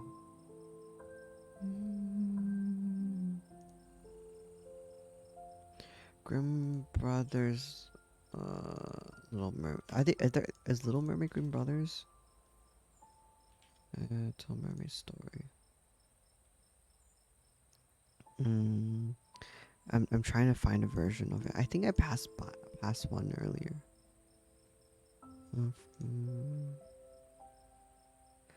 Yeah, there's a trying to Google it right now. Little Mermaid. Okay, it's not Grimm Brothers. It's Han Christian Andersen. Mm, okay, The Little Mermaid by Anderson, I guess. Oh, oh, it's a 12-page story. Okay, we drink some more Wawa and then we can start. I see it's Han Christian Andersen. Here. Okay, we'll read Sleeping Beauty after.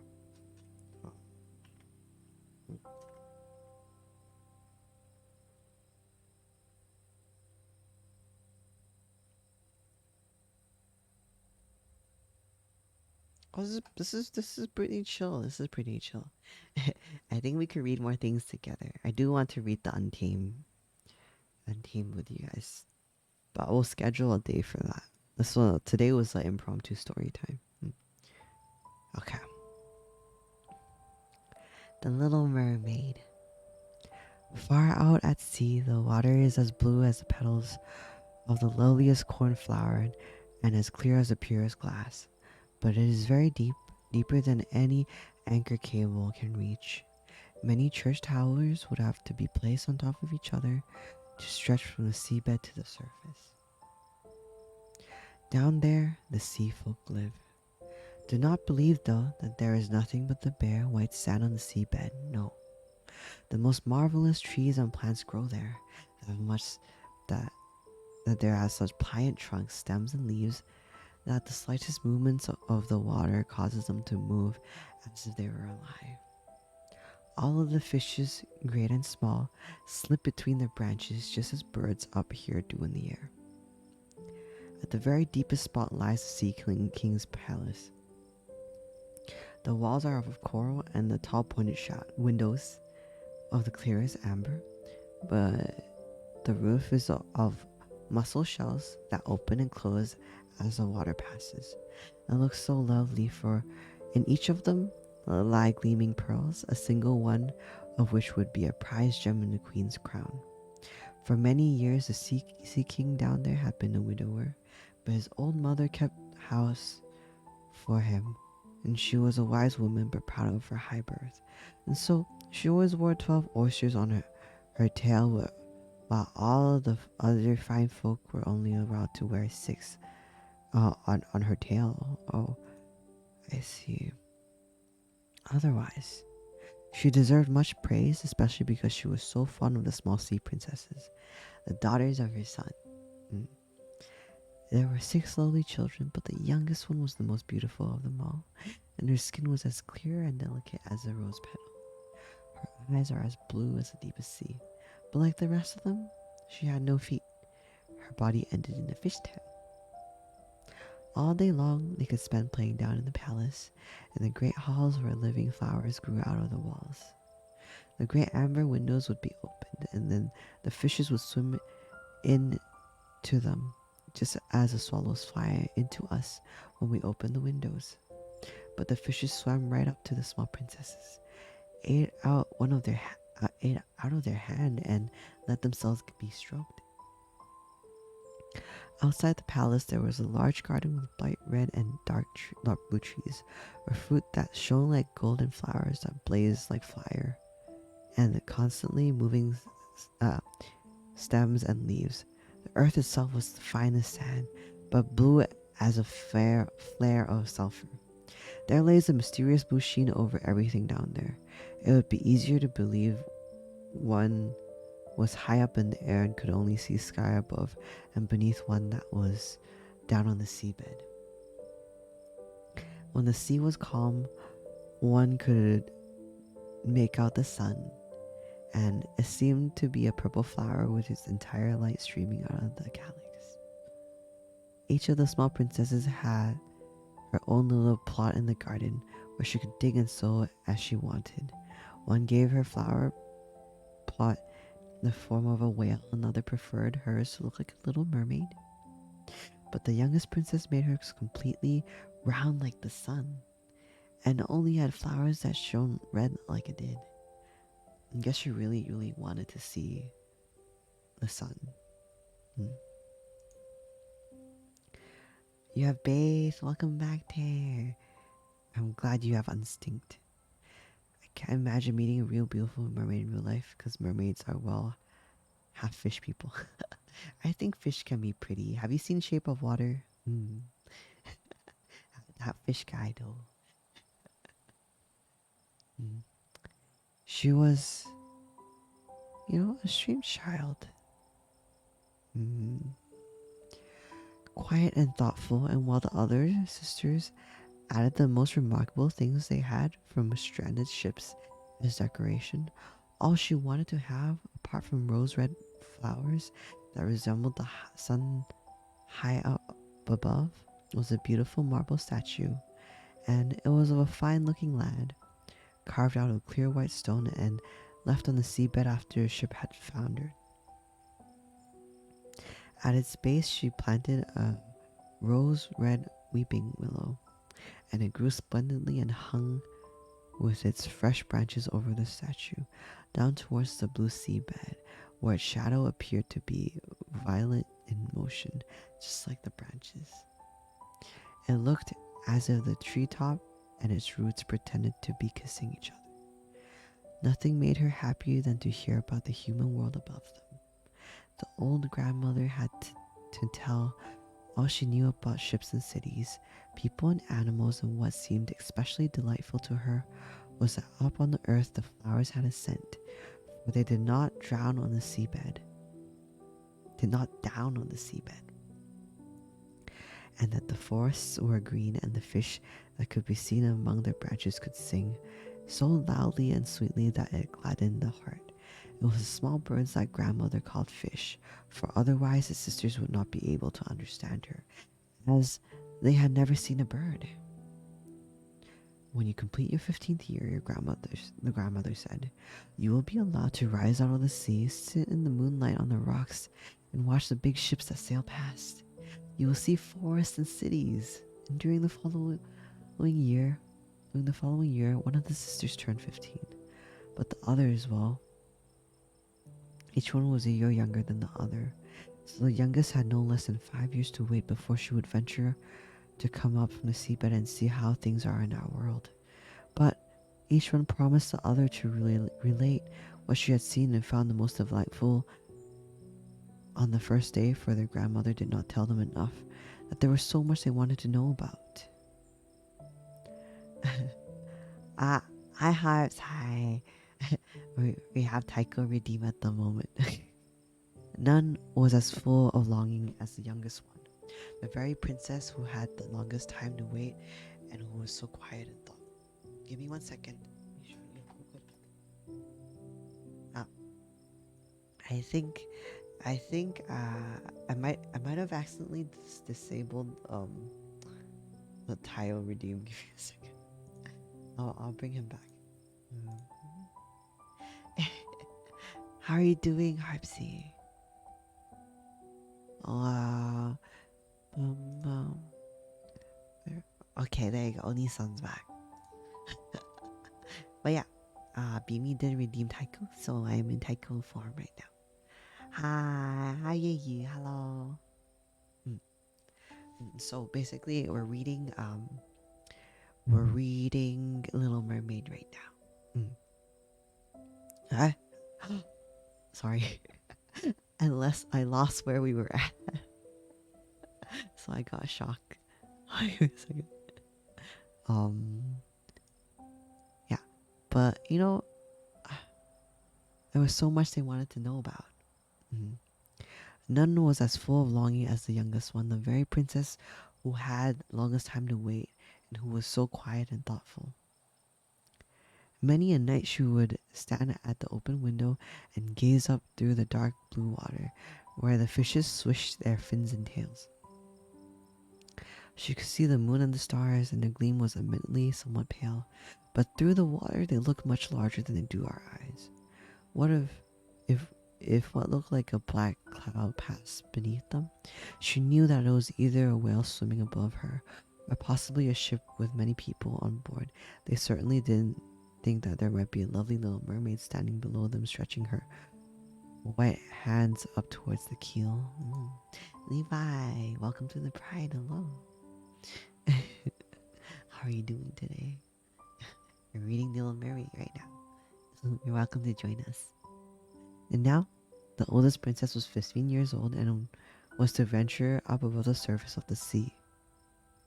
And when she came back, she had hundreds of things to tell. But the most delightful, she said, was to lie in the moonlight on a sandbank in the calm water and to see close to the coast of the great city where the lights twinkled like hundreds of stars, to hear the music and the noise and clamor of carriages and humans, see the many church towers and spires, and to hear the bells ringing out. Precisely because she could not come up there, she longed most of all for all of this. She wanted to be part of your world. Oh, how the youngest sister was all ears, and when later in the evening she stood by the open window and gazed up to the dark blue water, she thought of the great city with all its noise and clamor, and she believed she could hear the church bells sounding down where she was. Dong, dong, dong. And the following year, the second sister was allowed to rise through the water and swim wherever she wanted. She swam up just as the sun was setting. And it was that sight in which she felt was the loveliest. The whole sky had looked as if it was gold, she said, and the clouds, well, their loveliness she could not describe enough. Red and yellow, they had sailed over her head, but far swifter than them, like a long wild veil.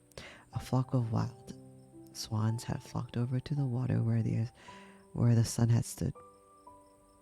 She swam towards it, but it sank in the rosy gleam on the surface of the sea, and the clouds was extinguished. Redeem flower, Levi? Okay, let me get a flower real quick. Bum bum bum. Yeah, I finally pinned my flower asset folder, so I can just put them on my ears. Me.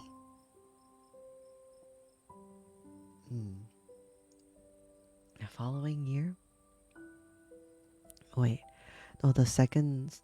We read the part with the second sister, right? So, red and yellow. Wait. Let me read this paragraph again. She swam up just as the sun was setting, and it was at the sight in which she felt the loveliest. The whole sky had looked as if it was of gold, and she said, and the clouds were the loveliness she could not describe enough. Red and yellow, they had sailed over her head, but far swifter than them, like a long wild veil. A flock of wild swans had flown over the water where the sun stood. And then she swam towards it, but it sank in the rosy gleam on the surface of the sea, and the clouds was extinguished. Pretty model, thank you, creator. This is the Taiyo redeem. This is basically my girlfriend. I should go Mochi Squish. All good. It's alive after a polygon again. Regardless, see you later, Taiyo. Okay, bye, Mochi. Thanks for stopping by. Good rest of your day, okay? The fourth sister was not as bald. Wait, no. We didn't talk about the third one yet. Okay, so the following year, third sister came up there and she was the baldest of them all. So she swam up a broad estuary that flowed into the sea.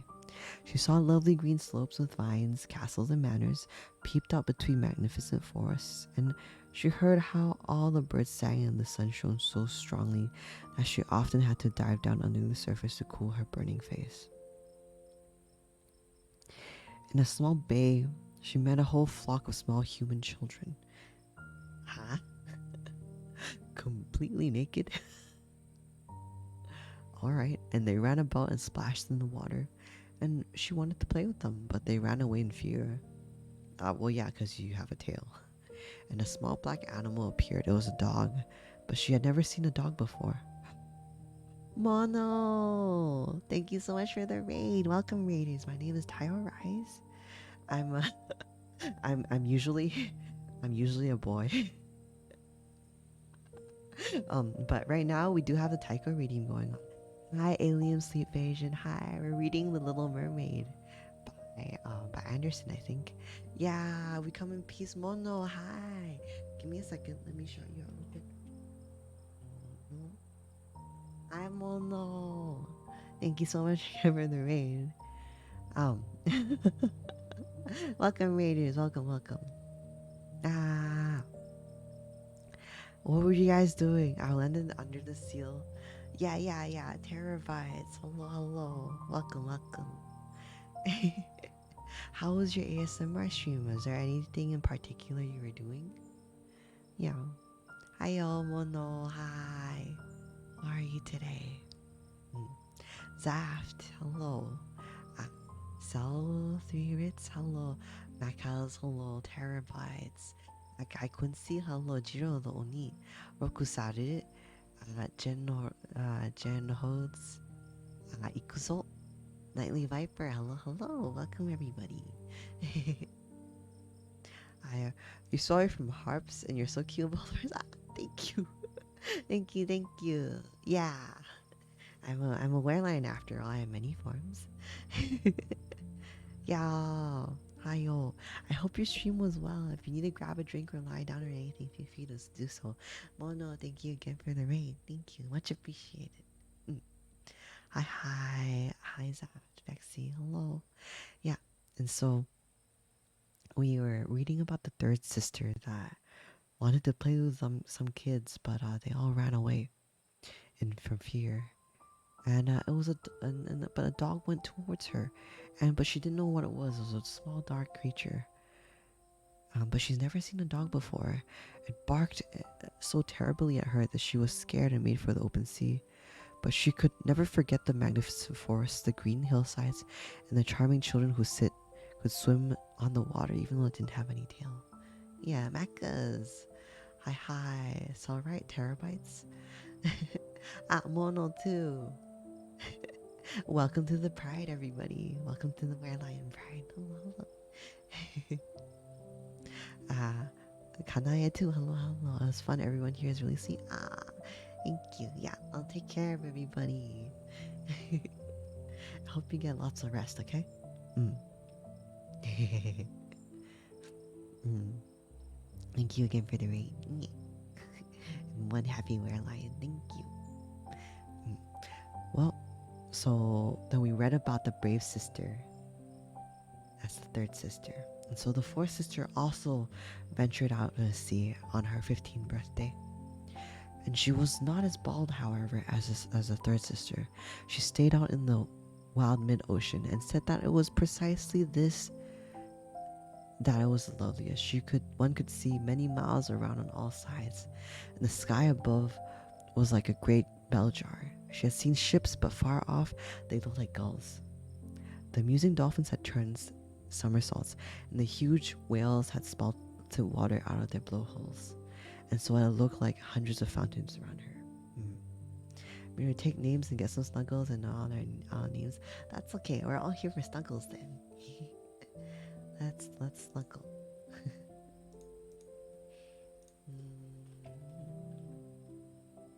Yeah. Yeah.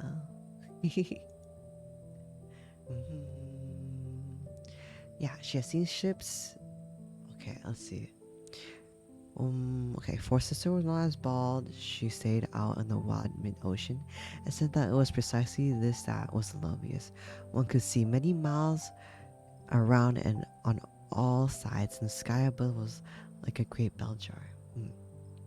She had seen ships, but far off they looked like gulls. The amusing dolphins had turned somersaults, and the huge whales had spouted water up of their blowholes, so it looked like hundreds of fountains around her. It was now the fifth sister's turn. Her birthday happened to be in the winter, and so she saw what the others had not seen on their first visit. The water looked quite green, and great icebergs were swimming around in it. Each of them looked like a pearl, she said. And yet, they were far bigger than the church towers that humans built. They appeared in the most remarkable shapes and glittered like diamonds. Give me a second, I have to drink some water real quick.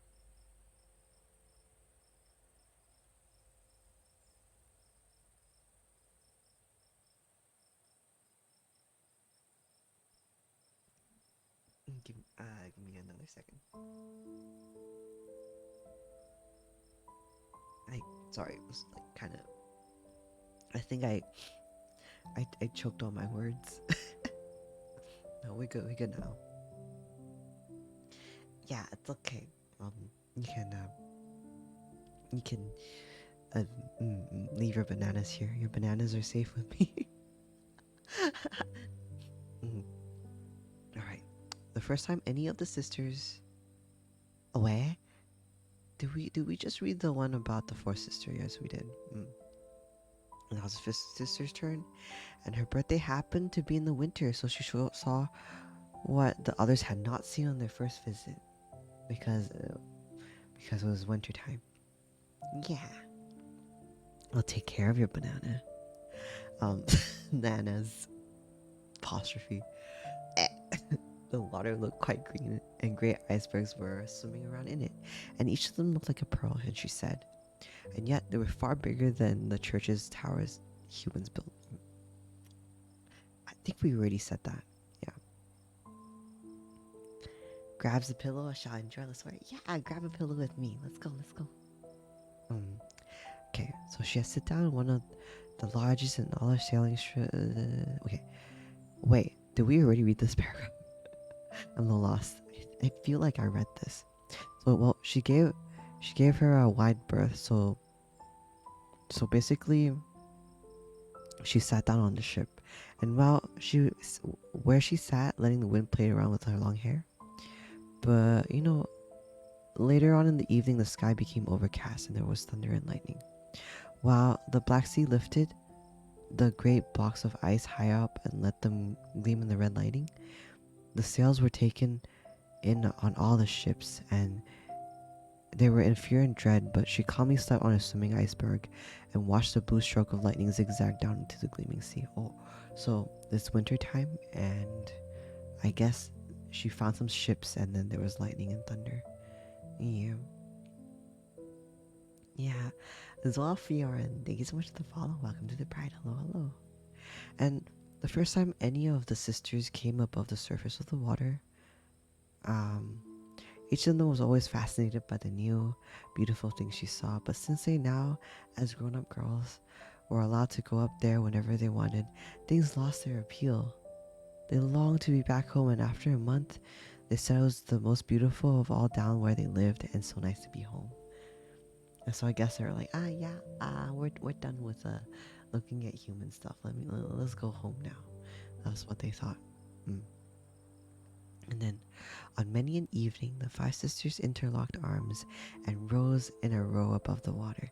They had beautiful voices, more beautiful than any humans, and when a storm blew up, so they thought the ships were bound to go under, they would swim in front of the ships and sing so beautifully of how delightful it was on the seabed, and tell the sailors not to be frightened of coming down there.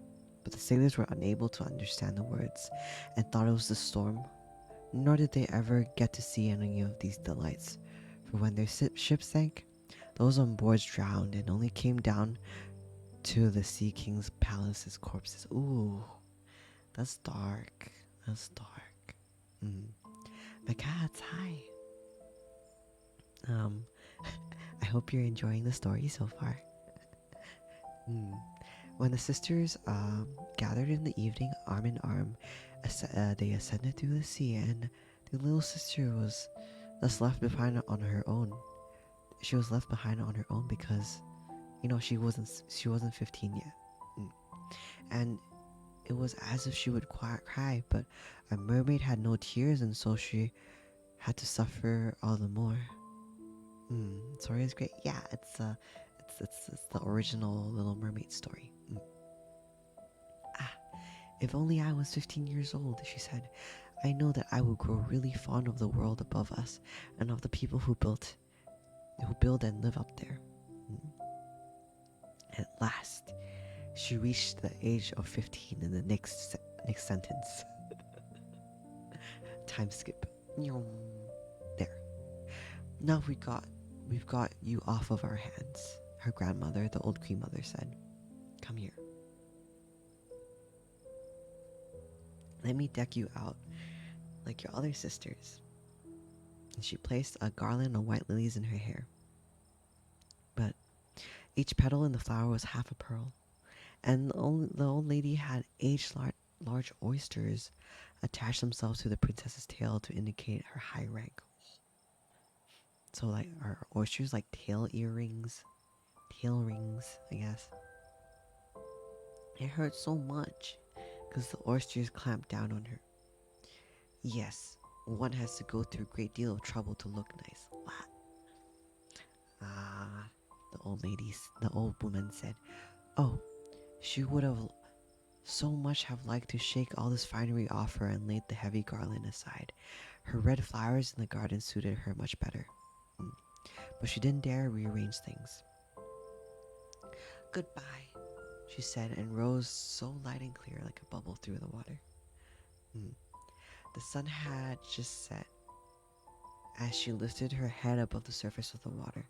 But all the clouds were still gleaming like roses and gold, and in the midst of the pale red sky, the evening star shone with such brightness and beauty. The air was mild and fresh, and the sea was absolutely still. On it was a large ship with 3 masts, with only a single sail up, for there was not a breath of wind, and here and there in the ropes and on the beams the sailors were sitting. There was music and singing, and as the evening grew darker, hundreds of many-colored lamps were lit.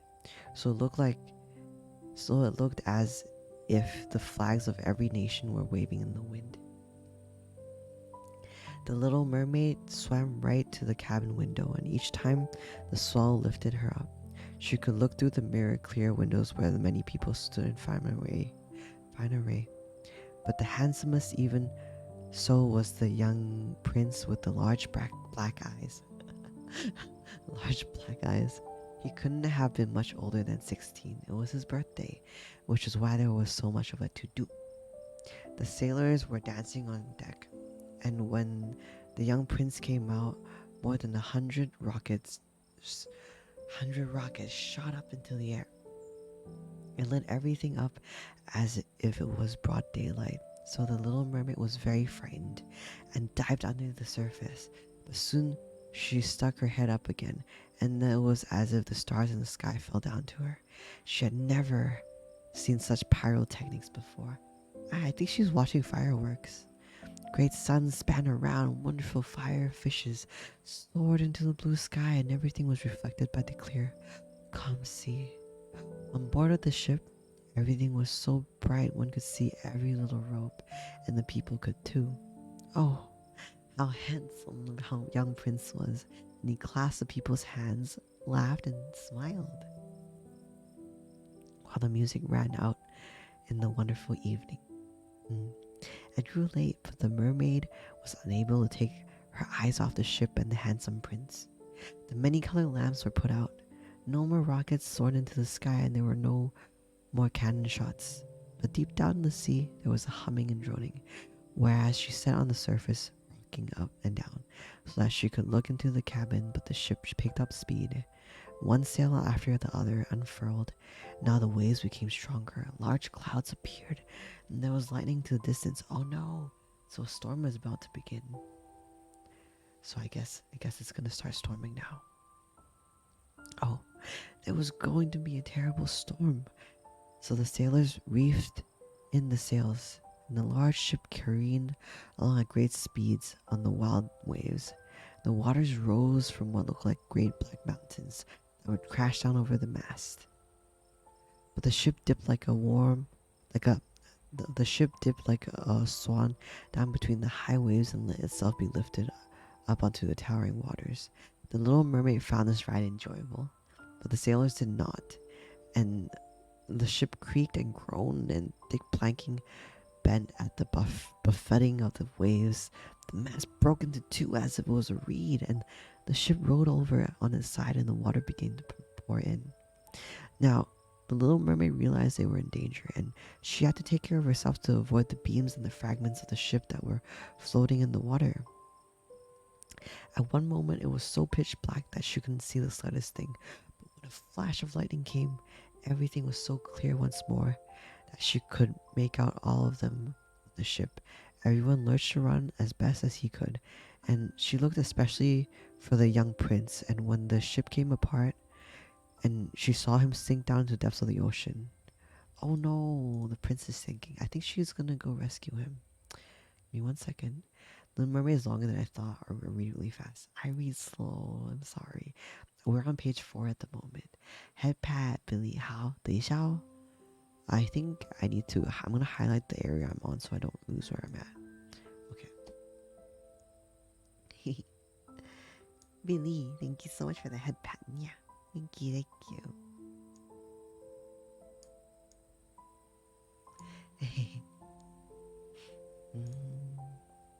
You're doing really good, Taiyo. Thank you, Mac. It's my first time reading stories on stream, actually. I'm really glad you enjoy it so far. Yeah, my voice is soothing, really? I hope so. I hope so.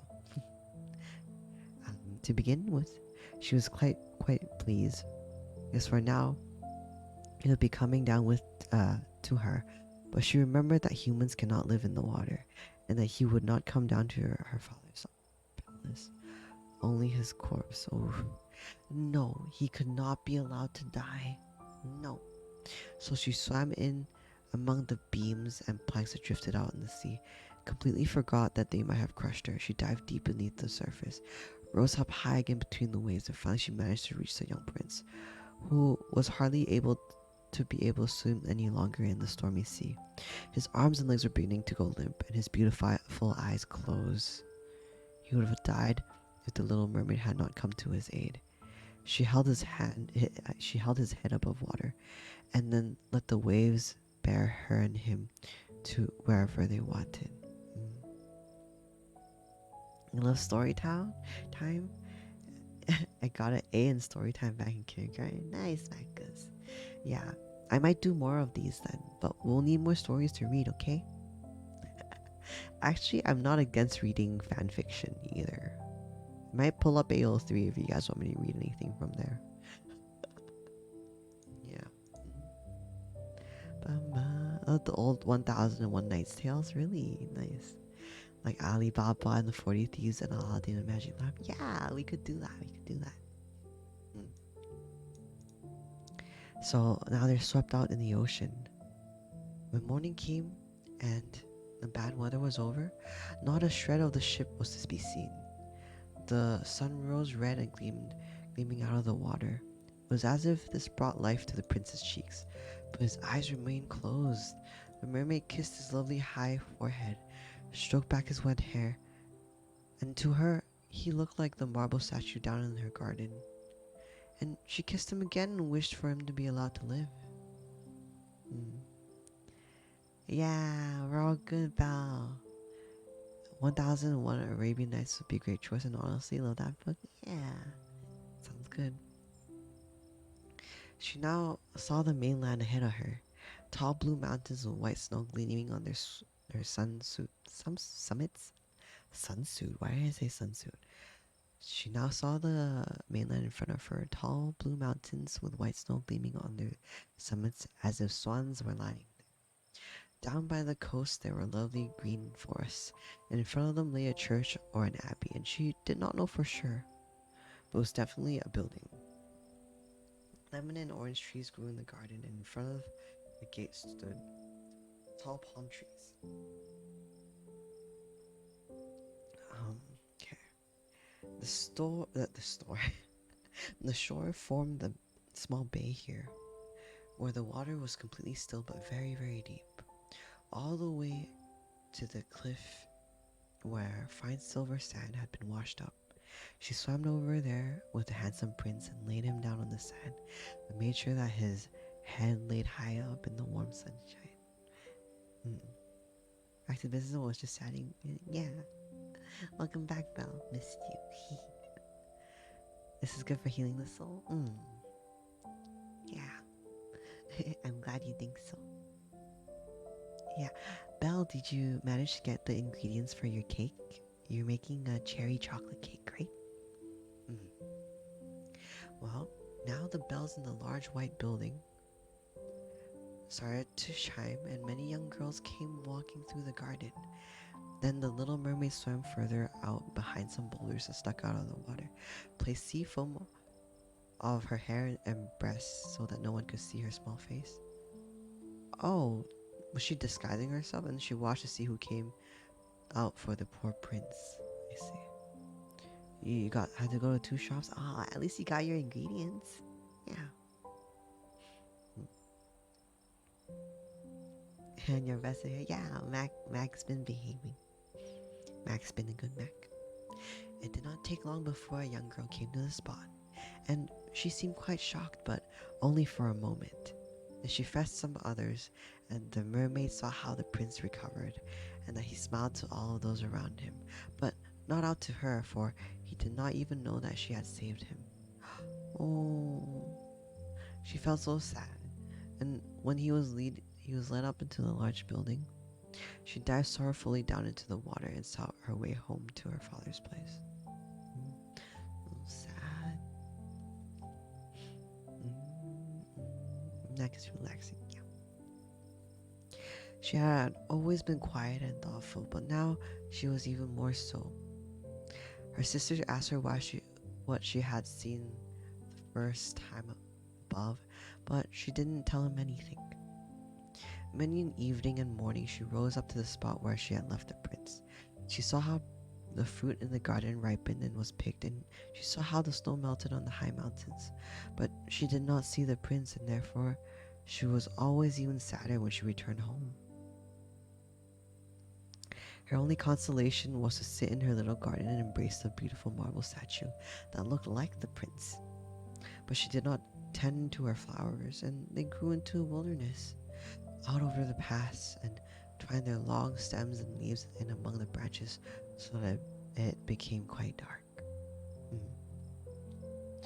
Finally, she couldn't bear it any longer and told one of her sisters. Soon all of them had got her to hear it, but only her other sisters and a couple of other mermaids who only told their closest friends. One of them knew the identity of the prince, and she had also seen the festivities on the ship and knew where he came from and where his kingdom lay.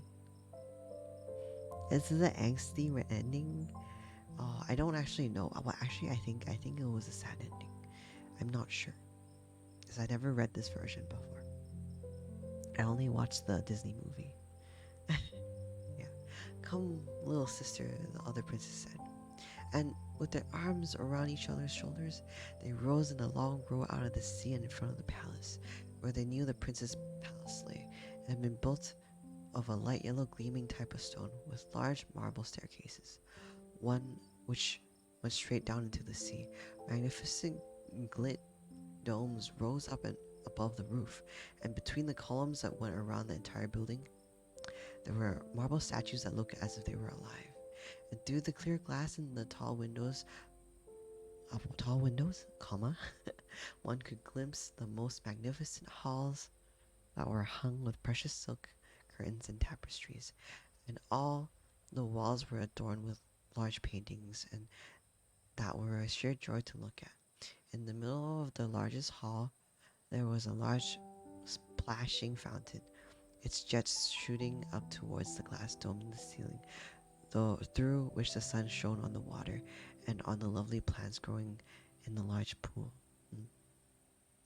Now, she knew where he lived, and she went there many an evening and night on the water, and she saw much closer to the land than any of the others had dared, and she even went right up into the narrow canal, under that magnificent marble balcony that had cast a long shadow over the water.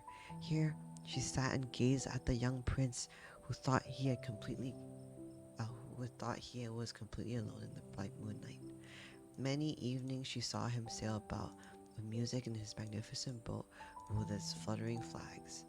She peeped out through the green rushes, and if the wind caught her silver white veil and anyone saw it, they thought it was the swan lifting its wings. Chocolate? Gonna have you run in the background while you melt some chocolate. Okay, Val. Many a night, when the fishermen were out in sea with their blazing torches, she heard them say many good things about the young prince.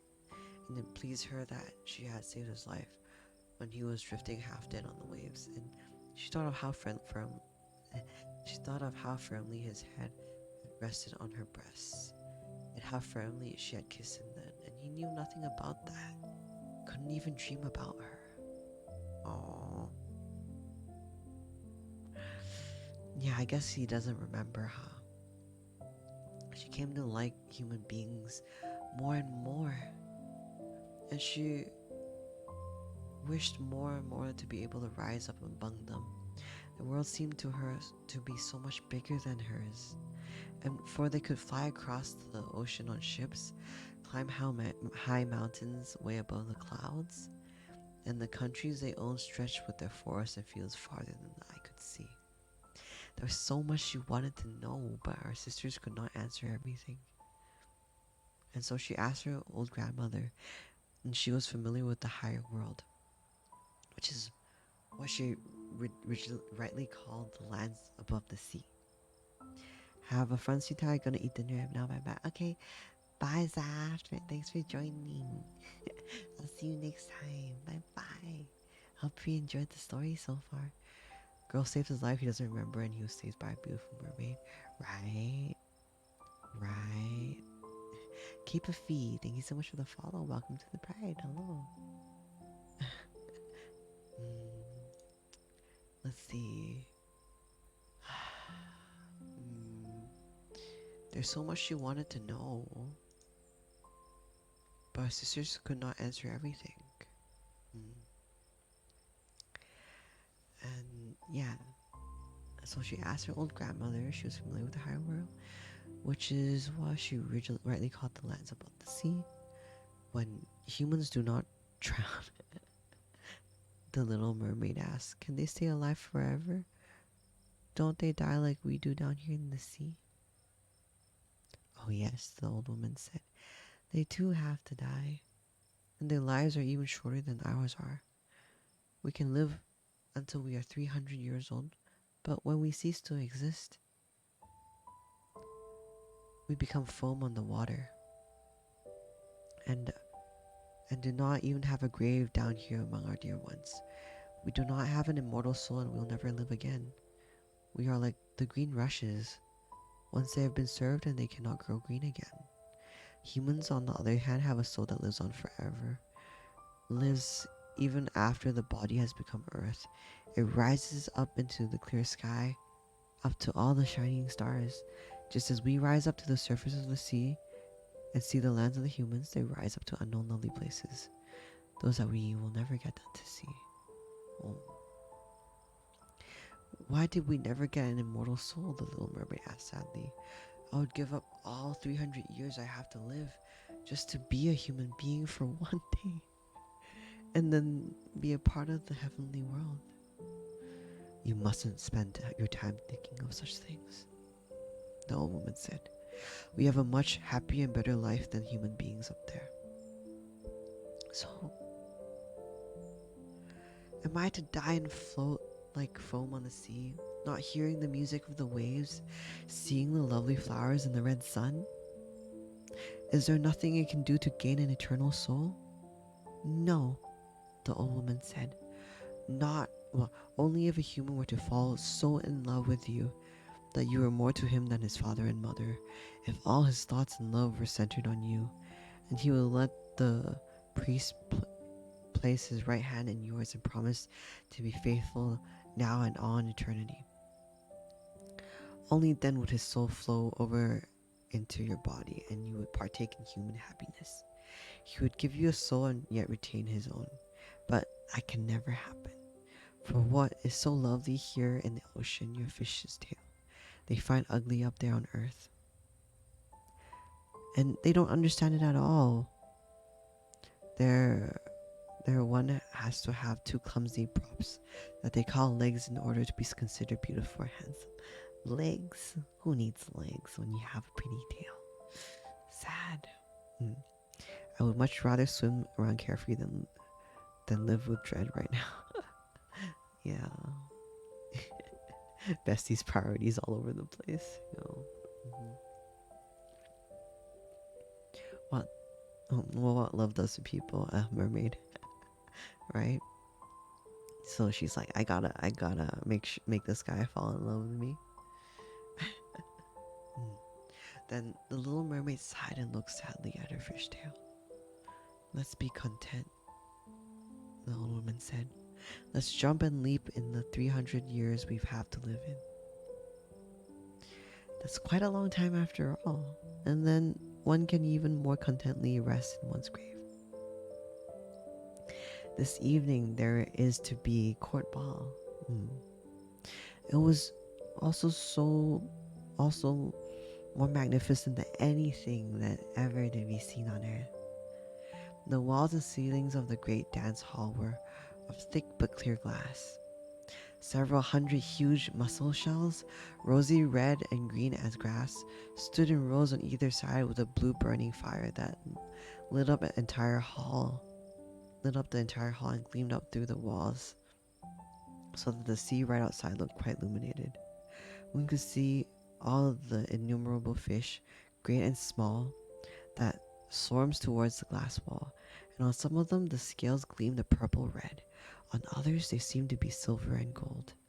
A broadly running downstream ran through the middle of the hall, and on it mermen and mermaids danced to their own delightful singing. The humans on earth do not have such beautiful voices.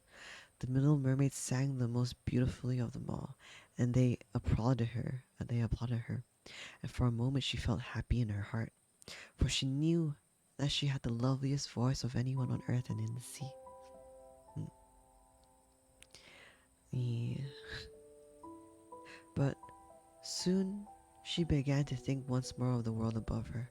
She couldn't forget the handsome prince and her sorrow of not knowing, as he did, an immortal soul. So she slipped away from her father's place, and while everything was spinning, wait, while everything was singing and enjoyment inside, she sat out her own little garden and was sad. And then she heard French horns sounding down through the water, and she thought, now he is out sailing, the one who I love even more than the father and mother. Oh, best dad tuber! Hello, thank you so much for the raid. Welcome, raiders. My name is Taiyo Rise.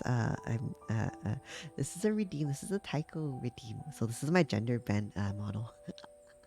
Hi. I'm girl Taiko right now. Yeah. Hi. Best dad tuber. Welcome on in. I do a lot of art and game streams, but right now we are doing ASMR. How are you doing? You are also doing ASMR. Nice. Really our best dad, huh? A YouTuber who does reading streams. Actually, this is my first one. It was impromptu too, but I think everyone's been enjoying it so far, so I might actually do more. Yeah, it still counts. Oh, thank you. How are you doing today? Thank you so much for the follow and welcome to the Pride. A bunny out gift too. Hello. Welcome. Yeah, we're reading The Little Mermaid right now. uh, welcome, Raiders. Welcome.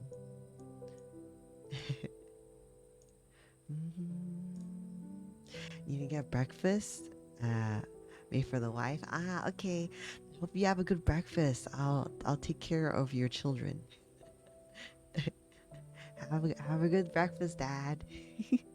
Oh, I always wanted to say that. Oh, there you go. I can say that now. I all good. Take care. Yeah, have a good breakfast. Yeah. We're reading the original story right now. Indeed we are. Mm. So let's see. Um, Little Mermaid sang most beautifully of them all. Uh, Give me 1 second. I might have locked something on this layer by accident. There you go. Alright. Ba-ba-dum-bum-ba-dum. Taiko? Yeah! Hi, Luna. Hi.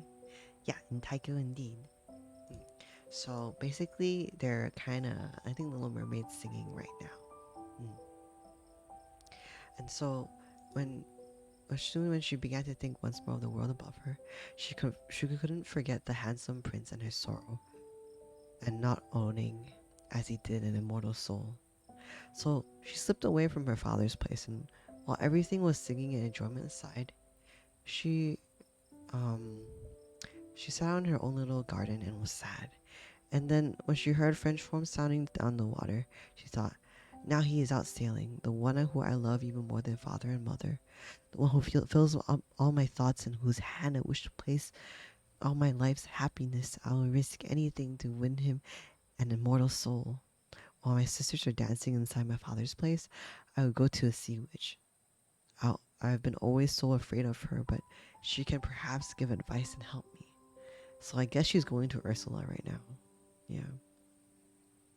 A couple of times, we had Lex raid in, and then Mono come in, and then um, Dad VTuber. Yeah. Then Dad raided us after. Yeah. Oh no, you burnt your chocolate? How does burnt chocolate taste like? I'm curious. Tomo, hi. Crying? Oh no, don't cry. Mhm. So, let's see. I risk anything to win him an immortal soul. Let's see. Okay, so she couldn't forget the prince. Mm. So she's gonna go to the sea witch and ask for advice now. Yeah. Yeah, Dad Tuber rated it. Yeah. Now, the little mermaid left her garden and went towards the roaring whirlpools behind which the witch lived. She had never gone that way before. No flowers grew there, no seagrass. Only the bare gray sandy bottom stretched towards the whirlpools, where the water, like roaring mill wheels, rolled around and tore everything that they caught hold of down with it into the depths. She had to pass between these crushing, whirling masses of water to get to the region of the sea witch. And here, there was for quite some distance no way other than over hot bubbling mud the witch called her peat bog. Behind it lay her house in the middle of a strange forest. Mm. All the trees and shrubs were polyps, half animal and half plant. I think they're very cute. I like polyps. They look like snakes with hundreds of heads growing out from the earth.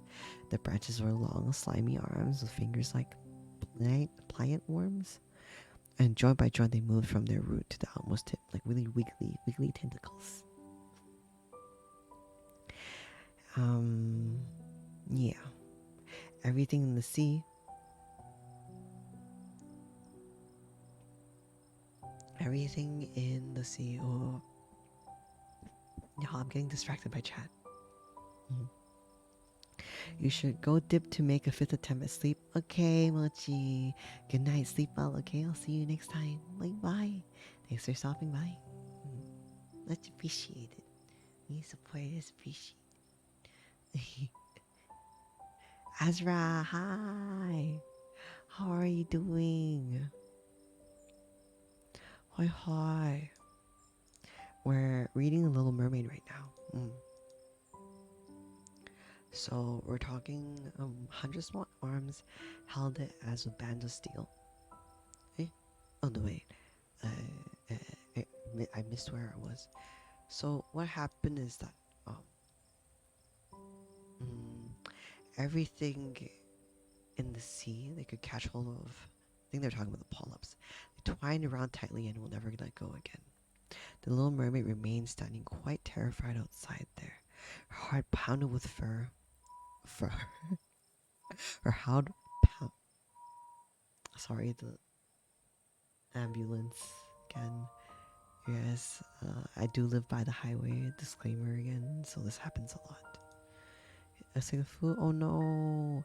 I hope you get well soon. Okay, drink lots of hot water. Yeah. Where do you find these full stories? I Google search. So, everything in the sea they could catch hold of. Okay. The little mermaid remained terrified. Her heart pounded with fear, not fur. Fear. And Then she almost turned back, but she thought of the prince and of the human soul, and that gave her courage. She was like, I'm gonna turn human because I'm gonna marry this guy.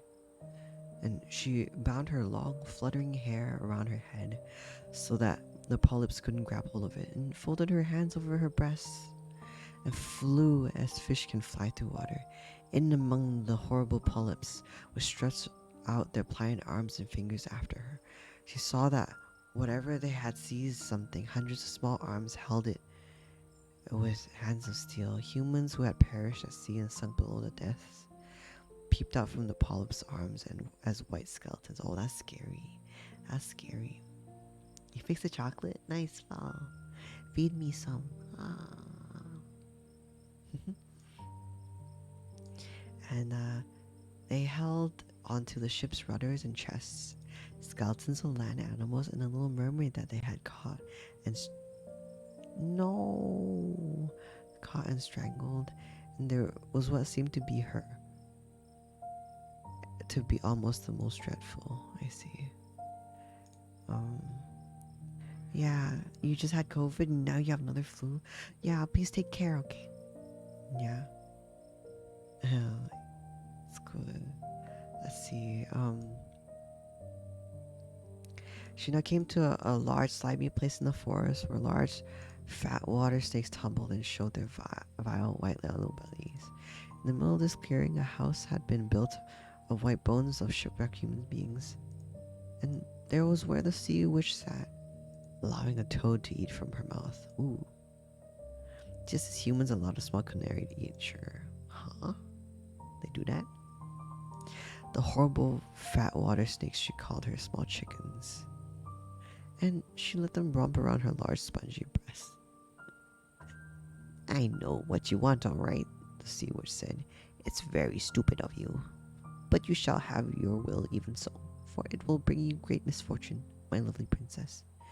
You want to get rid of your fish tail and have props instead, to go around on just like human beings, so that the younger prince can fall in love with you and you can have him an immortal soul. Just then, the witch cackled so loudly and horribly that the toad and the grass snakes fell to the ground and tossed around there. You've come precisely at the right time, the witch said. Tomorrow when the sun rises, I couldn't have helped you before another year had passed. I'll prepare a drink for you before the sunrise. You must swim with it to where there is land. Sit down on the shore there and drink it, and then your tail will split and contract into what humans call a nice pair of legs. But it will hurt you. It is as if a sharp sword had passed through you.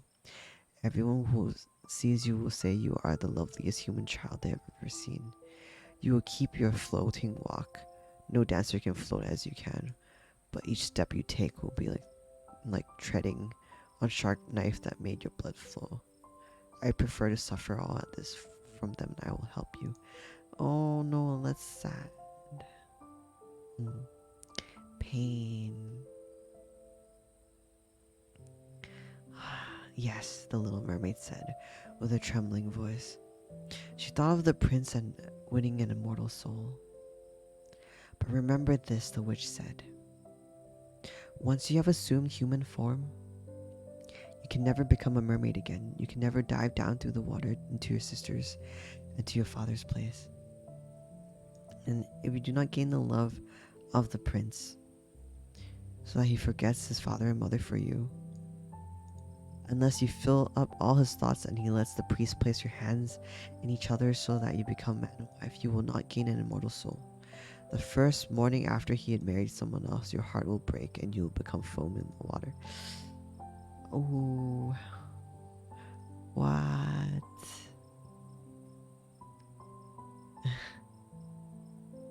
Hey, you're already married, Belle? To work?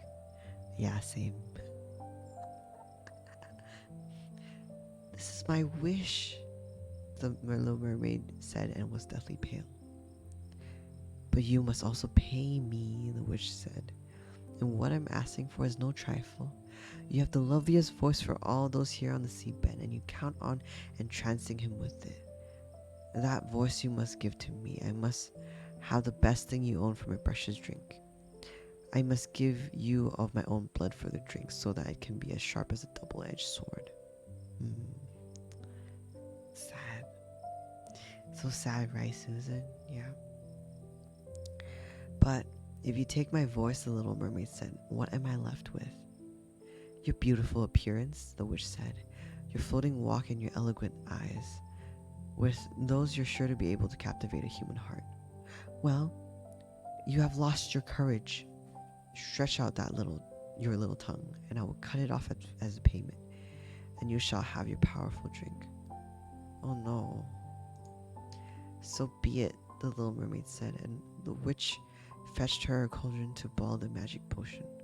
Cleanliness is next to godliness, she said, and she scoured the inside of it with the grass snakes, which she bound into a knot. Now she made a deep scratch in her breast and let her black blood drip down in it. The steam formed the... Why does it say queer? Why does the steam form the queerest shapes that were scaring and frightening?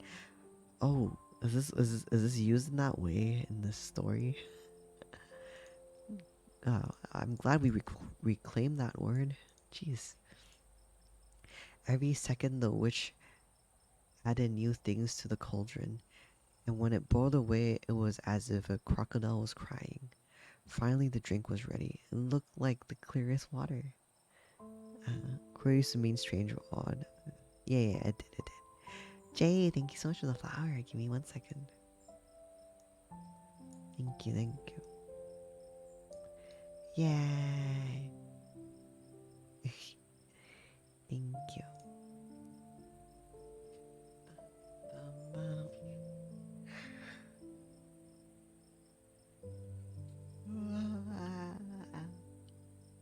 It's me, a queer.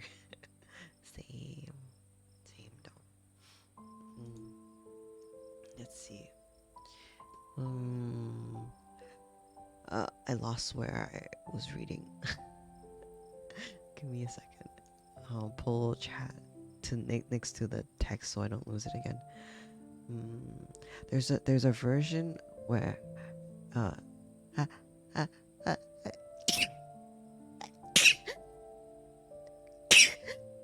excuse me.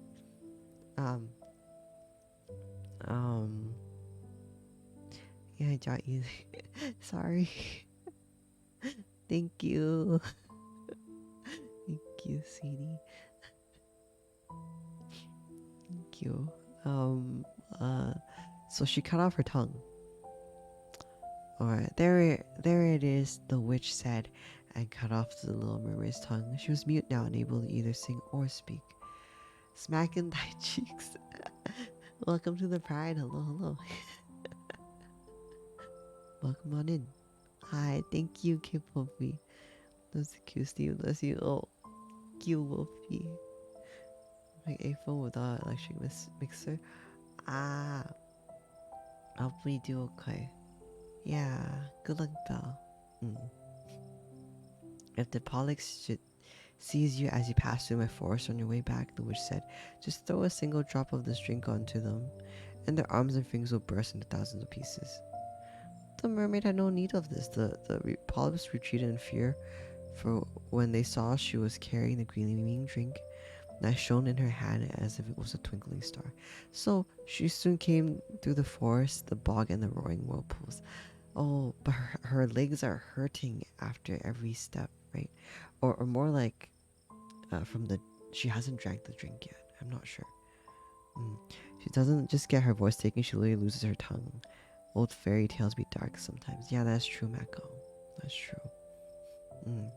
She could see her father's palace, and the lamps has been put out in the large dance hall. They were surely all asleep inside, but she did not dare to try and find them now that she could not speak and would be leaving them forever. It felt as if her heart would break from sorrow. She stole into the garden, took one flower from each of her sister's flower beds, sent thousands of finger kisses towards the palace, and rose up through the dark blue waters. The sun had not yet appeared when she saw the prince's palace and went up the magnificent marble staircase. The moon shone wonderfully clearly. The little mermaid downed the fiery sharp drink, and it was as though a two-edged sword went right through her fine body. She fainted and laid as if dead. When the sun was shining over the sea, she woke up and felt a searing pain, but right in front of her, the handsome young prince was standing. He fixed his jet black eyes on her, and so she lowered hers and saw that her fish tail was gone, and she had the most attractive small white legs any young girl could have. Any young girl could have, but she was completely naked. So she wrapped herself in her long tresses. The prince asked her who she was and how she came to be there, and she looked at him so gently and so sorrowfully with her dark blue eyes. For she could not speak, you see. Bill here? Yeah. Yeah, all good, all good. Then he took her by the hand and led her into the palace. Every step she took was, as the witch had said to her earlier, as if she was treading on pointed needles and sharp knives. But she put up with this gladly, and with the prince's hand holding hers, she rose as light as a soap bubble, and he and everyone else marveled at her elegant floating walk. I see. Thank you for the lurk, Alexius. I hope you enjoyed the story so far. And have a good rest of your day. She was dressed in priceless clothing of silk and muslin, and she was the most beautiful of all those in the palace, but she was mute, unable to sing or speak. Lovely slave girls dressed in silk and gold came forward and sang for the prince and his royal parents. A song more beautiful than all others, and the prince clapped his hands and smiled at her. And then the little mermaid felt sad, for she knew that herself would have sung far more beautifully, and she thought, oh, if only he knew that in order to be with him I have given away my voice for all eternity. Wait, but if your tongue gets cut off, don't you still have your vocal cords? I don't know how that works. Now the slave girls danced graceful, floating dances to the loveliest music. Then the little mermaid lifted her beautiful white arms, raised herself on tippy toes, and floated across the floor, danced as no one has ever danced before. At her every movement, her loveliness became more apparent, and her eyes spoke more profoundly to the heart than singing of the slave girls. Everyone was enchanted by this, particularly the prince, who called her his little foundling, and she danced more and more, even though every time her foot touched the ground, it was as if she was treading on sharp knives. Oof.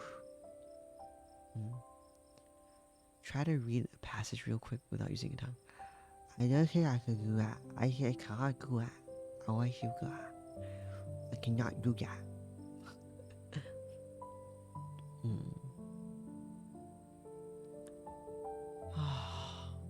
I see. That painful. The prince said that she was to be with him always, and she was allowed to sleep outside his door. Outside his door on a velvet cushion? Oh. He had a man's costume soon for her? What is this? So that she could follow him off horseback. Why can't... What is the man's costume? I guess this is dated. He had a man's costume soon for her so that she could follow him on horseback. He's singing is out of the question. Okay, that is true, Mecca. They rode through the fragrant forests where the green branches brushed her shoulders, and the small birds sang behind fresh green leaves. She climbed with the prince on the high mountains, and although her 5 feet bled, so that others noticed it, she merely laughed at this and followed him until they saw clouds smiling beneath them as if they were a flock of birds flying off to foreign lands. Back at the prince's palace, where the others were asleep, she went onto the broad marble staircase, and it cooled her burning feet to stand there in the cold seawater. And then she thought of them down there in the depths of the ocean. Cute, made egg foam by hand. Okay. Do you want me to get down on my knees, Belle? Oh, I'm reading Little Mermaid. We're almost done. We're almost done. I think we have 3 more pages. Yeah. You okay? Okay. Sorry, my roommate attack. Okay. All right, let's get back to the story. I think he wants to cook dinner, and I was like, okay, sure. Let's see. Day by day, the prince became more dear to her, and he is fond of her as no one could be fond of a good, dear child. Wait, no. I skipped a few paragraphs. Let's see.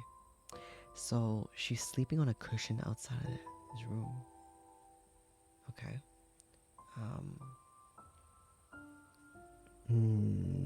Okay.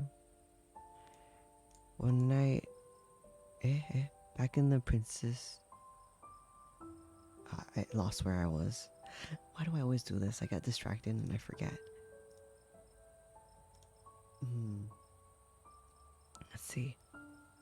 Back at the prince's palace where the others were asleep, she went on the broad marble staircase, and it cooled her burning feet to stand there in the cold seawater. And then she saw them down there in the depths of the ocean.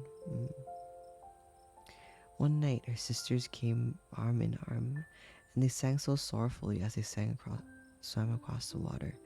And she waved to them, and they recognized her and told her how sad she had made them all. Every night after that, they visited her, and one night, far out, she saw her old grandmother, who had not been up to the surface of the sea for many years. And the Sea King with his crown on his head, they stretched their arms out towards her, but did not dare come close to the shore as her sisters did. Day by day, the prince became more dear to her, and he was fond of her as no one can be fond of a good, dear child. But it never occurred to him to make her his queen. And she had to become his wife, otherwise she would never get an immortal soul. But on his wedding morning, would become foam on the sea. Aren't you fonder of me than all the rest? The eyes of the little mermaid seemed to say when he took her in his arms and kissed her lovely forehead. Yes, you are dearest of all to me, the prince said, for you have the best heart of them all. You are the most devoted to me, and you resemble a young girl I once saw, but will surely never find again. Oh no, that's her. I was on a ship that was wrecked. The waves washed me ashore near a sacred temple where several young girls were in service.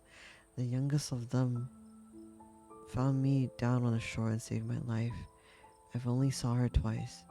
She was the only one I could ever love in this world, but you resemble her. You almost replaced her image in my soul. She belongs to the holy temple, and therefore my good fortune has sent you to me. We shall never have parted.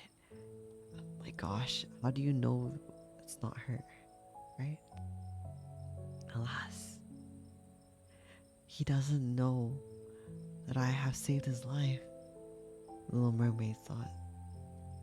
I carried him over the sea of the forest to the forest where the temple stands. I sat behind the foam and waited to see if anyone could come.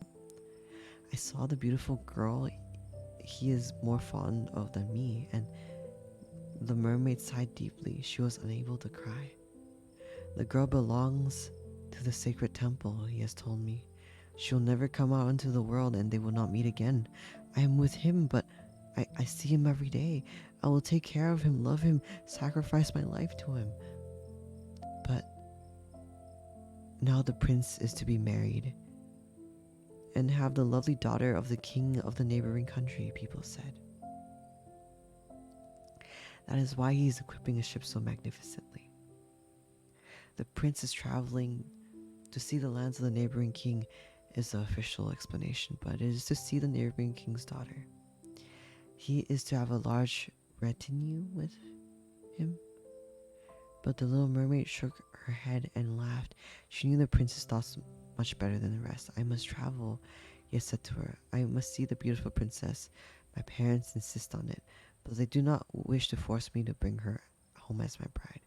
I cannot love her. She does not look like the beautiful girl in the temple that you resemble.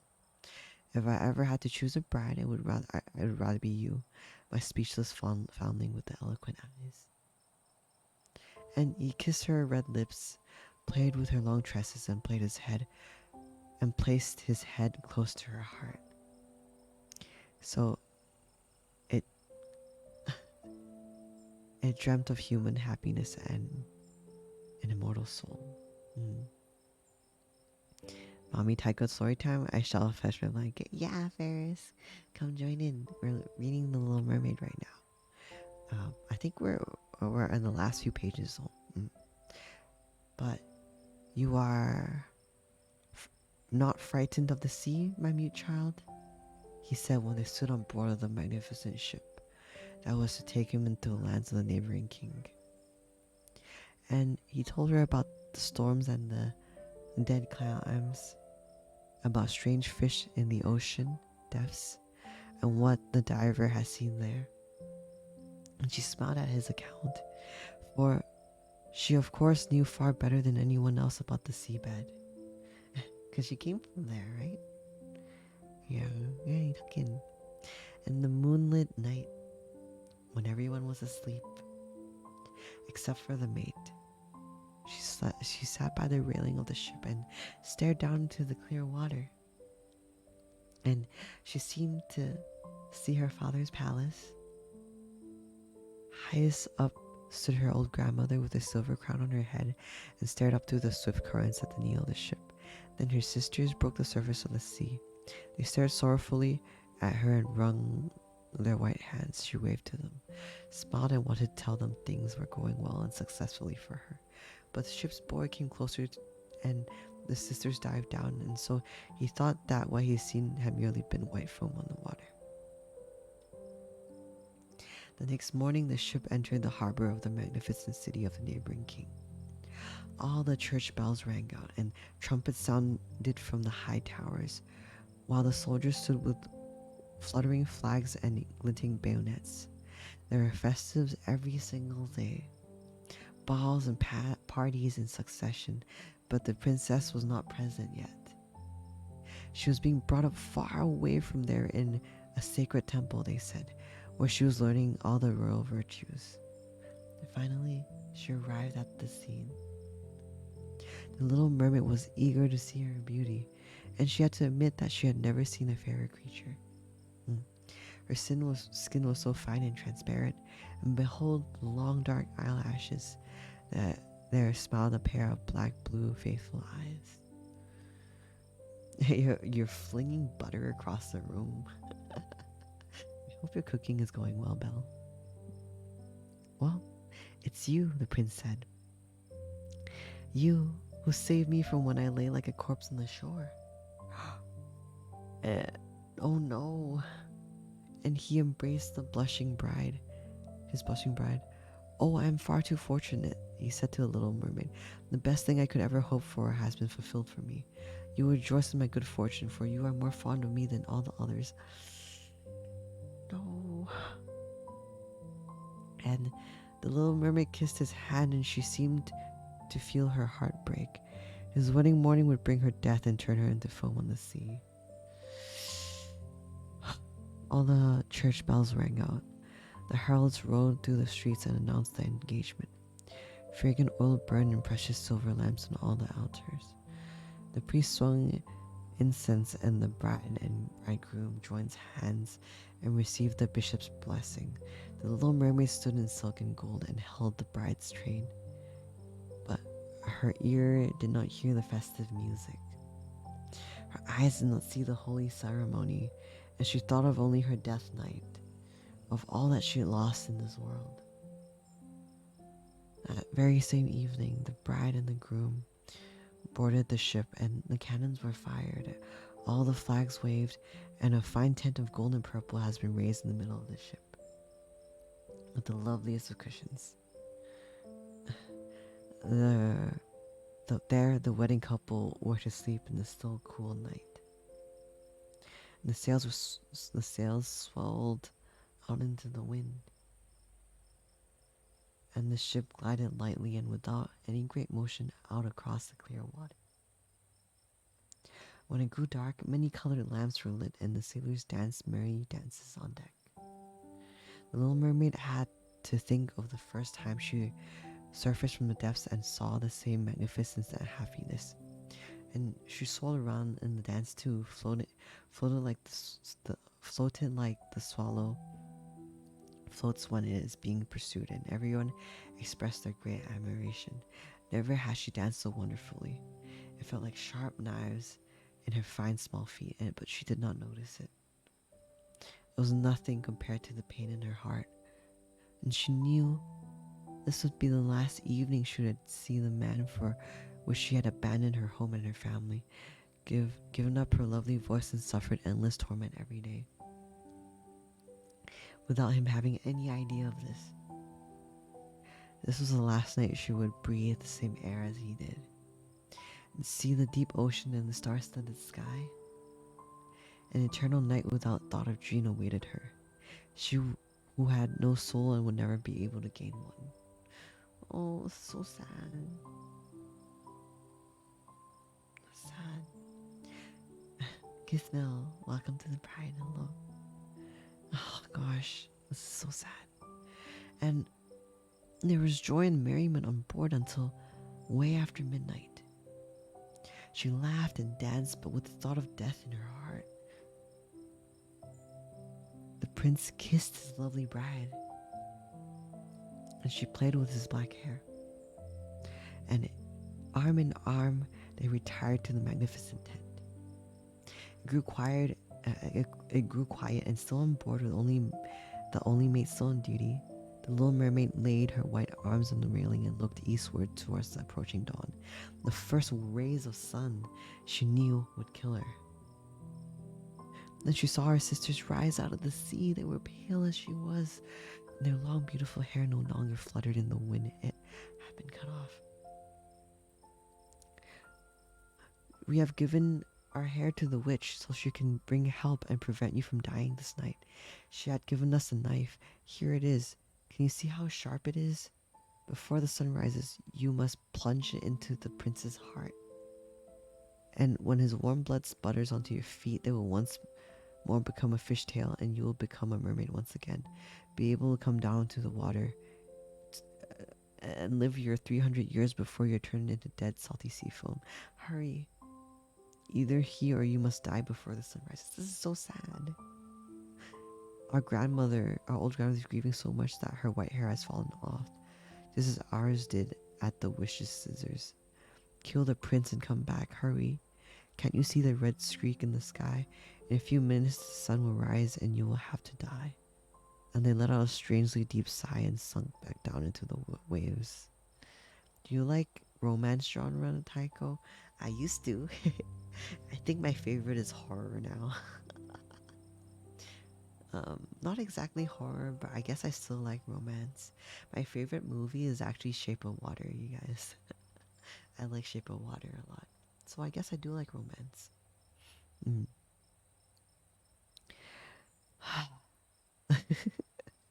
Yeah. Get goofy ankles.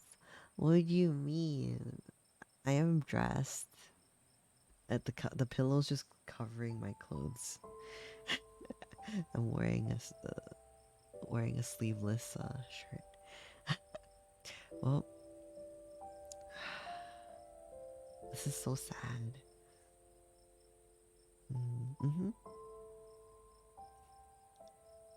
Let's see.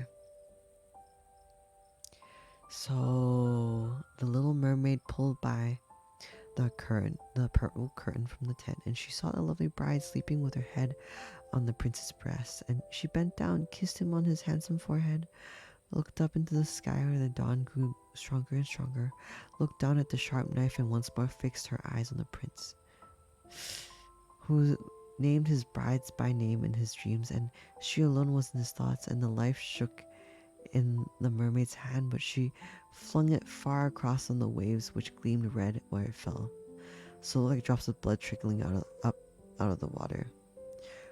Once more she gazed at the prince with half-glazed eyes, rushed off the ship down into the sea, and felt her body dissolve into foam. Now, the sun rose out of the sea. Its rays fell so gently and warmly on the deathly cold sea foam, and the little mermaid did not feel death. She instead saw the bright sun, and up above her there floated hundreds of transparent, lovely creatures. Through them she could see the ship's white sails and the sky's red clouds, and their voice was a melody, but so spiritual that no human could hear it. Just as no earthly eye could see them, without wings, they floated into their own lightness through the air. "Where am I coming to?" she said. And her voice sounded like those of the other beings, so spiritual that no earthly music can reproduce it. Hi, Cannibal Boy. Hi, we're reading The Little Mermaid right now. Some of these fairy tales are cute and romantic and made me think I want something like that. But then there are the dark moments and it's like, oh, never mind. Yeah, that's true. Hi, Cannibal Boy. Hi. Yeah, Little Mermaid, Little Mermaid. Oh, she's about to die. I think this is how she's gonna die. So sad. To the daughters of the air, the others replied, "A mermaid has no immortal soul, can never gain one unless she wins the love of a human being. Her eternal being depends on a foreign force. The daughters of the air do not have an eternal soul either. But by good deeds they are able to create one for themselves. We fly to the warm countries and where the sultry plague air kills people. We fan cool air on them. We spread the scent of flowers through the air and send refreshment and cure. When we have striven to do all the good we can for 300 years, we are granted an immortal soul and taken part in the eternal happiness of humans. You, poor little mermaid, have striven to do the same with all your heart as we do. You have suffered and endured, have lifted yourself up to the realm of the spirits of the air. And now through good deeds you can create for yourself an immortal soul in 300 years' time." Oh, that's pretty nice. And so, actually, it's not that bad. She's with the daughters of the wind now. And the little mermaid lifted her clear arms towards God's sun, and for the first time she felt tears. On board of the ship, there was noise and life once more, and she saw the prince with his lovely bride in search for her. Sadly, they stared at the bubbling foam, as if they knew she had thrown herself into the waves. Unseen, she kissed the bride's forehead, smiled at him, and rose with the other children of the air up onto the rosy cloud and that sailed through the sky. In 300 years' time, we will sail thus into the kingdom of God. We can also enter in earlier than that, one of them whispers. Huh? How? We can float unseen into the homes of humans who have children. And each time we find a good child that gladdens its parents and earns their love, God shortens our time of probation. Really? Is this how they tell children to be good back in the day? The child is unaware of us flying through the living room, and when we smile with joy at it, 1 year is taken away from our 300. But if we see naughty and wicked children, then we have to cry tears of sorrow, and each tear adds further a day to our time of probation. Wow. So if you're good, it takes out a year, but if you're bad, it gives them an extra day.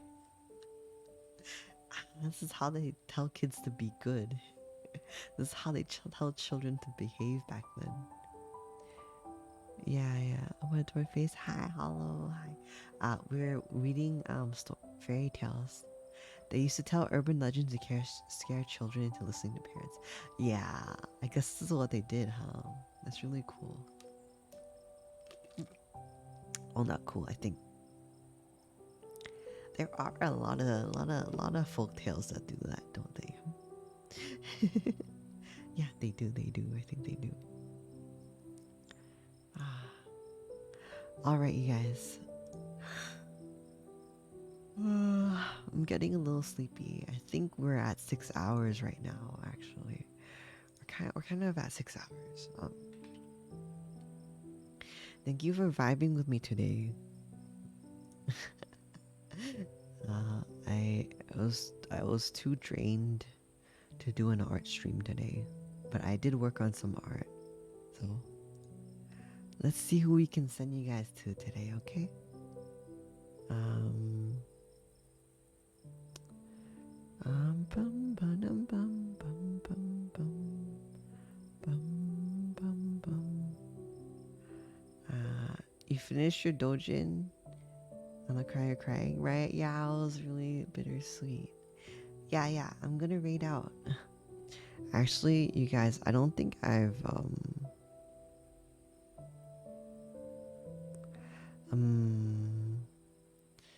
let's see. I'm trying to see who we can raid. Um oh, hold up. Hold up.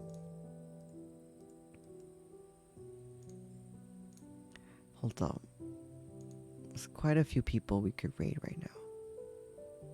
Bum bum bum bum bum bum bum.